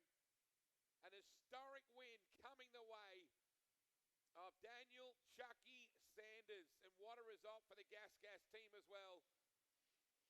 Here he comes, folks. Final left hand up. Come on, folks. Start banging your hands together, because here comes your 2022 Penrite Hattah Desert Race champion, Daniel Chucky Sanders. Final corner coming up. And well done. Wow. Gives it a big throttle as he crosses over. And look at all the riders that are now going to finish behind him. He's going to ride straight over to the arm. Tex. What's up, bro? One of the absolute living legends of... We're actually working. Look at that. Turn this way so I'm not getting my reflection in it. Let me have a look. Oh, yeah. Look at that. Looks good. It's a pretty intense operation between you and the virtual reality nerd down here who just sits there very antisocial the entire weekend. Oh, yeah. How many drone activity, like how many hours do you fly, or how many batteries do you chew? Tell me some stats, Tex. Oh, wow. So today we'll probably burn through 15, 16, 20 batteries. We're charging them all the time. You taking photos while we stand here? Yeah, it's the drone's working. It's always working, man. You can't not work, you know. It's up there doing a hyperlapse at the moment. So yeah, it's set on its own little course and it does its own little thing, which is pretty cool. Now this is hectic. This is the FPV, right? FPV, first person view. First person view. So you basically sit there and look at that all day? Yeah, just in the goggles. Wow. Yep. And you got none of that whole, you don't put the setting on that says don't hit anything, avoid contact. No, with that. You're in full control, so you just got to try not to crash. Do you ever and spins and Yeah. upside down and around the right way and dive from the top? Whoa, all sorts of cool stuff. Do you ever go, oh? Oh, yeah, a little bit. You're not getting any riders any haircuts anyway. No, I won't be. I'm staying well clear. You guys are absolutely pivotal to this, Tex, in how we get much better coverage. So can't thank you enough, Matt. You guys make magic with this race. Thank you very much. We love doing it. Go and do some work. All right. Have fun. Where's your little helipad? Oh, we don't have it up here. Oh, man, that was so cool yesterday. You had your little We helipad. need it over at the other one. Give the business a plug, Tex. Real air imagery. But it's R-double-E-L. Oh, yeah, R-double-E-L. There Like you in go. film, real. Oh, real. you, Yeah, see, yeah. I just thought you couldn't spell. I can't.